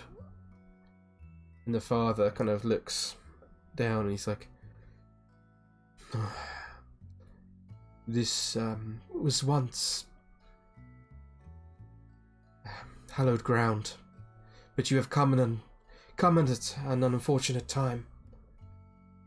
The blessed bones of St. Andrew that have consecrated this church and kept it safe from the devil's Devil's Ire have been stolen. By whom? He looks down. I do not know. It was a few nights ago. Were there any witnesses? Osdred steps forward. He's like, isn't it the belief that protects people and not some relic? I wish that were true. To the full extent, but these bones were truly blessed with the holiness of Saint Angela herself. Do you not use your symbol in a similar... What was Osdred? that? You cut out a second. Oh, sorry. She said, do you not use your symbol in a similar... Osdred? Remember in the house? Belief through the symbol in itself is magical or blessed. It's my belief and passion for Uniform that grants me power. I appreciate your words of another holy man. I'm not familiar with the one which you speak. You are all a strange bunch, in fact. Quite disconcerting. But I can respect your beliefs. I also share them, but this relic was powerful with the Morning Lord's magic, and they were blessed with her upon her saint. Saint Angela herself was a blessed saint of the Lord of Lights. Great power, and she was the one who consecrated this church with her magic so long ago, before my lifetime. Is this theft the reason for these recent renovations? And she points to the new floorboards. Ah, you have a keen eye. Indeed, someone broke in and stole them a few nights ago, so the church is at risk currently. Well, the belief in Dumafoin is monolaterist, so I do not see the problem in aiding the other gods, just not venerating him. Well, if you're looking for safety, then I'm afraid you'll have to look for the bones. I would like to dedicate my time to it more, but I have had many responsibilities to the people here. I hold nightly sermons, and I hope you understand. What was your plan if random people hadn't turned up? Just hope the bones came back, or? I have tried to investigate it in my spare time. I have mentioned it to the guard, but nothing has turned up. It is... Until recently, none other than me even knew about the bones, so it is... And who did you tell? Do a persuasion check, Osdred.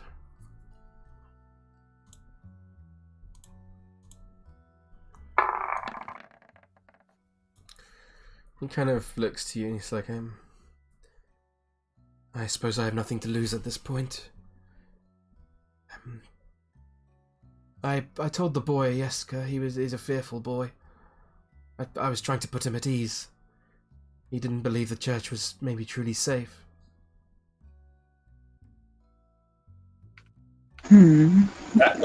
Which boy? The boy pointing over to who's up the ladder. Okay. Is he a bit of a loudmouth? Do you think he told anyone else? I have asked him if he had told anyone else about the bowls, and he nodded, but he won't divulge a name to me. He's quite nervous. Our friend Neville here points to Neville. He's an expert with children. Maybe he can have a little talk with the boy. Now, what are you talking about, mate? Well, we have a vested interest in making this place safe to employers here, sort of thing. She points to his mark and arena. But yeah, we'll have to talk to the boy, I think. Well, it seems that the Morning Lord truly has sent. Where'd the other one go? What? No, don't worry. He says, truly the Morning Lord has sent me his blessing in sending kind souls such as yourselves. It seems that sometimes his appearances, you shouldn't judge books by their covers, I suppose. Very well, if you wish to speak to the boy, then you have my blessing. I will, I will be in my office down on the east side of the church, if you need me. Farrah nods and turns to Ismark and Irina. I'm sorry this place is not the safe haven we expected. But it looks like there's something we can do about it, at least. Ismark nods and he says, Vallaki has not been quite what I imagined it like, but to know that there is hope within sight and not just a hopeless cause of... Sorry, I did not have much faith that Vallaki would prove true in the end, but this seems like a good lead to follow, yes? If we can, yes. If this can make this hallowed ground, and Irina is surely to be safe here. Yes, hopefully we get that done as soon as possible for safety. He's kind of looking to Osdred as he says that, because he feels like Osdred is the most religious man amongst you all. So, what did he say? He says that almost like a rhetorical question. He was saying that if this ground is hallowed, then it will be safe for Irina. Yes. Probably. I'm not sure how this Morning Lord works. Do a religion check for me, Osdred.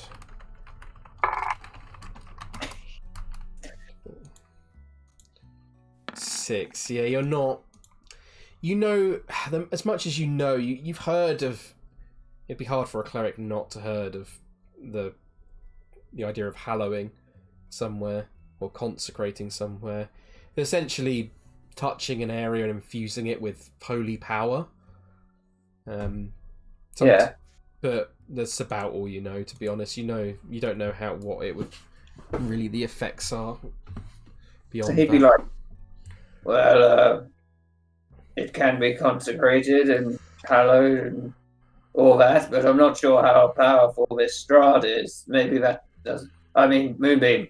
Maybe it doesn't mean anything to him at all. Who even knows in this crazy land? Perhaps not. It is all we have to try. Otherwise, we should at least seek out this before we maybe seek out the Abbey of Saint Markovir in Kretsk. It's the only other thought I had, but Well, this place looks substantial, right? Like stone. Oh yeah. It's pretty like it looks quite sagging, like it's looks old and it looks like it's run down. Can I do a stone check to see if the walls are pretty sturdy? Yeah, go for it if you'd like to. What is it? I think it's an intelligence check with your proficiency modifier or history check or something like that. I can't remember. Let's just do that and +2.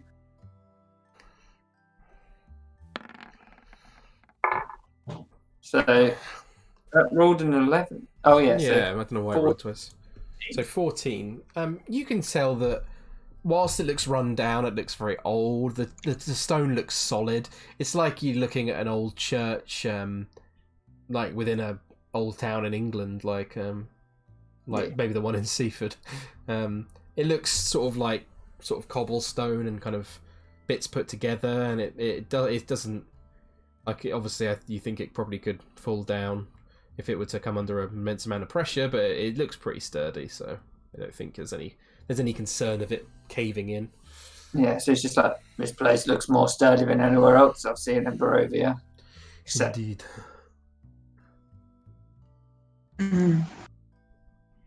It's got that going for it, at least. Perhaps we should talk to this boy then.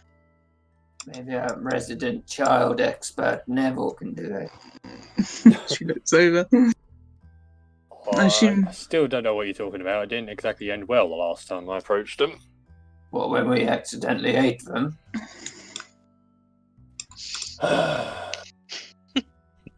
You are at least a human, Neville. You may have the best chance of us. But she looks over to Helen. So Helen, you can give it a chance as well, if you like. Yeah, sure thing. Forwarding. Talking to that boy. Speak to the boy, but Helen, we also need to speak to the priest about healing your head. Oh yeah, I forgot. Well, yeah, case in point. Well, me and Helen can go and ask about that if you guys want to talk to the boy. I will sit here and try not to offend anybody. She looks down. Quiet you. Smiles at Helen. Okay. Helen. So Helen and Farrah are heading off to this side to talk to the father. Yeah. And I assume Neville is going to lead, trying to talk to the boy. Well, I can do. I mean, the boy hasn't really shown any sign of fear towards any of us, has he? He will watch you smack him in the head. He is Yeah, busy true. cleaning up the top of a ladder. He hasn't really paid you mind at the moment. But the father did specifically say that he's quite a fearful boy. I probably would. A little weenie. Well, alright. Will I ask him? What's he going to know? Well, just ask him about who he told about the bones or something. He is up that ladder. Maybe someone could scare him with some prestidigitation. I'm not sure that's a good idea. It would be quite funny. Pitch smirks at you. His way over to the kid. Okay. Does he react on approach? When he said, "Wish me luck," Pitch will go better than that. And he'll say, "You don't need luck, Mr. Daggersen. We've all seen your skill set." And they'll give him Bardic Inspiration. And he'll cast Guidance on him. Oh, Fucking shit. hell. The mega combo. Alright. Support character. Here we Let's go. not waste that. Okay. Okay, yeah. You approach, and the boy on the ladder, as the footsteps get closer, he kind of looks down at you, kind of uncomfortably, and then kind of sort of goes back and sort of acting like you're not there, kind of cleaning the window. Hello, Sonny. He kind of looks down at you, kind of, hello.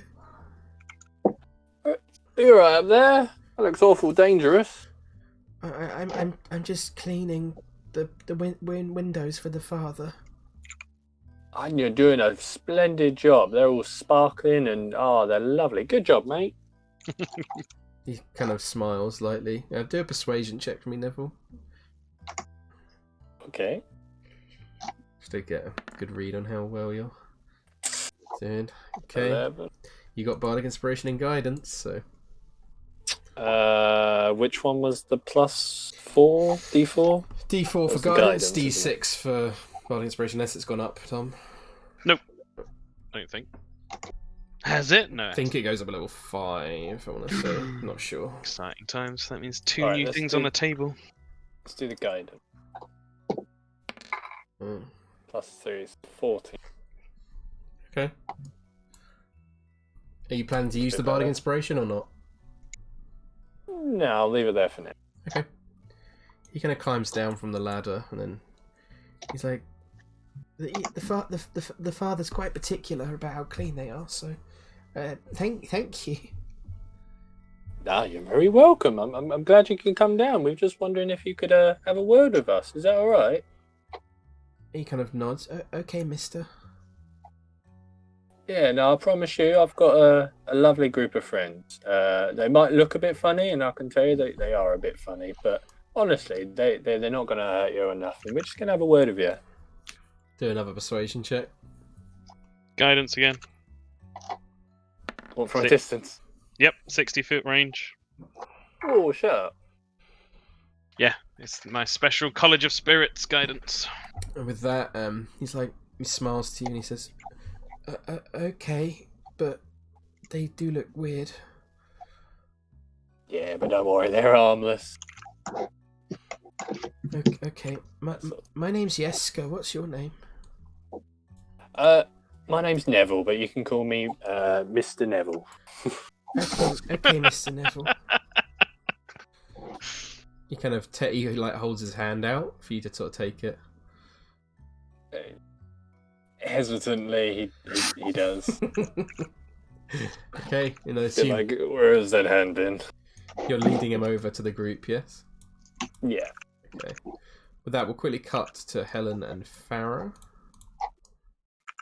So, you approach the father's office, you saw him enter. Mm-hmm. I assume you're going to knock. Knock, knock, knock. Okay. The father answers the door after a moment. He's like, "Oh yes, dearies, how can I help you?"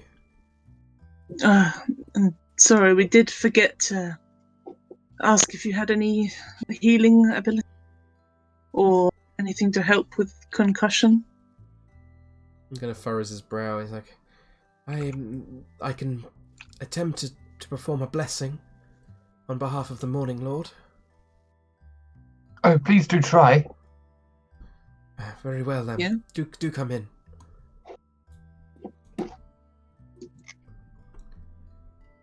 And it is best if you take a seat, I think. This may take a moment. Okie dokie. And he reaches into the sort of cupboard nearby and pulls out a tome. And he spends about 10 minutes reading out scripture from this book. And Helen, you feel like a sense of relief come over you. Slowly but surely, as the cloudiness inside your head seems to lift slightly. And the father sort of finishes his prayer. I have not had to do that in a long time. I forget how exhausting it is. I hope that provides you with some sense of freedom from whatever ailment was bothering you, my dear. Oh, Farrah steps to Helen. Do you feel any different, Helen? Any better? things do seem a bit clearer now. That's something, at least. Thank you, That's Father. good. He nods and says, I'm glad I can help. What powers the Morning Lord sends me is very limited, but on occasion it's nice to be able to help someone in this way. Yes. We'll leave you in peace, but thank you. And she sort of steps up to the door. He nods. And Thank you so smiles. much. You're Will most you welcome. accept a donation? Oh, of course, that would be most kind. She'll Suppose give it you is 2 the church. gold pieces. Well, he's kind of wide-eyed at that, and he's like, "Thank you so much. That will go a long way to helping the people of Vallaki." Use it wisely. He smiles and places a hand on your shoulder, and he seems genuinely really touched by your show of generosity. Now, Helen, you're no longer concussed. Hey. Fuck yeah! Oh, that makes me happy. Right, we should cut back to Neville, who is bringing the boy Yeska over to the group. Ismark and Irene are kind of sitting next to each other up here. Ostred's getting out his ventriloquist. Osdred's God. getting out his knife and fork. Now, everyone, gather round. I'd like you to meet my new friend here, Yeska. Say hi, Yeska. Hello, everyone. Yeah. Hello. Now Now, looks down at his feet. we were wondering if you remember meeting anyone recently. Any particular type? What do you mean? I met you. Oh no, not that reason.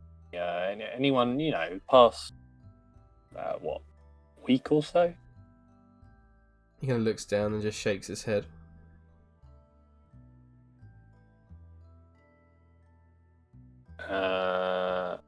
In what way? He just shakes his head. Would you feel more comfortable talking to? And he looks down at the ventriloquist.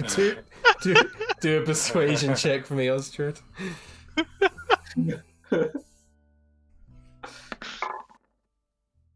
Holy shit. Nice. He kind of looks and he kind of smiles at you, Osdred. He thinks you look like a funny little man with your funny little ventriloquist dummy. So he kind of smiles and he kind of nods slightly. And then he's like,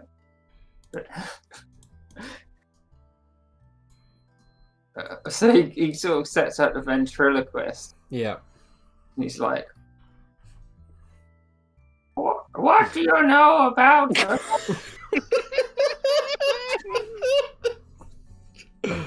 Oh, I'm so glad. What exactly did he say?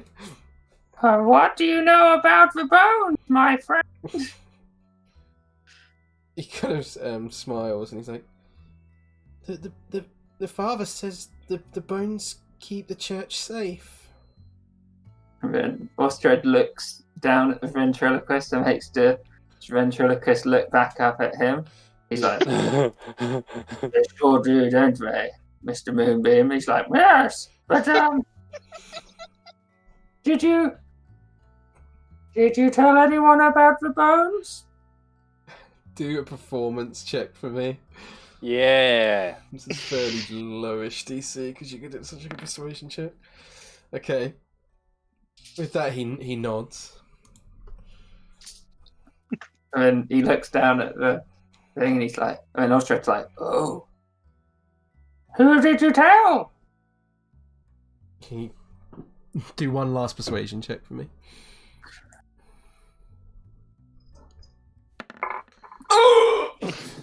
Luckily, it's exactly what you needed. Oh, nice. With that, he kind of goes, I told Milivosh. Who exactly is Milivosh? He works on the graves outside. He digs the graves. And you told no one else? he shakes his head. And then, so Osdred sneaks behind a gold coin behind the ventriloquist. To be a sleight of hand check. Oh, fuck. Okay, yeah. You managed to... It's kind of obvious to everyone else, but Yeska seems a little bit enthralled with this attempt at doing fucking strut. Mr. Moonbeam! And then he kind of takes the rocket, so the gold coin falls out here, and then the ventriloquist looks down. It's like, I seem to have dropped something. He kind of reaches down and picks it up and tries to hand it back to him. And then Osdred looks up, and he's like, Mr. Moonbeam says you can keep it. If you assure us that you told nobody else but Milivosh. Give me one last persuasion check.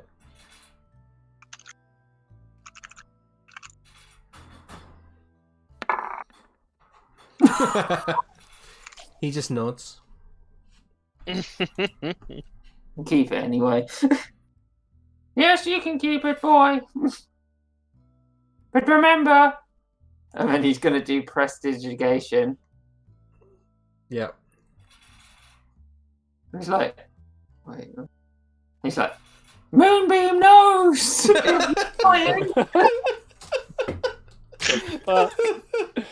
He kind of looks kind of scared of that and kind of hides behind Neville a bit. Yes, he's sorry, child. He gets carried away sometimes, and he puts the ventriloquist away. Neville's just wide-eyed, shaking his head like, "Good God!" Pitch. Osdred hears Pitch behind him just quietly say, "I've never been so proud." And then he's like, "It wasn't me. It was Mr. Moonbeam." Yes, that is who I'm referring to as well. Oh God. Neville turns around. He's like, "All right, lad. Get back to your windows now. Thank you very much for the chat." He kind of nods and kind of runs off towards the ladder and then... Ooh, fuck. And explodes. I finally did a Kieran. Yeah, he runs off in that direction and resumes cleaning the windows. Pitch just bursts out laughing. That's a neat little trick there, Osdred. Well done. I knew it'd come in handy for something. Okay, I think at this point, Farrah and Helen, you would be rejoining the group. Would they have heard that Mr. Moonbeam knows? Because it's 3 times louder than Echoing throughout the church. Yeah, you probably would. Whilst you were whilst the Father Lucian was doing the chants, you just heard from the distance, Moonbeam knows! Anyone want to tell me what Moonbeam knows? She smiles. You'll have to ask him yourself. It was a glorious display of performance that I did not know Osdred had in him. Well, A performance, eh, Osdred? That's interesting. well, we got some information out of the boy. Oh, That's Miss good. Moonbeam did. I assume you tell her? Yeah. We need to speak to this Milivosh. How did it go with the priest? Helen, how are you feeling? Oh, for once I feel actually pretty okay. Oh, that's good to hear. Did it cost anything? I left him a small donation. That's kind. Don't be modest, Helen. You gave him. It was very generous of you. Well, I'm a very generous person. I'm glad you're feeling better, though, Helen. It was definitely worthwhile talking to him. It was better than I expected, to be honest, with more healing ability.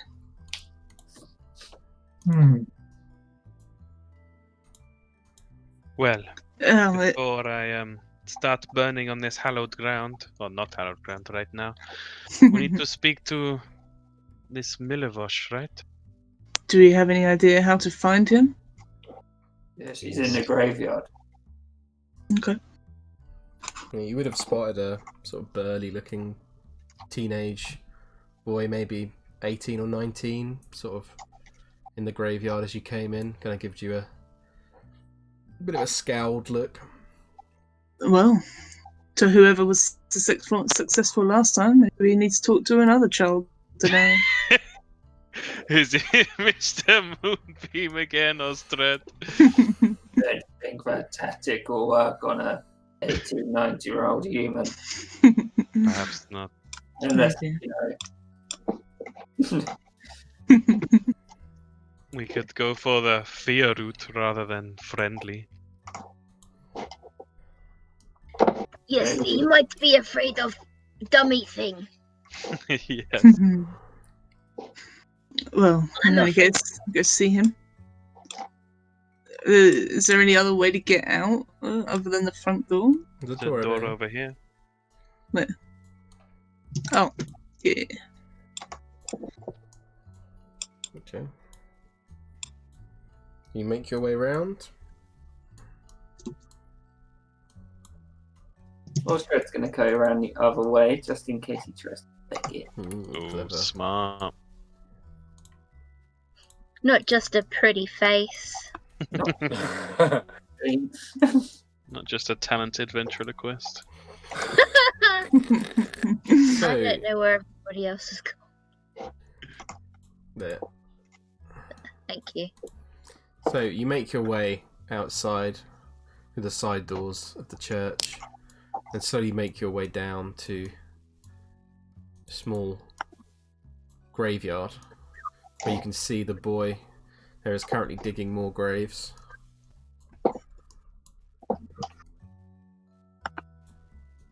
How old does he look? About 18, 19. Oh, he's a lad. 32. He's a Yeah. lad. Yeah, he's a lad. He kind of looks up at all of you, like, looking very suspicious, like, fuck do you want? Pitch nudges Neville in the back. Hello there, fella. We're just passing through and asking a few questions. If you've got a minute. Right, go on then. We was wondering if you might have any knowledge or witnessing of some bones recent. Father said they went missing, that's all I know. But is that all you know, though? Roll a persuasion check for me. Guidance. I think I'm alright. Oosh. Neville Daggersen. He kind of looks Damn. to you and he just says, why are you asking? Well, we're just passing through and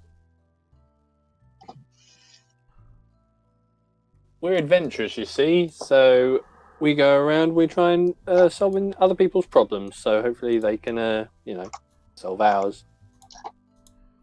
Right. Well, I don't know nothing about the bones being stolen, so. He Can try I and do he an like. insight check? He said, "Yeah, go for it." 15. Okay. As in, like, yeah, is he lying? He's lying. You're pretty damn sure he's lying. As he turns away and sort of like starts like not paying you mind anymore and trying to go back to digging the hole.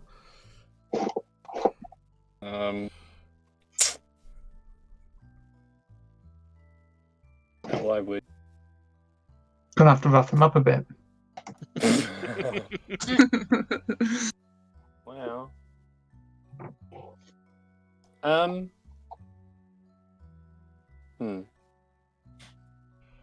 18. Yeah. Are there any shovels lying around? He's holding the only one. The only. Only one you can see anyway. Threatened to delete his porn collection. He will tell us everything. Neville approaches him slowly, specifically around to sort of have him facing him, you know? Yeah. He's like, now, lad, you know, He's like we not, can keep this between us. He's like not keeping you eye know. contact with you like at all whilst you're doing this, I will add.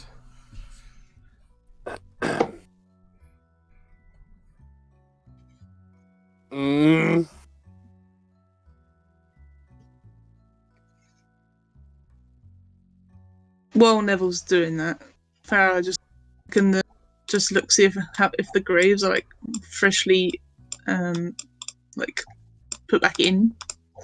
Do a perception check for me.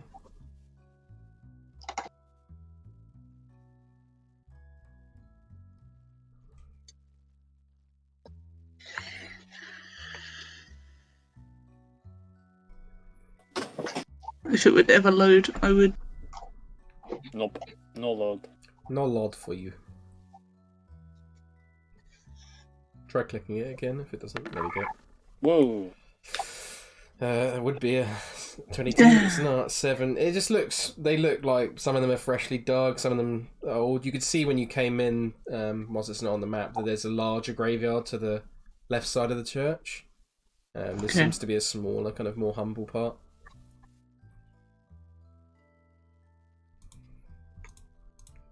Go on, Neville. What were you doing?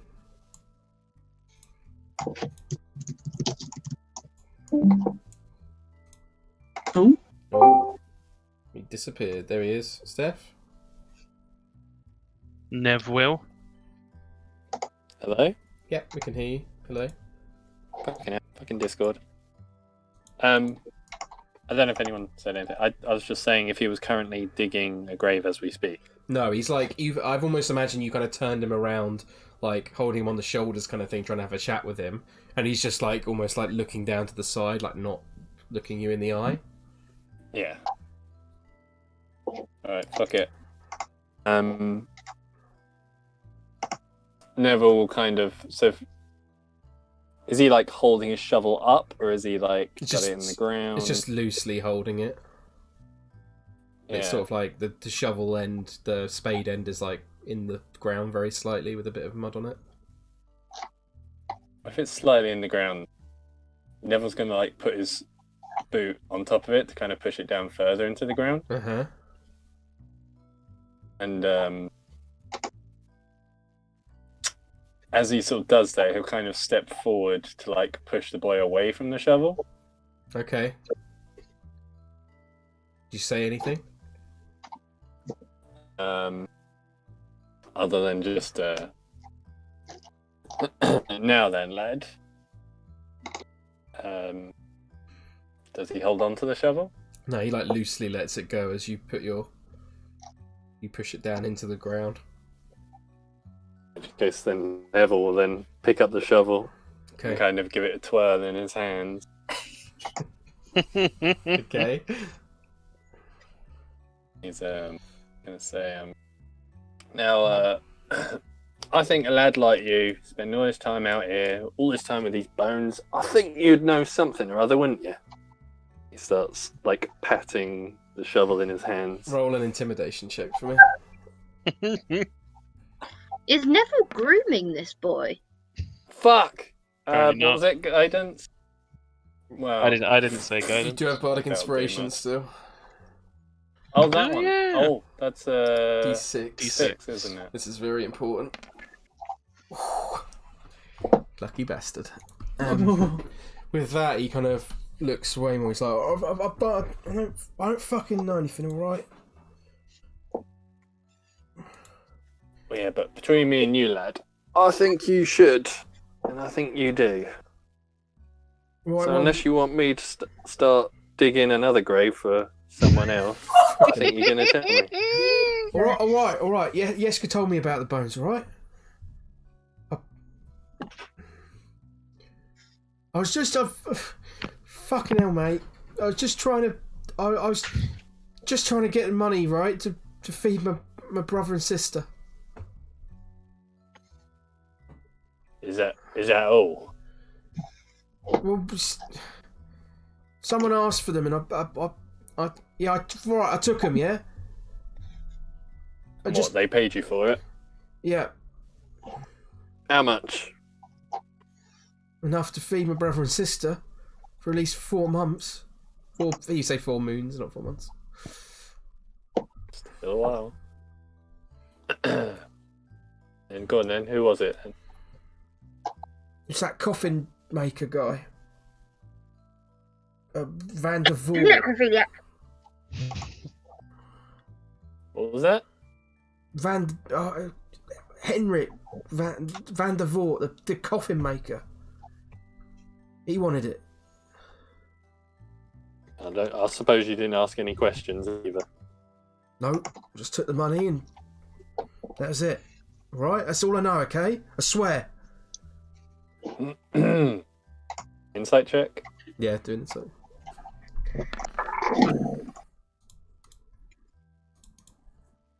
Is that all he knows? It feels like, from what you gathered, that he seems pretty intimidated by you, and if he was gonna spill that much, then he probably would have spilled everything. So you get the impression that's all he knows. Pretty much it.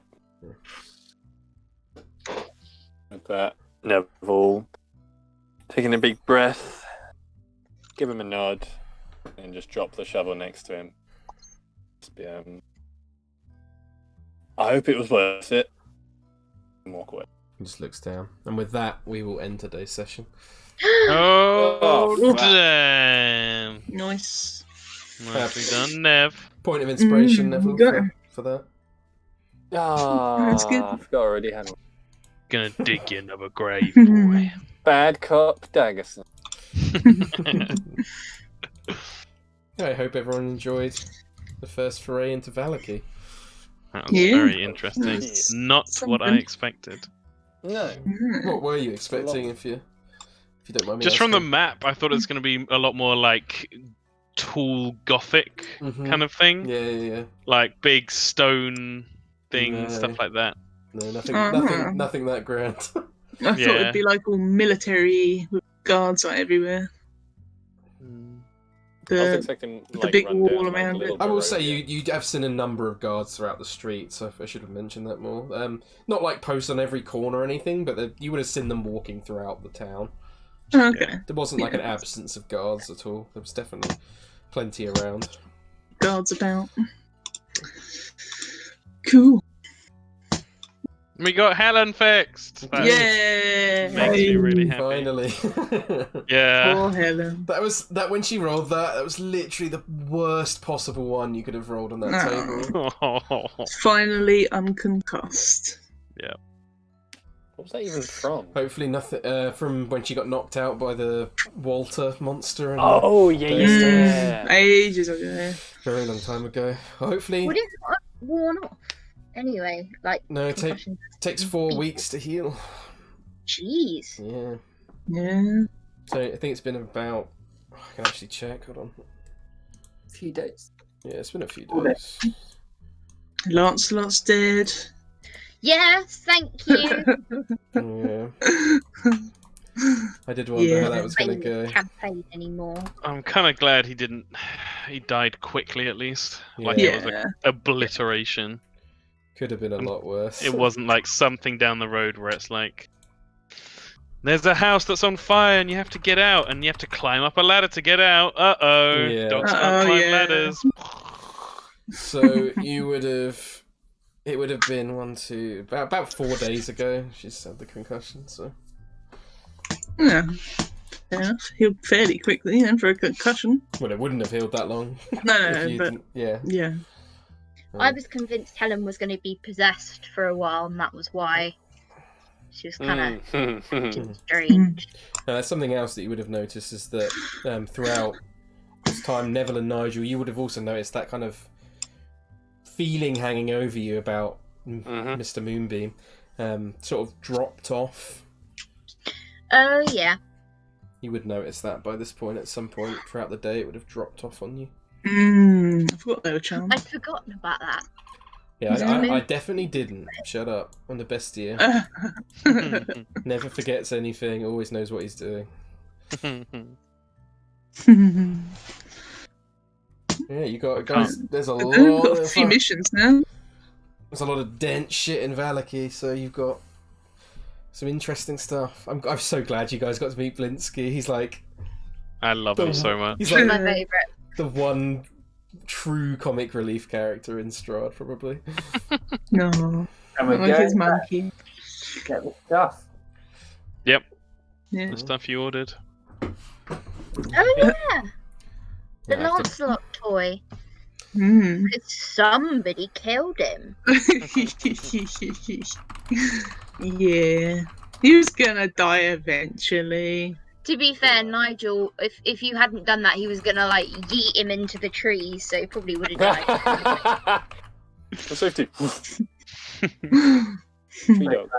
But Shield of Faith at least blocked the first attack. Yeah. Tried. Thanks, Kieran. The second attack was super high, wasn't it? Yeah, it's like 22. Yeah. So I was No like, the chance. only other thing I could try was casting Bane on Farrah, but a D4 wouldn't have saved him. No, it wouldn't have. He had, with the Shield of Faith, he actually had 14 AC, which was like nearly. Pretty decent. And if she'd rolled low enough on the damage, it might not have outright killed him, but she did. Yeah, it's quite bad. Oh well. But I better get another dog. They're searching for one. Yeah, you've got a little. You guys have got little inklings into what's going on in Vallaki. Can we say that Moonbeam looks like this? Yes, Georgie. Yes, yeah, of course, that's fine. Yeah.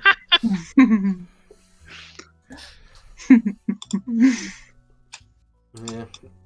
I'm curious what you guys think of the weekly festivals. Yeah. I didn't really ask about it that much. Feels very Roman. Feels very Wicker Man. I don't know about anything else. Keep the plebs happy. Remember, guys, all will be well. Yeah. There is no war in Basing Sea. Yeah. Yeah. That was very much the vibes I was hoping for. Just go to the winery whenever that festival's on. I've been waiting so long for you for Osdred to learn about the winery, Kieran's, because I was like, I thought he was going to be like, winery? Let's go there! Well, we've got a good excuse to get them all there. Kieran, that's so horrifying. Isn't it? Jesus. I've just looked at it. Jesus Christ. It's cute. Look at his little smile. No wonder that poor kid was terrified. I'm terrified. Mr. Moonbeam, no! Oh, it's so fucking funny. I was thinking, if I cast invisibility on Osdred, would it just be the puppet floating around? Yeah, no, I think it's everything you hold on you as well. Yeah, I think so too. So sad. Doesn't it just? I've got so much planning to do for next session. Vallaki. It's never ending. If you want a hand, let me know. No, it's fine. It's all Are you, stuff that no one else can know, so yeah. When are you able to do early tomorrow, Tom, the Ingvar thing? Oh yeah. Let me check my timetable real quick, actually, because if I have what I think I have last, I might be able to get away a little bit earlier. I was thinking of doing it in the session if everyone had some goons. Yeah. I don't know, really. I don't know. Yeah, so I have sixth form last, which means I can always punt out early and just be like, off you go. Probably like 4:30 I could do. Yeah, that could work. Yeah, I can be along at that time. Anyone who wants to watch can, or join in with the goons.